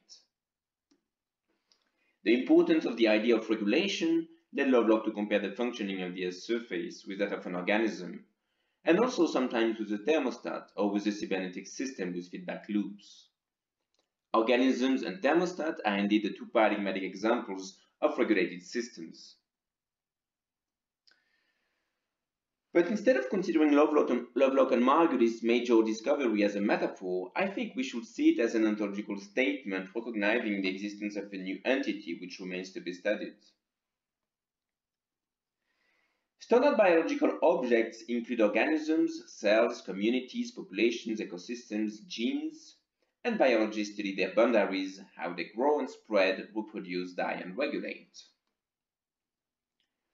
The first article introducing Gaia's name presented it as a new object whose existence can be recognized through the observation of Earth's atmosphere intriguing properties. Lovelock and Margulis used various expressions such as living beings, the total ensemble of living beings, the biosphere, to designate the entities they are interested in. When they use the term life in such context, I think they make a novel use of the term. We should indeed distinguish 2 different homonyms of the term life. The first one is the term of class with necessary and sufficient properties. It is the one we use when we see Gaia as a metaphor. We say that the Earth is like life because regulation is one of the important properties of the living entities. So the common use of the term life is that of a term of class of which organisms are instances. By contrast, life with a capital L designates not a class, but an individual localized in space and time. This individual originated on Earth when the first organism arose, and it has spread over Earth's surface and maintained itself ever since. Here, life with a capital L should thus be construed as a proper name designating an individual. And standard organisms like horses and bacteria are not instances of life, a capital L, but a part of it. Certain biological disciplines had already studied life beforehand. For instance, paleontologists have long studied the various appearances that life has taken over its long history. But Gaia's research program can be understood as the triggering of new questions about life, capital L, and specifically about life psychology. What are life's conditions of existence? This is the habitability question. Or what is life's relationship with its environment and how it has dealt with it over billions of years? How far does life expand in space, from the crust to the atmosphere, and in time, in the past and in the future? What are the boundaries of life's influence? How does it compare with abiotic forces?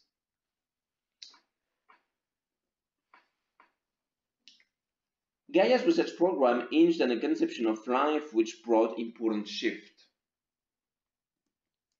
Of course, the two most striking conceptual shifts are the global view on the idea that life actively influences its environment rather than passively adapts to it. But there are other significant shifts brought by the Gaia hypothesis regarding how we think about the relationship between life and its physical environment on the one hand, and regarding the individual-collective relationship on the other. If you look at evolutionary biology or ecology, the physical environment is mostly conceived as an ensemble of resources, that is, of stocks of products that are consumed by organisms and which get exhausted as the population grows exponentially. And the individual-collective relationship is conceived as a cost-benefit analysis of the action of individuals within the groups to which they belong. These conceptions cross over standard biological theory and classical theory in economics. The conception of life endorsed by the proponents of the Gaia hypothesis shift these standard views. In Gaia theory, the environment is not conceived as a resource, but as a variable which brings a biological optimum for a given value, and, for that matter, should be tightly regulated around this value. The dreadful horizon is no longer the scarcity and finiteness of resources, but the possibility that the regulation of the variable against external perturbation may fail. The cost-benefit analysis is besides hindered since the most important effects brought by individuals within Gaia are the product of their metabolic waste. For Lovelock and for Margulis, Gaia's research program was not, or at least not only, abstract, theoretical, and speculative. They both had a very practical, concrete, and hands-on approach to it. For Lovelock, Gaia's story is embedded in several decades of practical work as an engineer and consultant for major scientific institutions of the earth and environmental sciences, as well as for major private companies, and notably petroleum and chemical ones. These works, and for that matter Gaia's history, boiled down to Lovelock's invention of the electron capture detector in the late 50s, which enables to measure minute quantities of chemical substances. With this instrument, he made numerous atmospheric measures. You can see him here with his daughter in Ireland, gathering atmospheric samples to measure their CFC's contents. He crossed oceans on board of oceanographic vessels and the stratosphere on board of military planes to measure and follow the chemical traces left by life and human activities in the atmosphere and oceans. This leads us to a new understanding of the idea that Gaia is alive.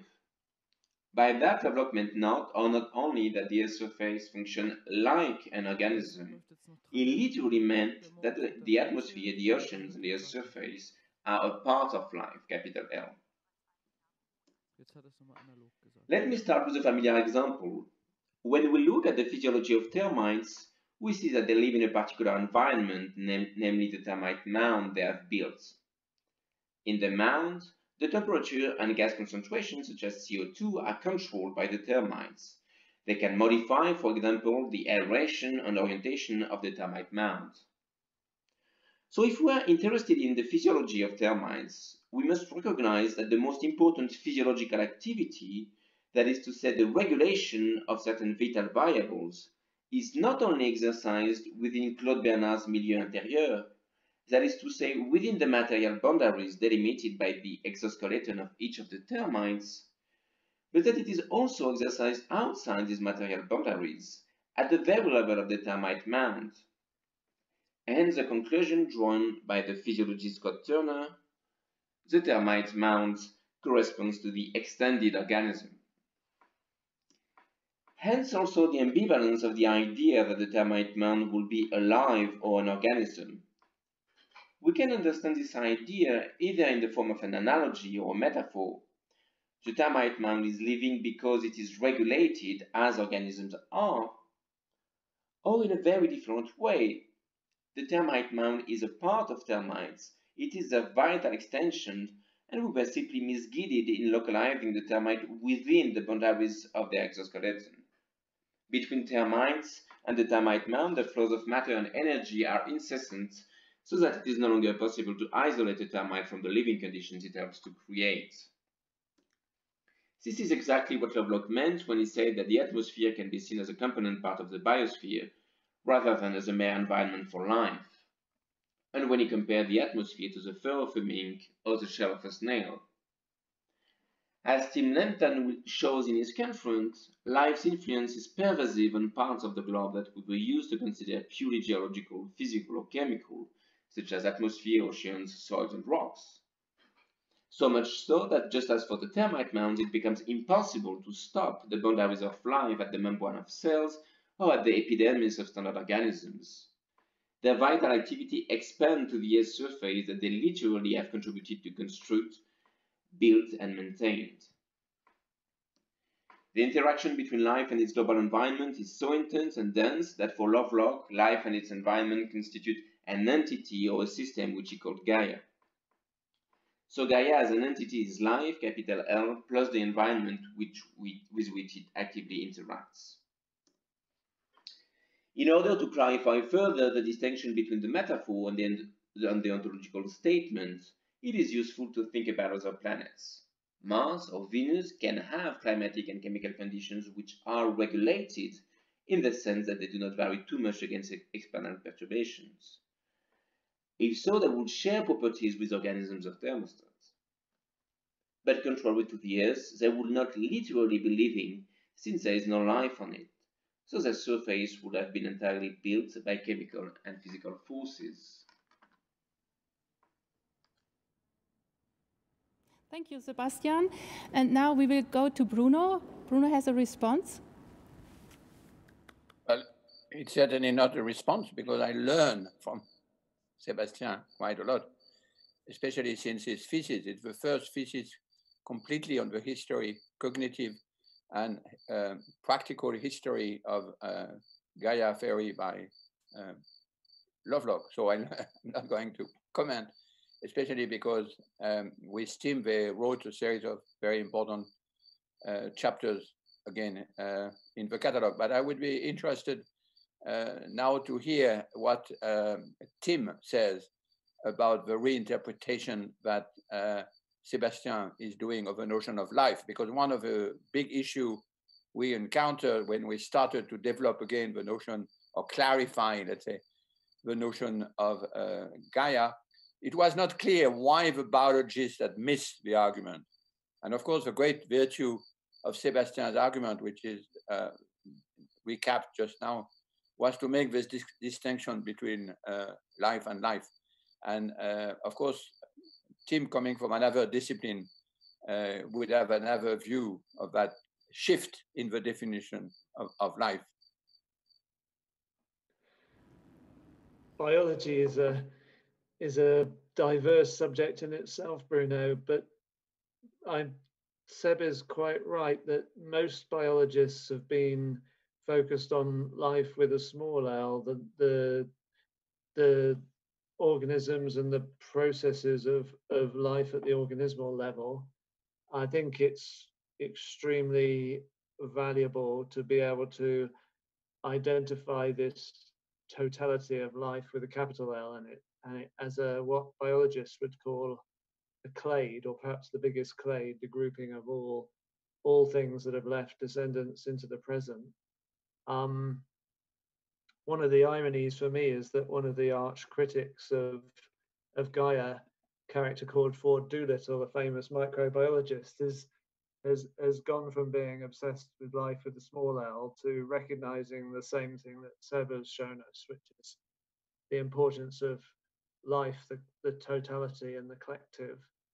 And what it's going to help us do is it's going to help us think more broadly about evolution, because, well, species can speciate and individuals can produce offspring.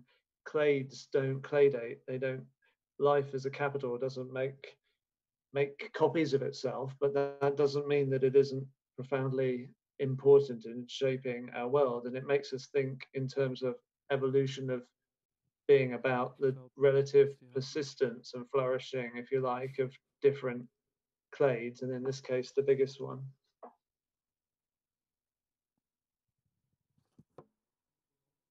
So, Bruno? Well, I wanted to hear how Sébastien is now considering the notion of critical zone, because actually this is not obvious. When I talk to my friends, many of them are in the catalog, are in the show, about Gaia, they are critical zonists, but they don't want to hear too much about Gaia. And I'd like to know now, after all these years working together and working with critical zone, how would Sébastien make the connection? It's very clearly in the catalog. We start with critical zone, then Gaia, then the terrestrial, because we are trying to get more and more in the ground. But how would he himself, as an historian, would see the connection? Thank you, Bruno. Can you hear me? Yes. Okay. So say the view that I have will be historical and not judging on the present status of the critical zone and geochemistry. The only point I want to emphasize is the fact that the relationship between the Gaia hypothesis and the Gaia proponents and geochemistry, which is the discipline within which the critical zones emerge, is a complicated one, because geochemists were the community to which Lovelock and Margulis first and foremost talk in the very early papers, and so this is the disciplines to which Gaia was addressed. And the main message Lovelock had for geochemists was that they should take into account much more than they did before the influence of life and its geological environment. And the point they made was that the history of the chemistry of the atmosphere and of the oceans is often told without taking account this influence of life and this chemistry. And I think whether contemporary geochemists like it or not, a lot of them have been influenced in some way by Lovelock and Margulis' message of the 70s and the 80s, and this message has transformed the fields in this direction. Okay, I have a question to Tim and to Sébastien. I would try to summarize what I have learned from your lectures, that our audience understands better the paradigm shift in life sciences, that our audience understands better the revolution which has taken place today. You have made a citation of the sentence of Lovelock, atmosphere is part of the biosphere, right? Normally, atmosphere is a physical chemical reaction, not part of biology. When I understand you correctly, Gaia hypothesis means life is not only built up based on biotica, on animated material, it is also based on inanimated, non-abiotica. So that means we have to find a new conception of life, which also includes material, which was anorganic material.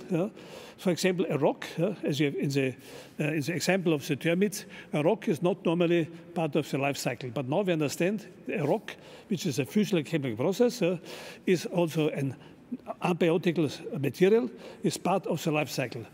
If I understand you correctly, this is precisely what I think is a new idea of the life sciences, that we have anorganic and non-organic material have to be compounded and coupled in Hammer. Do I understand you correctly, Tim and Sébastien? Yes, and I think one of the important points is the very fact that the distinction organic versus inorganic becomes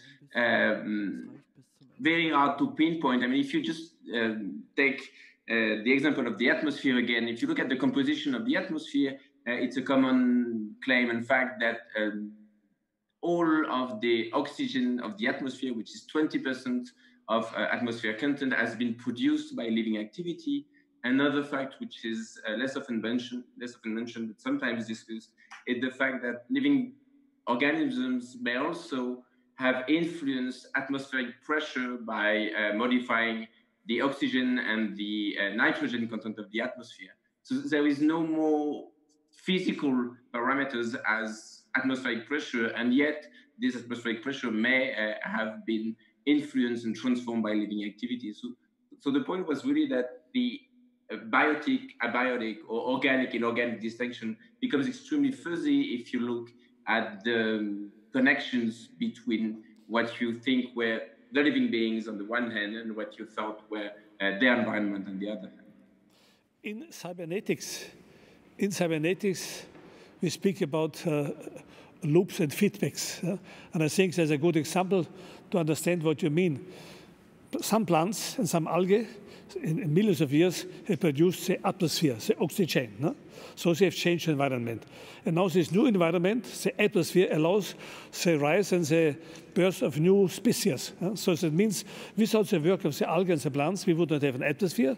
And without the atmosphere, we would not have the people, like the beings like we, who have lungs. So we can say the lung is a reaction to the atmosphere, and the atmosphere is a product of the work of plants.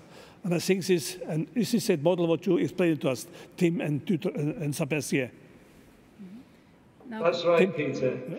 We're really trying to emphasize that we're all concerned now, I think, as people, that we're knocking the planet out of whack. We're somehow disrupting something that was somewhat stable before, and is our life support system in a simple language. But if we want to understand that life support system and we want to have a good relationship with it, then it's absolutely crucial that we have to trace these interconnections from the obviously living things to the things we thought of and labeled the environment or the non-living. We have to trace that intricate web of connections across space and time.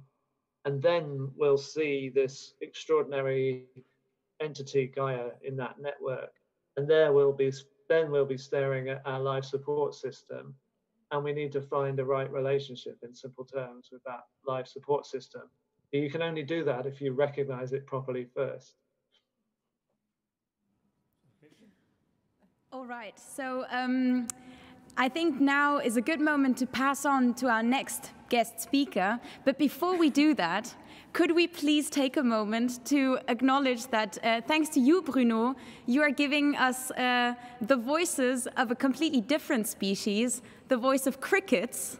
It's the new rage on Telegram. But also, yes, maybe if we could have Bruno's sound on for just like 10 seconds and listen to the crickets. Otherwise, I mean, I hope they didn't go to sleep right now in this very second, because we could hear the crickets up until now. Did they go silent again? Oh, yeah, they're sleeping. Okay, so now the crickets went to sleep. But yes, we had all the crickets with us. So up until now, and on Telegram we had the wonderful wordplay that now it's a cricket zone, or also what was the new word? The cricketical zone. That was really lovely. And I mean, even before that happened, we were also happy to be able to listen to non-human voice in our panel. So Bruno, thank you so much for that. Do you want to say quickly something before we leave and go into Simon Schaffer's talk? No, unfortunately, I have a bad hearing, so I didn't hear the critical cricket. But we hear the crickets now again. Please unmute. Don't unmute yourself. The crickets are so nice. But we will now go into the Simon Schaffer lecture, and yeah, thank you so much. Well, hi. The notion of the critical zone is a geodesic concept, strongly linked to the behavior of the planet's crust. But it's also a temporal concept with specific histories. It's worth tracing some of the key themes on which models of the critical zone depend. And here I want to bring out especially the ideas that the Earth is alive and that its human populations affect Earth's history. For example, in several European traditions, the notion of an animate Earth was much more than mere metaphor. The aim of such images was to bring out the systemically interconnected quality of the cosmos. In the 16th century, the eminent Naples natural philosopher Giambattista della Porta spelt out the detailed consequences of such claims. The system of the world was bound in what he called a good neighborhood. The parts of the world, according to him, politically and physically, were like common members of a living being. Early modern European natural philosophy was full of graphic images like these. Here's one, it's actually my favorite, and I'll quote. "To be sure, the world is not an animal like a dog, attentive to every nod.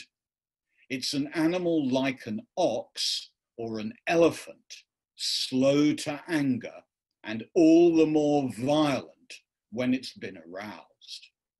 4 centuries ago, the astronomer Johannes Kepler made this evocative comparison between our world and an animate being.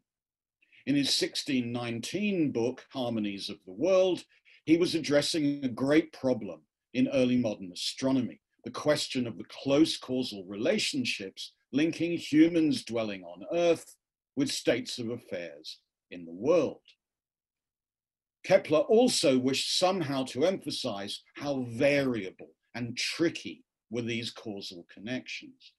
He was using the word climate in its classical sense as a geographical term for an earthly region of uniform condition. Laying out climate distribution was hard because links between the heavens and the earth were fundamentally variable and tricky. There could thus be discord between the activity of celestial agents and events on Earth.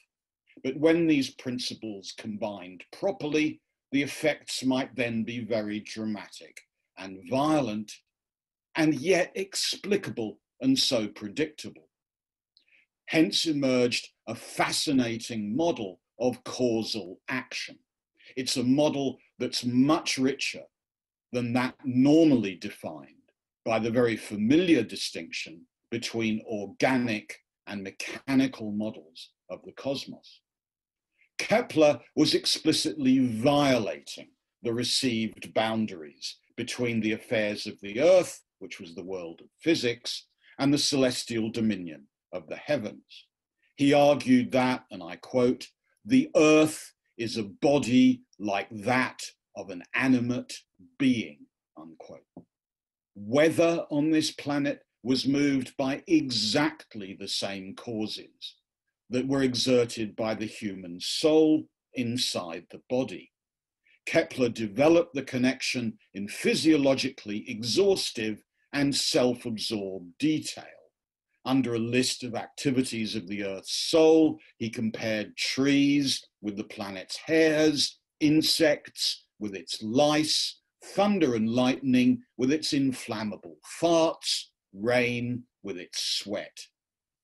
The implications that Kepler drew from this account of the animate Earth and the mechanisms of weather and meteorology were much debated throughout the 17th century. This form of planetary dynamics was based, we've seen, on a fundamental claim about animate powers and circulating rhythms. Kepler's greatest 17th century disciple and analyst was Isaac Newton, and Newton followed the model very closely indeed.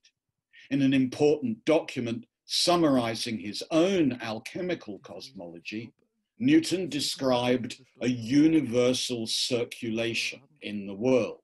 My quote from him: "This earth," he writes, "resembles a great animal. It draws in breath for its daily refreshment and vital ferment, and it breathes out again with gross exhalations," unquote. Thus far, Newton. The claim about this great animal allowed Newton to identify what he called nature's universal agent. Newton was understanding the world much more as a living being than as a dead machine. It was characterized by transpiration and circulation. These early modern natural philosophers and astronomers held a shared set of assumptions that the comparison of world with animal was legitimate and effective, and it underwrote a systemic model of the cosmos. A distinct, different, but complementary presumption emphasized ways in which humans were a decisive agent in the Earth's history. Notion of humankind's role in Earth's history were often expressed by 17th century cosmologists. The deluge, Noah's flood, provided a peculiarly dramatic example for them of where what people did changed dramatically how the world was. Actions of human beings, they thought, had produced large-scale moral and physical effects in the world. Numerous natural philosophers and clerics argued that there were close connections between physical causes and the advent of key events in Earth's history.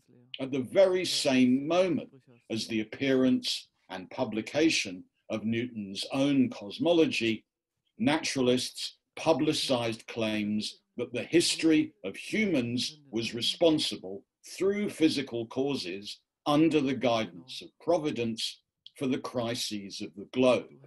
According to them, in the development of planet's history, this is how they put it, mankind leads the way. So, within this pair of traditions, the Earth is an animal, humans affect Earth history, there was a potent identification of the bodies of the Earth, of people, and of the universe. And ever since, complicated relations have existed between the idea of the Earth as an animal, especially its use to insist on the world's systematic unity, and the notion of humans' dramatic effects on the world system. And as we know, these relations have gained poignancy through current programs to define the precise chronology of human-caused changes and the geology and ecology of the planet. It's claimed that humanity's effects have now reached the scale and the intensity of other macro-planetary causes. It's supposed that the Earth's responsiveness to human action cannot be properly understood within a cosmology based on passive and mechanical agents alone, and it's claimed that faith in the active, nearby entities who populate what's come to be called Gaia help make Earth's response look much more understandable, even self-evident. Well, that supposition seems to me to rely very often on the idea that sometime in Europe's early modernity, the worldview was mechanized. The cosmos was turned into a machine. And the claim that by contrast, in models of Gaia, it's become less like automatic machinery, more animate, more responsive. But it seems to me there are ways in which that's a misleading and in some respects unhelpful history. We've just seen that in early modernity, there were very common notions that the Earth was animate. There's a vital relation between traditions of human agency and of a living planet embodied in early modernity. And in the enterprises in which, at the end of the 1700s, beginning of the 1800s, Alexander von Humboldt and his many collaborators engaged, models of the system of the world were turned into accounts of the Earth's system. Humboldt's great survey was, of course, entitled Cosmos, a sketch of a physical description of the universe.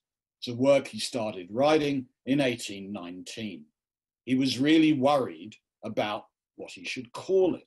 In the end, he chose Cosmos because it explicitly, just like Kepler, linked the heavens with the Earth, precisely because, as he put it explicitly, it is quite opposed to Gaia.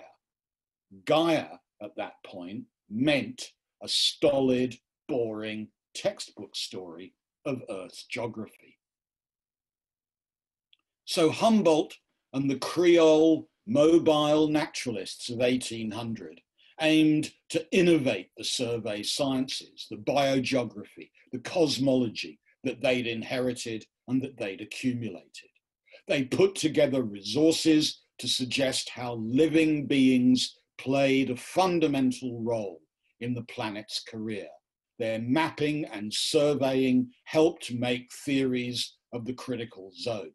Their insight that the thin biofilm near the planet's surface was where atmosphere and geology have been modified by life draws much of its plausibility from the organic data systems inaugurated at that early 19th century aggressive imperial moment.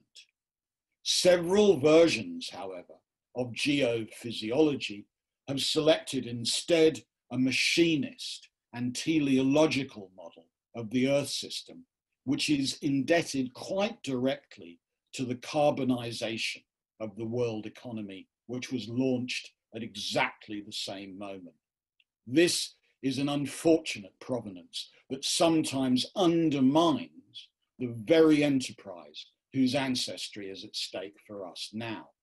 By reflecting instead on the preconditions of the systems of representation, information, and combination that have made possible the modeling of and inquiry into the biogeography of the Earth's surface and crust, I think a better history and perhaps even a better politics of the critical zone would eventually emerge. Thank you.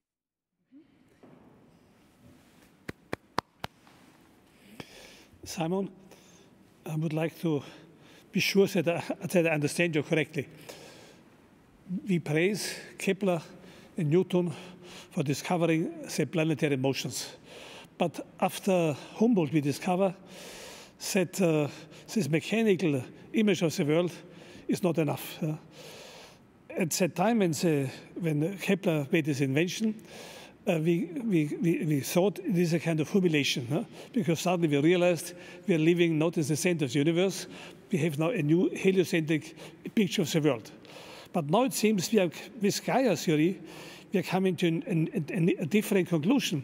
Now again, we can say we are the center of the world because we are the only habitable planet. We are the only planet in the whole universe, as we know now, where life exists. So that means, in a certain sense, we are now going back before Kepler and before Newton, because again, we have to realize we are the center. Bruno, do you want to comment it? Yeah, Bruno? It's Bruno's turn now. Oh, no, I wait for the question. I just ask if I could ask a question after that. Okay. Okay, Simon, please, your answer. Well, I'm painfully aware that at 10:30, which is about a quarter of an hour ago, the bar opened, according to our original schedule. So I'm going to be fantastically rude and try and give very, very brief answers to very, very profound questions. Here, the answer, the brief version of the answer would go something like this. What my intervention was supposed to suggest is that we've got the history of early modernity completely wrong,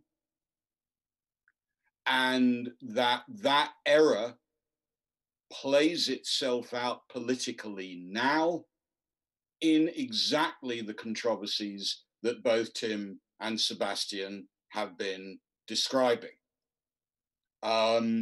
by reclaiming a very, very different Kepler and Newton from those who currently function as the policemen of mechanization. We might have some hope of reorganizing the ways in which scientific authority is put to work in current debates, or at least the authority of a certain track record that it's assumed the sciences have, right?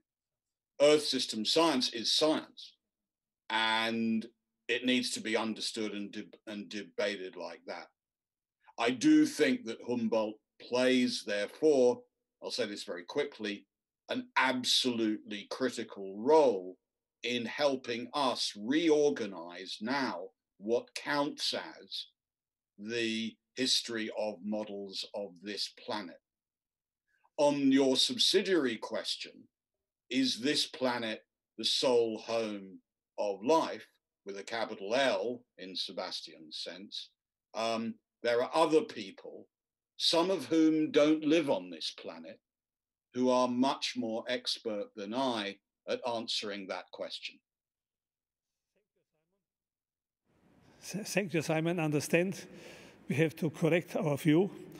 Newton and Kepler have not been. It's certainly bizarre. I mean, it isn't necessary, perhaps, to say this in Central German lands. Yeah. In North American lands, in Anglo-Saxony, it's very important to say this. Very important. There are many different Keplers, and there are many different early modernities, right? And they play fascinatingly different political roles. I'll just leave it there. I understand you, Simon, thank you. We have to correct our view. Newton and Kepler are not the policemen of the mechanical world. We have to make a reinterpretation correctly. And therefore, I go directly to Bruno Latour to ask his other question.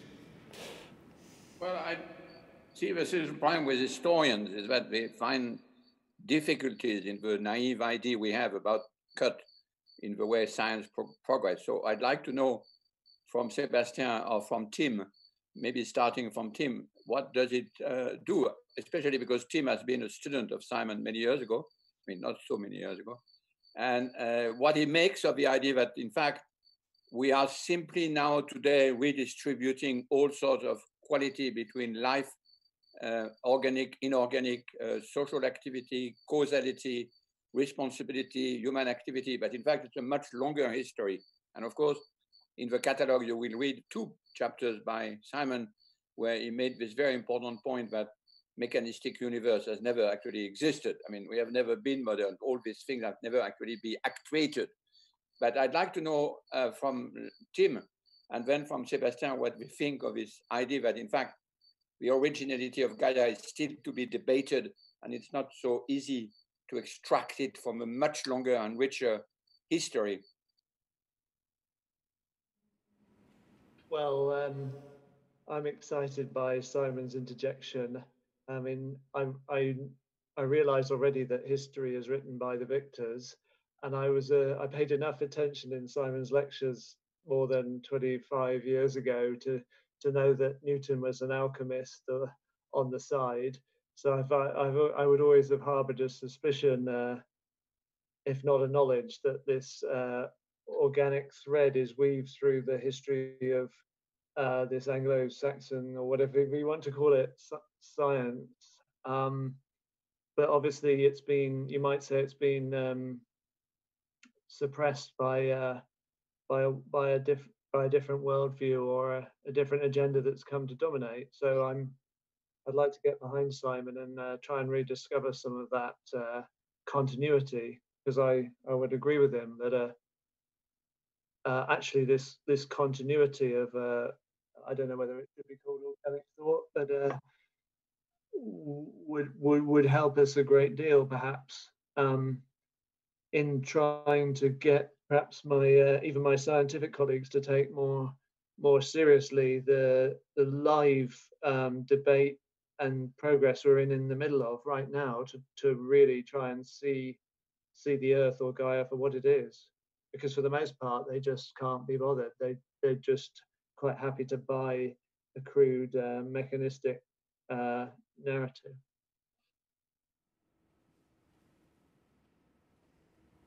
And answering your question, Bruno, I was of course impressed by Simon's point, and I would have absolutely no argument to disagree, especially since I barely know anything of the period of which he is an expert. And the only thing I will like to mention is that I was myself extremely surprised and impressed to read papers from savants from the late 18th century to the late 19th century, which really read like Lovelock in the text. But the fact, I think, is that, of course, many of Lovelock's ideas do not come from nowhere, and perhaps we have a lot of these which were there before. But on the other hand, within the context of the second part of the 20th century, the state of the scientific disciplines in which Lovelock found geochemistry, ecology, and other disciplines is such that Lovelock had still a valid point regarding the, so to speak, originality of his thesis and argument.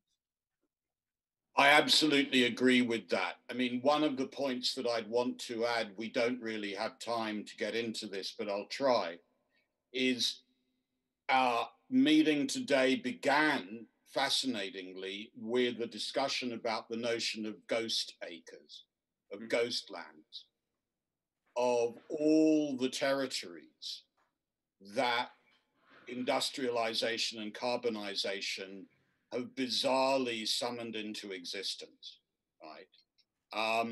In around 1830, Britain, for example, the fastest industrializing country at that point, had, say, under 2 million acres of forest, right?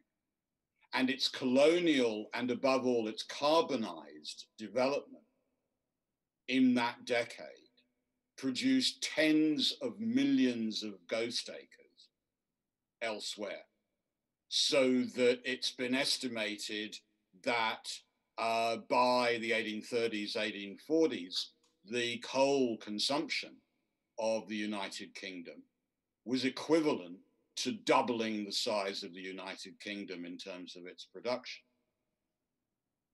That's the context in which the debates that I've been trying to talk about took place.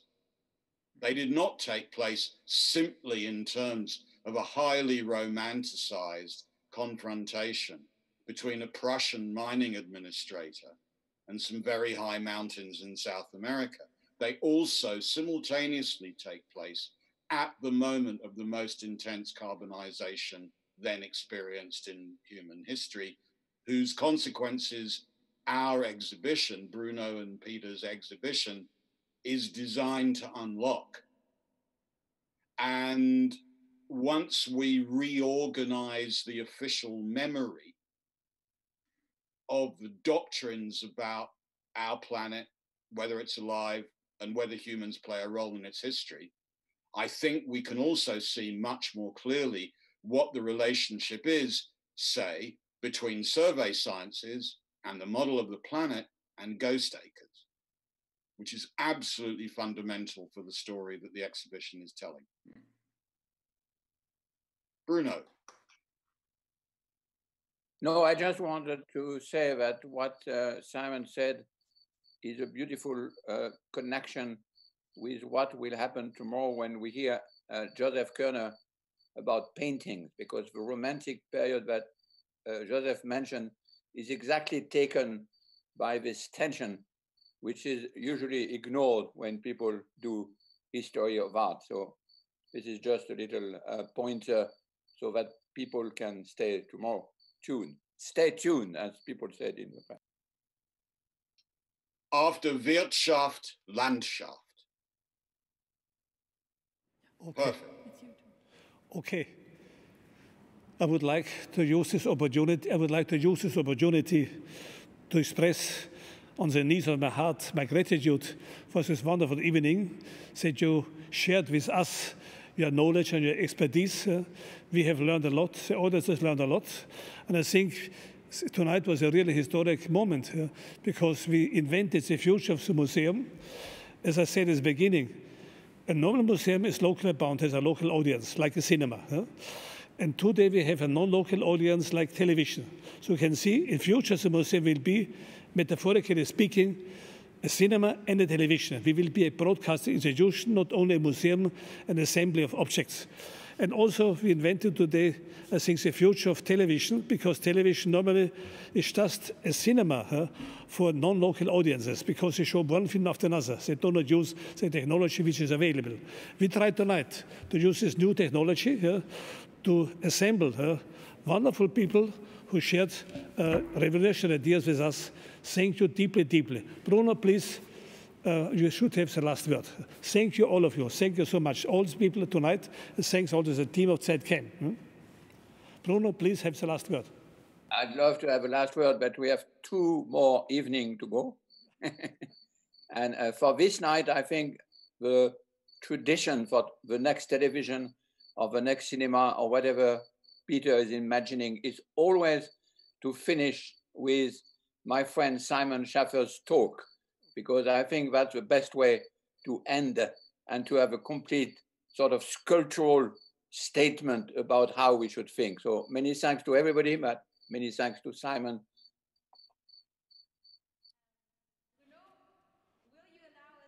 With an open bar party, because that's usually also the end of every great opening that we have, the first evening, having a party at the HFG, the art school next door, whom you collaborated with so closely. So I think closing off this amazing evening that we've had with Bruno, with Peter, with all of our amazing guest speakers, whom I want to thank dearly, and also Annette for taking us so deep into the critical zone, into Gaia, or into the cricketical zone, as our amazing Telegram community has rebaptized our live streaming festival.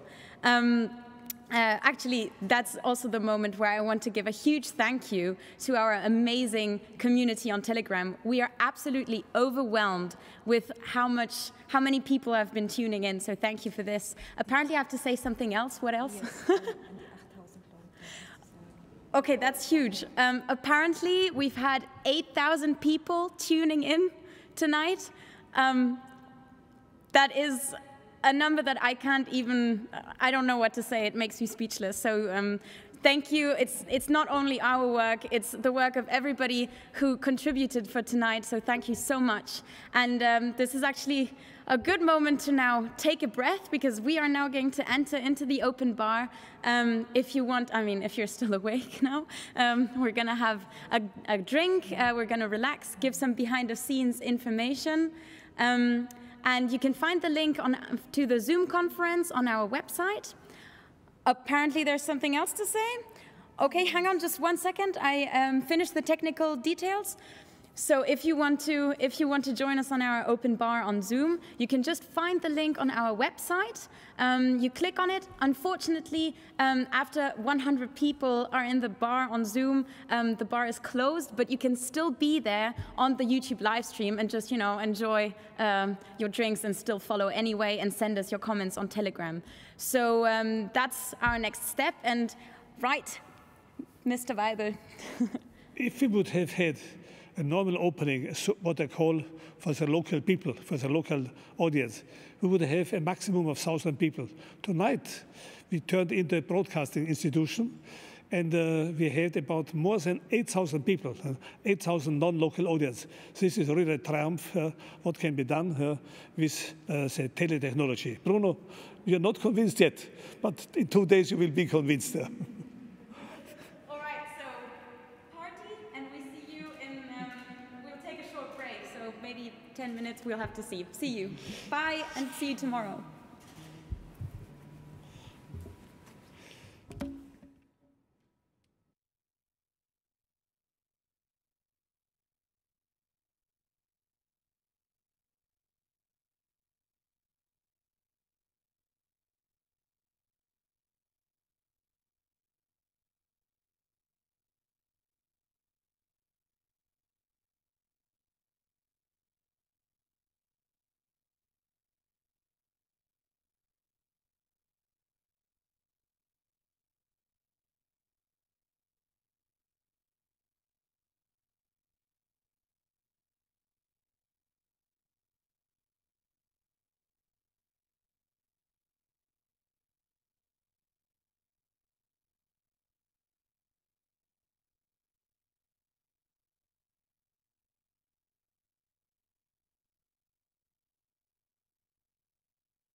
a break right now.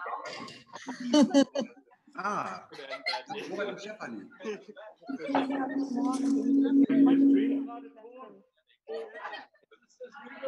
Das ist vielleicht nicht. Oh, fuck. Geht's wieder so.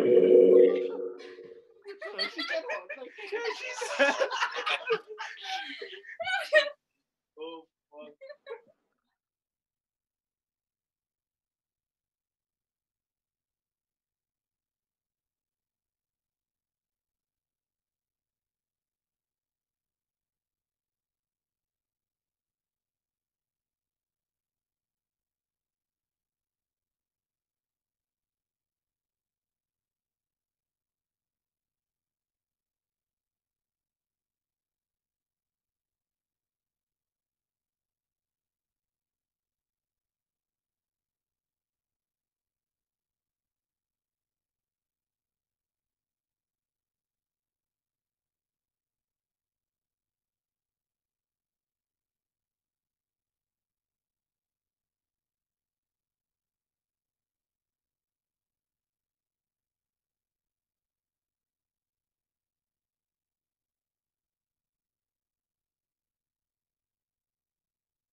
Hello, da sind wir wieder.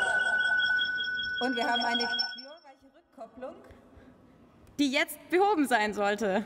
Ja, nachdem Barbara ihr Mikro ausgeschaltet hat. So, schön, dass ihr dabei seid. So, very nice to have you back. Wir müssen zunächst einmal herausfinden, wer noch so alles dabei ist, aus welchen Ländern hier noch Gäste vertreten sind, woher ihr kommt. So, nachdem wir den Chat jetzt mal kurz abschalten mussten, wollen wir das jetzt mal auf einem anderen Wege herausfinden. Ich möchte jetzt all diejenigen bitten, die nicht aus Deutschland kommen, beziehungsweise nicht deutschsprachig sind, die Hand zu heben, und zwar so deutlich, dass wir sie sehen können. All right, so I'm going to translate that. Welcome to our open bar. This is a big experiment. We're already having some chat problems, so thank you very much, whoever is trying to trolling us. This is the internet, so we'll just take it. We are kind of trying to decide what language we're going to use. I think we'll have to do it in both English and German, but still we want to know where you guys are zooming in from. So maybe everybody who does not speak German, maybe if you could raise your hand so that we kind of see. Okay, so I see 1 hand raised, 2 hands raised, 3 hands raised, 5 hands, yes, okay. Many hands, okay. So we'll just do it bilingually and navigate between it. It's going to be a little bit crazy because Ika and I have not rehearsed this. The technical team, as you have already probably seen, has not rehearsed this either. So thank you very much for being part of this experiment. So. Super, dass ihr da seid. Zunächst einmal, ihr seid ja jetzt alle stumm geschaltet. Wir dachten, der Turmbau zu Babel sollte der einzige bleiben. Wir wollten hier keinen neuen aufmachen. Aber keine Sorge, wir werden nachher eine Breakout-Session haben. Da können wir alle noch mal in kleineren Gruppen ins Gespräch kommen für ein paar Minuten. Bis dahin liegt es an euch, ob ihr euer Kamerabild einschaltet möchtet. Das haben ja manche auch schon rausgefunden. Wir freuen uns natürlich über eure Gesichter, aber ihr denkt dran, es ist eine Live-Übertragung und das Ganze wird auch aufgezeichnet. Oh yeah, that's important to translate. So right now, as you can see, you're muted again because, as we already discovered together, it gives kind of a cacophony. But afterwards, we will try out breakout sessions. So we will split up in smaller discussion groups, and there you will get to unmute yourself again and meet total strangers probably and discuss with each other. So yeah, until then, you are free to decide whether you want to show your camera or not. Ika and I are delighted to see your faces, but we have to remind you that this is a live stream and we're on record. So up to you, but we're really happy to see you. Ja, wir haben dezent wahnsinnige 72 Stunden hinter uns. Wir sind jetzt also auch schon so ein bisschen durch. Und wir hatten tatsächlich auch hier einige recht amüsante Situationen, die entstanden sind. Barbara, was war denn so deine Geschichte? So, yeah, this is the part where we kind of unveil the behind-the-scenes stories because the past 72 hours were absolutely crazy. And we have so many fun stories to tell. I think my favorite thing actually is that we're moderating in socks. Genau, also ganz kurz, ich darf mal kurz erzählen, wir moderieren in Socken. Ja. Ja, das ist Barbaras Geschichte und Barbara hat wunderschöne Socken an. Wir durften keine Schuhe anziehen, weil Philipp uns das streng verboten hat, weil wir sonst zu laut gewesen wären. And yeah, so we are wearing socks and not shoes because we're way too loud, and actually I'm speaking way too loud, so Philipp just told me in my ear that I'm screaming. I'm very sorry, it's because I'm so happy to see everybody, and that's also why everybody here on the set everybody here on the set is not wearing shoes. Yeah. Ja, aber vielleicht darf ich auch noch mal erzählen, mein Lieblingsmoment war, wie ihr seht, wir tragen hier diese Stöpsel im Ohr, also wir sind total pro unterwegs und ab und zu stellt sich hier so ein Knistern ein und irgendwann war dieses Knistern nicht mehr auszuhalten und es war wahnsinnig laut und die Technik grübelte gefühlte 3 Stunden, woran es liegen könnte, bis wir herausgefunden haben, dass zwischen den Transmittern eine Keksschachtel mit Aluverpackung stand und die sozusagen das Signal ausbremste.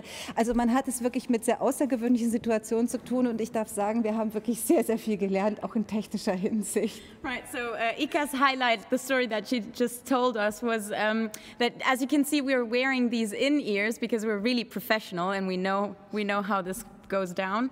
And we have Moritz from the Regie in our ear all the time, but this afternoon we actually had some really loud interference and it broke our ears and we were all wondering for like half an hour where this noise was coming from.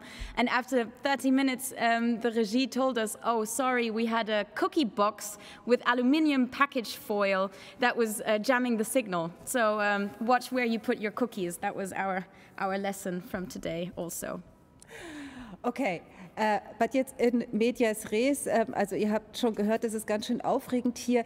Wir haben jetzt dieses neue Format hier ausprobiert und sind natürlich auch ganz neugierig, wie das bei euch so angekommen ist, wie ihr das findet. Grundsätzlich ist es natürlich für eine Kulturinstitution nicht ganz einfach, neue Formate der Ansprache zu finden, zu kommunizieren. Lass mich noch kurz zu Ende sprechen. Wir sind schlichtweg nicht so laut wie ein Glas Nutella. Ja, also Kultur ist halt einfach nicht so süß immer, sondern vielleicht auch ein bisschen kritischer.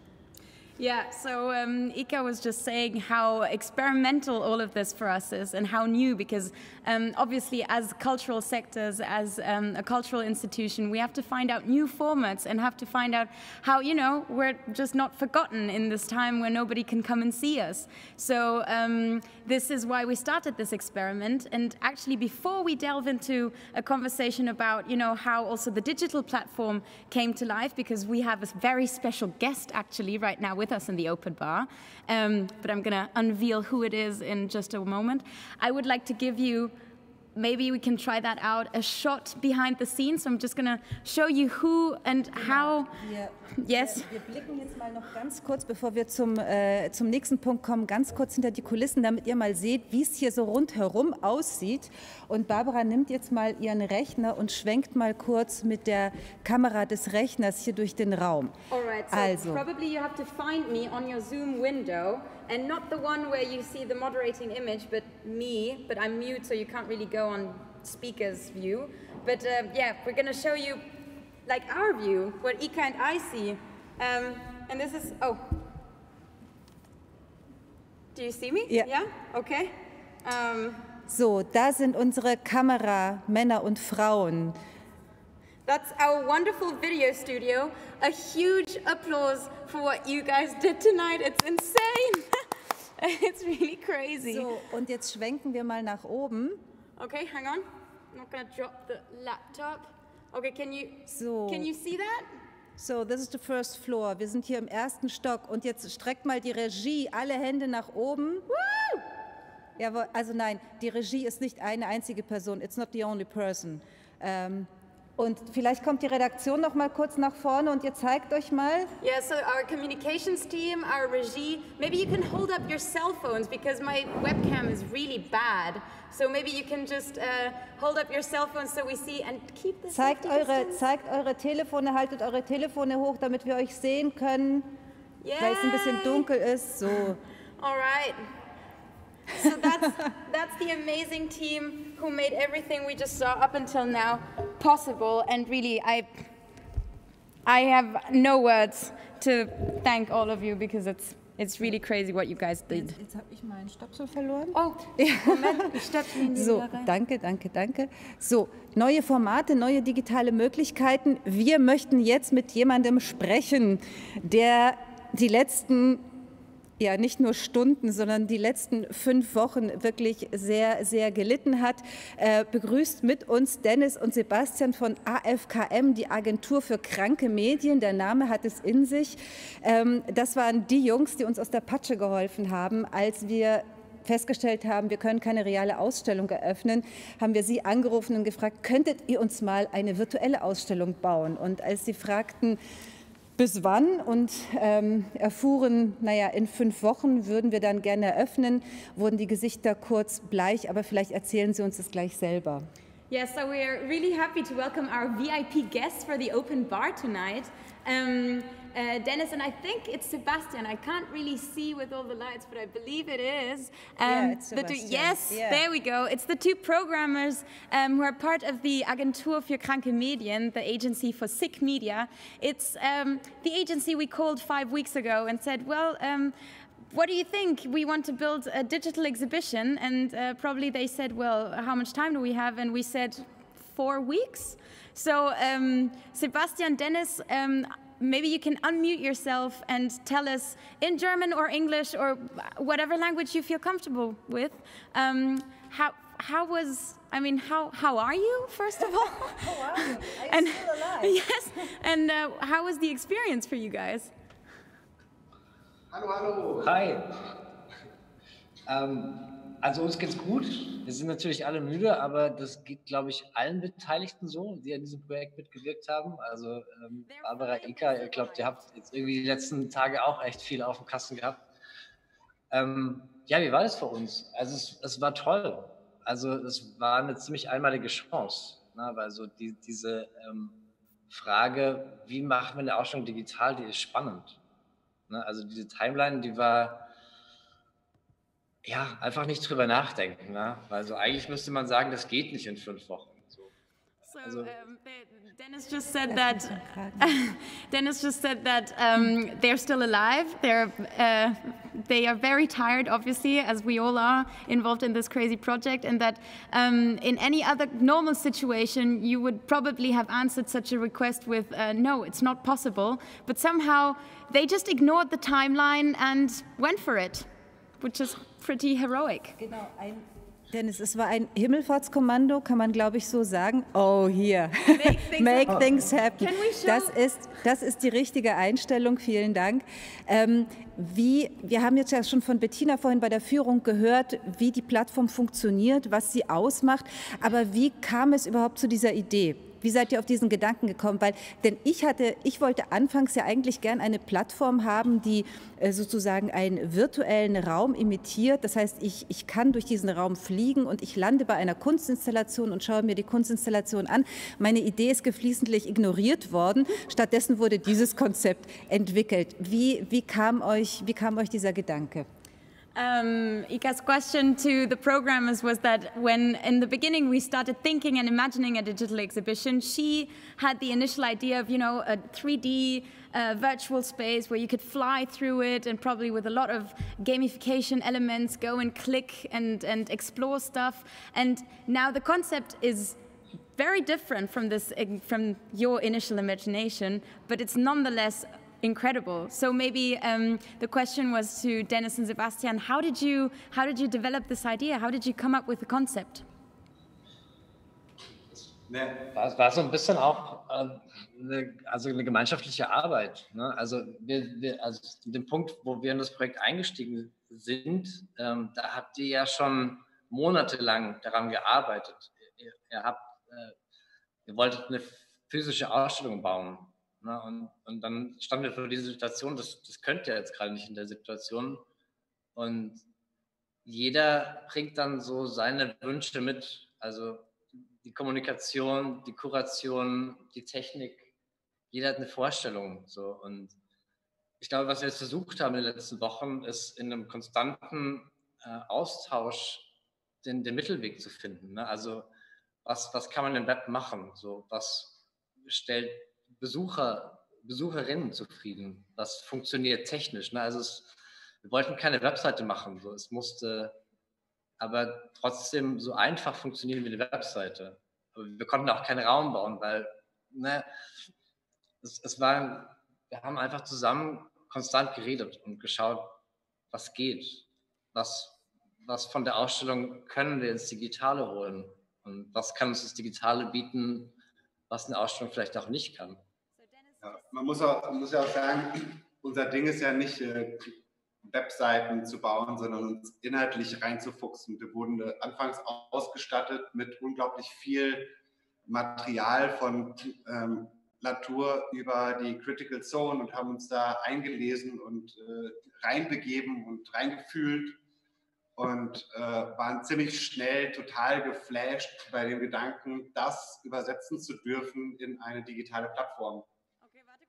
Und ja, dann haben wir ein Konzept dafür entwickelt und das hat eine Genese durchlebt, die jetzt dazu geführt hat, dass diese Plattform so ist, wie sie jetzt ist. Okay, wir müssen mal ganz kurz übersetzen, Sebastian, warte. Right, so the answer to the question, how did they come up with the concept? First, Dennis said that it was really a communal effort, that we were working on it together with the curators, together with the communications department, together with museum communication. So it was really a constant exchange, and it was actually really lovely. We had meetings with the AFKM, I think, weekly, and the curators even daily, probably hourly. So that's kind of how this concept was born out of a constant dialogue. And Sebastian just said that usually as a programming agency, they're not really used to, you know, developing concepts or building concepts that are so creatively and charged with a curatorial concept, let's say. So they got a lot of stuff to read. I think they were introduced to the world of Bruno Latour, of Lynn Margulis, of Donna Haraway. There you go, crash course in 3 days, and now, you know, translate the physical exhibition concept into something feasible. But he said that they were absolutely flashed by it and pretty. I think you are now also critical zonies, right? We definitely are, yeah. All right, maybe. Eine Sache vielleicht noch, also was auch schön war in diesem Projekt, dass von ZKM-Seite von vornherein gesagt wurde, so, wir machen das in Stufen. Ne? Also wir fangen jetzt an, weil wir wissen alle nicht, wie man sowas macht. Wir finden das jetzt raus. Und das ist eine schöne Art und Weise zu arbeiten. So, wir tasten uns ran. Yeah, he's just saying that it was for them really great that the ZKM said, okay, it doesn't have to be a finished product, but this is going to be a growing and constantly recomposing project. So that you know, we said today we have, I don't know, 12 artworks. I'm not even sure. 12 artworks, and there will be more coming and more entities added. So yeah. Also 12 Kunstwerke, es werden jetzt nach und nach nochmal weitere dazukommen. Iteratives Arbeiten, sagt man da dazu, ja? Also wir sind im 21. Jahrhundert angekommen. Ich glaube, ihr habt sehr viel gelernt dabei. Ich glaube, wir haben auch sehr viel gelernt. Vor allem auch, dass man unglaublich viel miteinander sprechen muss und sich gegenseitig auch gewisse Freiheiten nehmen muss. Und man braucht natürlich auch noch mal ein Quäntchen Glück, um sozusagen die richtige Agentur für sich zu finden, um so ein Projekt dann auch tatsächlich stemmen zu können. Yeah, Ika just said that we were extremely lucky to have the agency with us, and I just saw that the chat, I think, is okay again. So maybe if somebody from the audience has a question to the programmers, shoot ahead. I think we can ask like one more question before we dive into our breakout session. Yeah. So I'll just wait in case, just to see. Wir warten jetzt noch kurz im Chat. Jetzt können im Chat Fragen gestellt werden. Sollten noch welche da sein, wir beantworten sie gerne und würden dann in einer Sekunde in die Breakout Session starten.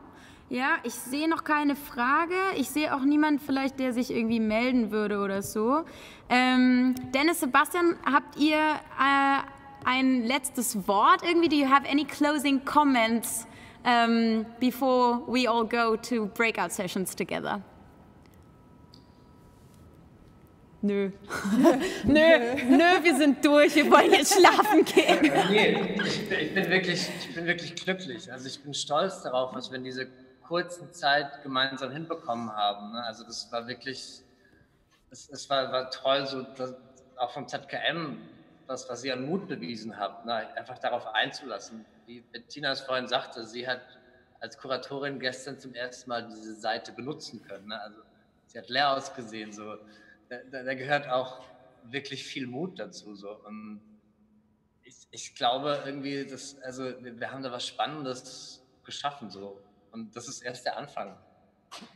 Und wir arbeiten tatsächlich für viele Museen und Kulturinstitutionen.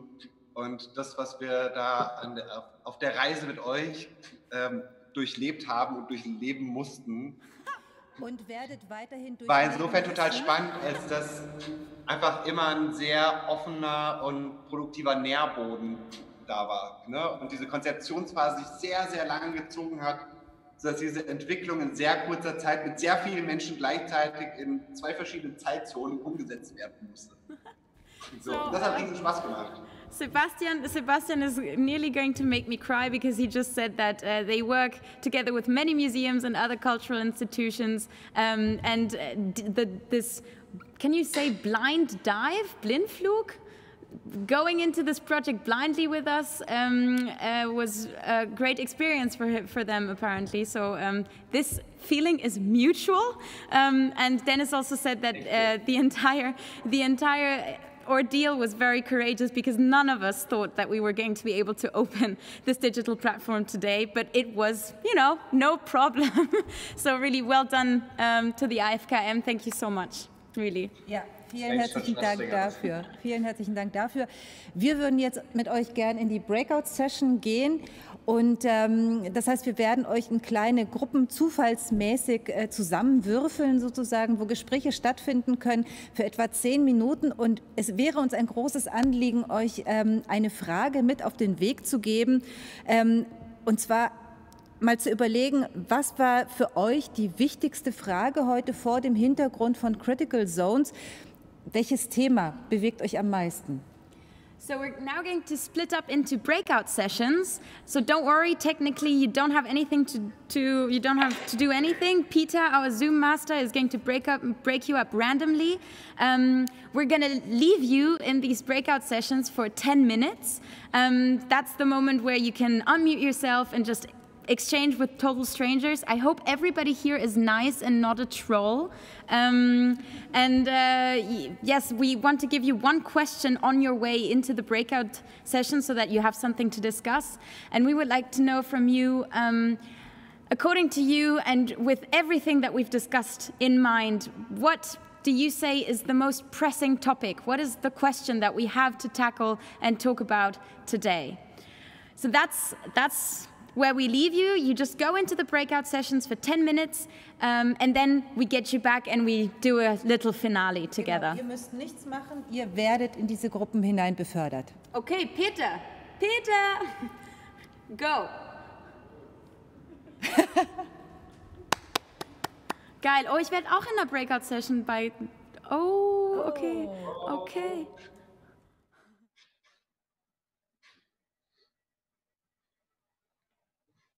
Hello.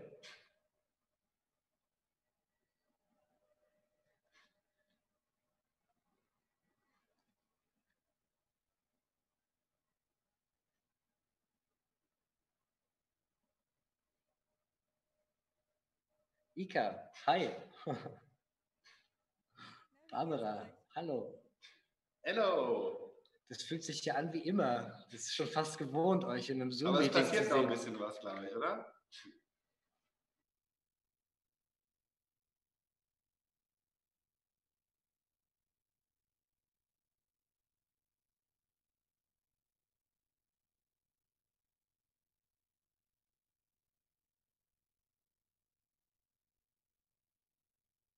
Hallo.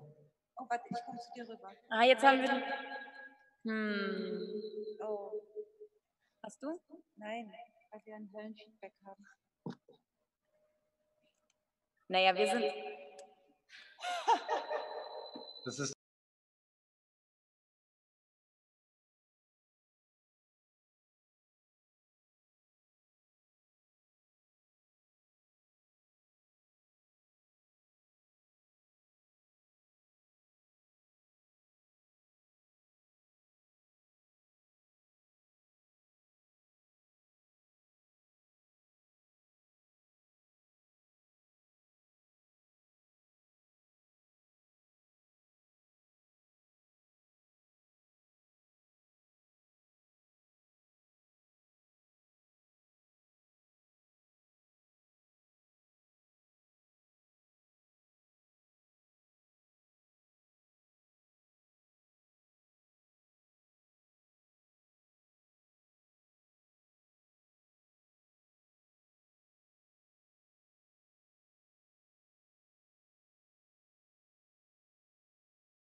Ach komm. Ah.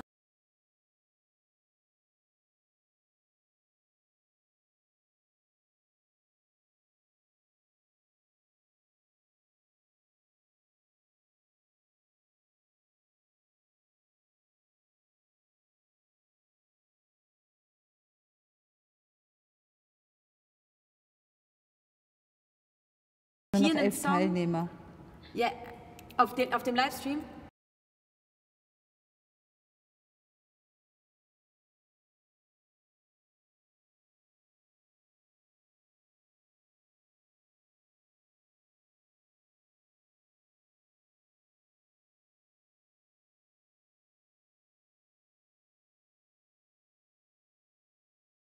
Sehr gerne sprechen.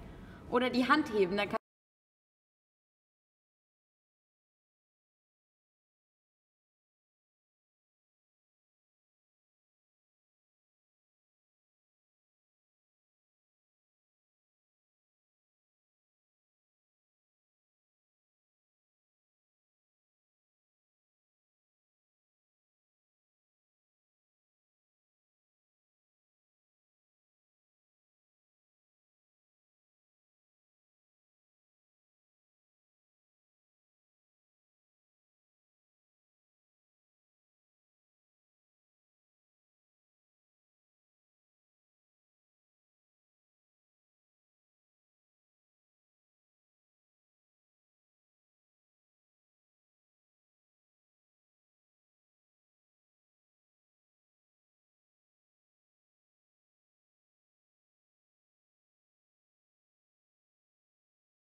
Ja?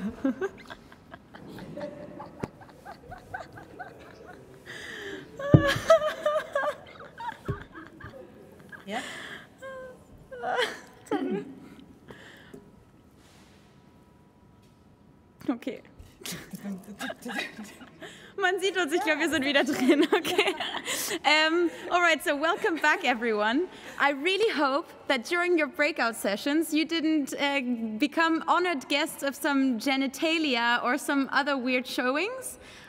If so, we truly apologize on behalf of whomever showed his best piece. Ja. Es ist wahrlich ein Abend der Wortspiele. Ich musste es mir gerade mal aufschreiben. Also von der Critical Zones sind wir heute zur Cricketical Zone gekommen und wir haben es mit genialen Genitalitäten zu tun. All right, so the puns of the night, the puns of the evening are the Cricketical Zone. I applaud our Telegram community for this, and I hope that the crickets in Bruno Latour's backyard will be joining us tomorrow as well as participants of our panel discussion. And after the Cricketical Zone, we have, I hope I can translate it, genius genitalizations. I don't know, does that make sense? Doesn't exist in English. It doesn't exist. Anyway, I really hope that you guys didn't see as many genitalia as we got to see right now. Der wirklich interessante Punkt ist, nun sind wir schon im 21. Jahrhundert und man könnte meinen, wir verfügen über eine gewisse Medienkompetenz. Es gibt dann aber doch immer wieder Kandidaten, die nicht nur ihre Genitalitäten zeigen, sondern auch noch ihren Namen uns sehen lassen mit Vor- und Nachname. Ich finde das ganz fabelhaft. So Ika just commented on how wonderful it is that in the 21st century we all think that we have some media literacy, but those who showed us their genitalia also showed us their name, so we thank them very much for this. Anyway, I think we are now really ready to end this evening. I hope you had a nice breakout session, and I think Dennis and Sebastian have a song for us with which we are just going to dive into, hopefully later on, very nice sleep. Don't forget, tomorrow we start at 6 o'clock again with, no, is that right? 6 o'clock? No, well, no, that's not right. Oh, 4 p.m. We start earlier. I'm sorry. Ich mache das mal kurz auf bitte. Deutsch, damit sich meine Kollegin etwas sammeln kann. Also, wir entlassen euch jetzt in den Abend mit einem ganz wundervollen Song, den uns die Kollegen aus Berlin ausgesucht haben.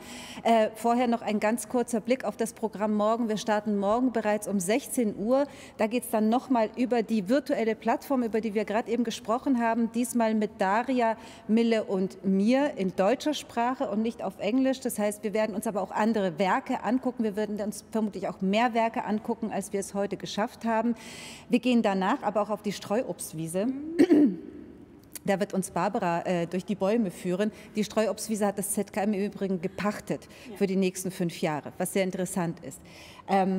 Yeah, I'm just quickly going to translate this because Ika has all her organization very well put together. So she just said that tomorrow we start at 4 p.m. We start with a German tour of the virtual platform together with co-curator Daria Mille and Ika.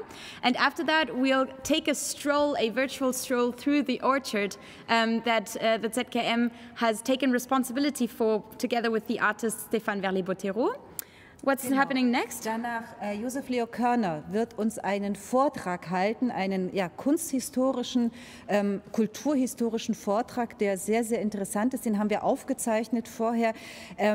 Und wir werden dann aber vor allem am Abend auch einen Vortrag von Bruno Latour hören, den ihr wirklich nicht verpassen dürft. Der ist fantastisch. Right. So the 2 keynotes that we have tomorrow. First one, Joseph Leo Körner about the section Earth Tidings. And after that, a wonderful lecture by Bruno Latour. So don't miss that under any circumstances. And I think there is another thing that nobody is allowed to miss tomorrow. Eine weitere Diskussionsrunde, also wieder Impulsvorträge und eine Podiumsdiskussion mit anderen Referenten, mit weiteren Referenten, die, glaube ich, auch sehr, sehr reichhaltig sein wird, so wie sie es heute auch war. So after that, we'll have another panel discussion, but I think there is also a theater piece. Is that tomorrow? Ja, im Anschluss daran sehen wir ein Theaterstück. Genau. Yes. So after the panel discussions of tomorrow, we will have the wonderful theater piece Moving Earths, which is a one-man show by Bruno Latour, and as that as well, you really can't miss because it's so lovely. Okay, Ika, are we through? Are we ready for the song? Yes, we are ready for the song. Dennis, Sebastian, are you ready? They're ready. Okay, so play the song and everybody can leave whenever they want to leave, and I'm just probably going to... Yeah. Yeah. With the second best rock and roller of Italy. Yes. Adriano Celentano. Love the guy. Make it as loud as you can.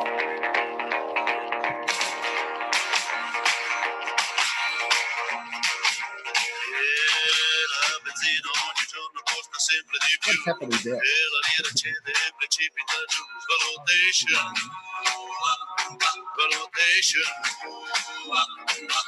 Cambiano I governi, niente cambia lassù.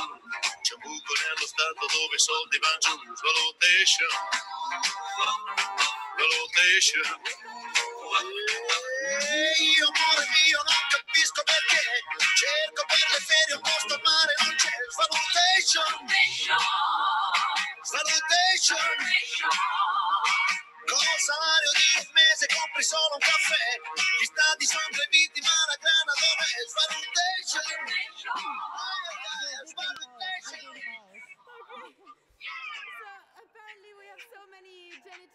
Again, on our picture, we just leave now. Have a wonderful evening, wenn man nicht hören kann.